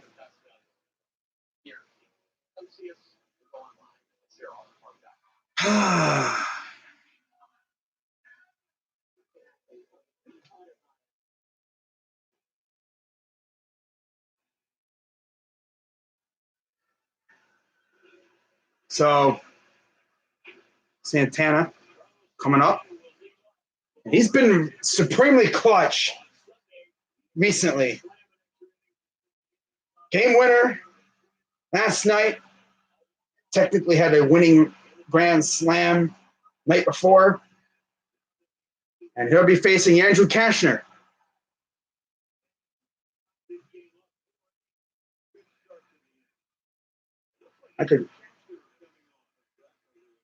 Andrew Cashner, 23 starts with Baltimore and Boston, 10-7 record, 4.83 ERA, 126 and 2/3 innings, 46 walks, 87 Ks, 18 homers, and a 260 opponent average.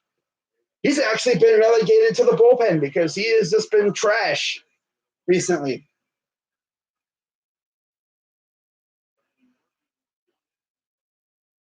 I don't think he's ever been in the bullpen. Vasquez is now in at catcher. Santana, batting left-handed. Here's the first pitch. Strike one.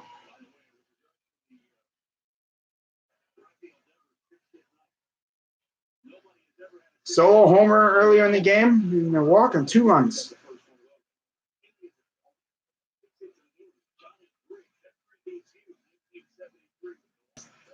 0-1. Ball. If you walk him, then you have Freeman coming up, and then you have Ramirez. We need Santana to get a double or something. Or something like that. A home run would be clutch. Do it again, Santana. Do it again. Clutch. Come on. Ball. Just a hair high.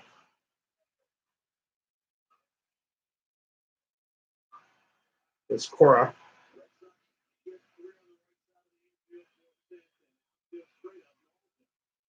I'm just happy we freaking fought back, bro. Damn. Playing everyone way back.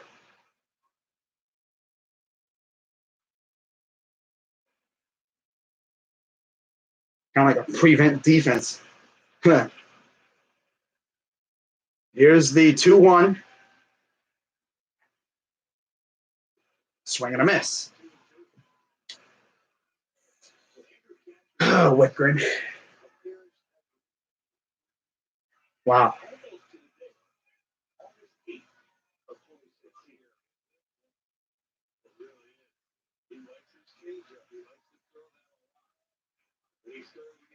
Here's the 2-2 pitch.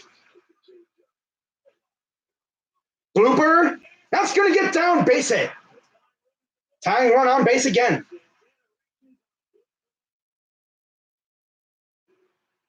Now here comes Mike Freeman.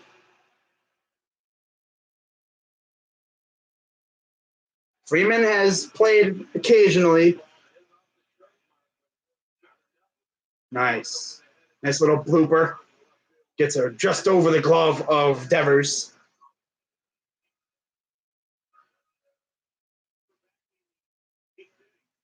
This is where you really would have loved to have Franmil Reyes. But here's Mike Freeman, batting .260, 3 homers, 15 RBIs, .350 on base percentage. Come on, Magic Mike. Man, this is where we were. I wish we had Puig, man. God. Here's the pitch. Why are you bunting? God. Yeah, let's bunt. Bro. Why are you bunting? You are an idiot. You do not bunt, you idiot. Bro, oh my God. He will bunt no matter what, bro. He don't care. He loves to bunt. He is going to die on the bunting hill. Man, why? Well, here's Ramirez with one down. God, Freeman, Tito's an idiot with bunting. Go to first. Got back in time. Well, let's bunt. Why? Why? Bunting is stupid. Greg Gallen did it because the pitcher kind of, stumbled off the mound and they couldn't field it correctly. That one was a horrible bunt, too. Here's the pitch to Ramirez. Ball. You have Perez and then Kipnis. Oh, my God. Come on, Ramirez. We need a double. Ramirez is very good at lacing the ball down the lines. Here, let's see what he can do with 1-0 count against Cashner. Here's the pitch. Fouls it off. Foul. Oof.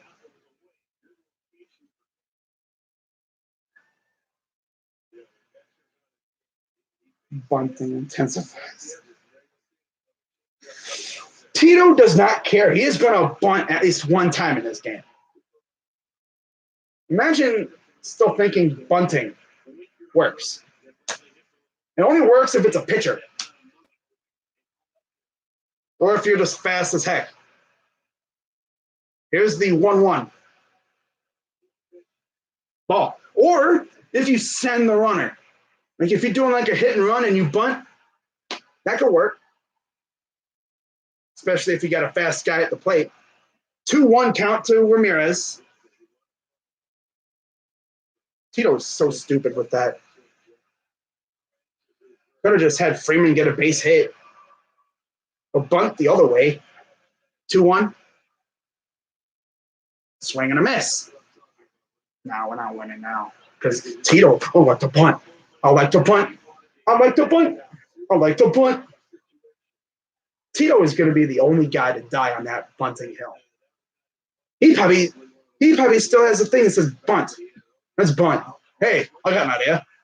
Hey, let's bunt. You have a hitter who's clutch? No, let's bunt. Yeah, let's bunt. 2-2 to Ramirez. Foul. Looked good off the bat. Didn't get a lot of it. Fouls it off. Stays alive. It's going to come down to Perez, isn't it? Freaking Tito, that's the one thing I don't like about you. You still like to bunt. If you can catch him off guard, yeah, it's cool. Just not there. 2-2. Swing and a miss. Foul. Strikes him out. 2 down.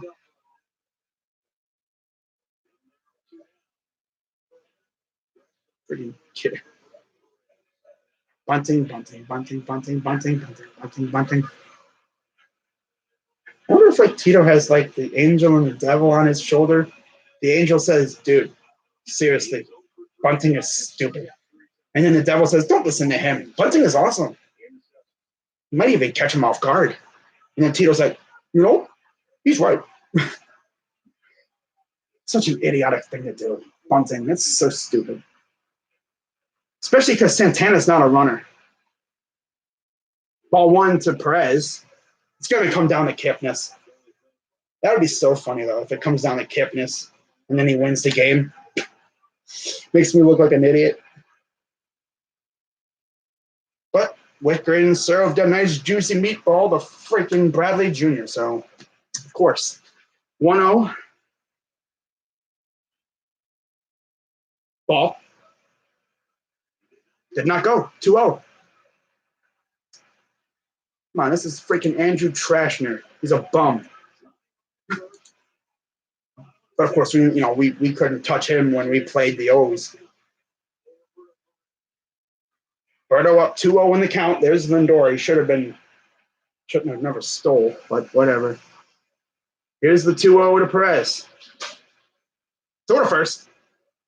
Back in time.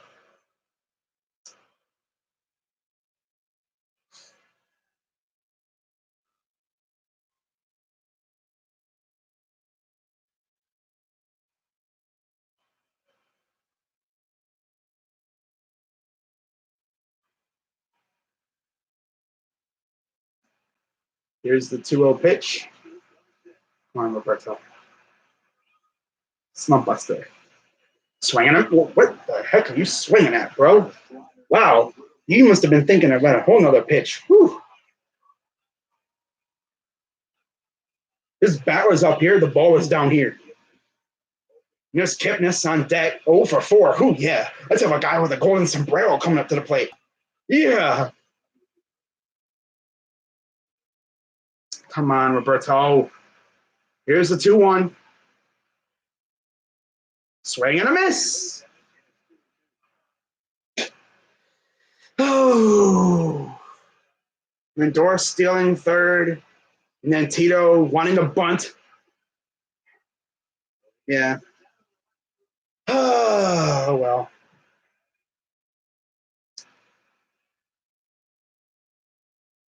Here comes the 2-2.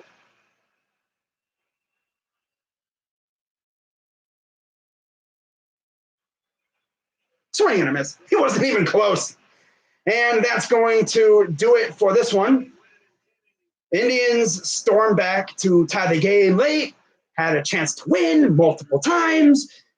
Lindor got caught stealing, and then Tito likes to bunt. So, of course, then Whitgren gave up a ding-dong to Jackie Bradley Jr., which put him up 7-6.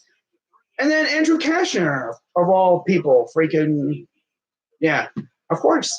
So at least Mike Clevenger didn't take a loss. Loss will go to Whitgren. He's 4-1. And the win will go to Brandon Workman, who is 9-1, and Cashner gets his first save. So, yeah. And let's see what's going on with the Twins. They are still losing 5-4, but they got 2 on with 2 out, top of the 8th. So that's going to wrap it up for this live stream. I have been streaming for almost 4.5 hours. This game was ugly. Clevenger did not look good. They were beating the crap out of him. And then towards the end of Sale's time on the mound, Indians got a couple runs. They had a chance to take the lead, maybe win the game late multiple times, like I said. And they got Lindor stealing, which I don't know why you're stealing with Mercado at the plate, especially with Mercado's, ability to just rope the ball down the left side, stay on second, or wait for the right pitch. But I know we're not going to win every game, but tomorrow we got Shane Bieber on the mound. Shane Bieber, I don't know who he's going against. It was supposed to be Eovaldi, but he pitched tonight. So we'll see who the Red Sox put on the mound tomorrow. It's an afternoon game. I will be streaming. It'll be fun.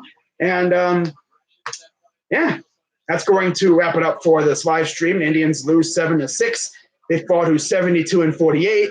And the Red Sox improved to 63-59. And we'll be back tomorrow for the final game of the series and the final game of Puig's suspension. We missed him big time tonight. We missed him and his bat tonight. He probably was itching to come in, but of course he's suspended because he got in a fight with the freaking Pirates. Freaking losers. Of course, he was in a game that he was playing for a team he wasn't even on anymore, really. But, yeah, I'm going to wrap this up, and I'll see you guys tomorrow for Game 3 of the series. Until then, I'm Crazy Dog 99. Let's go Tribe, and I'm out.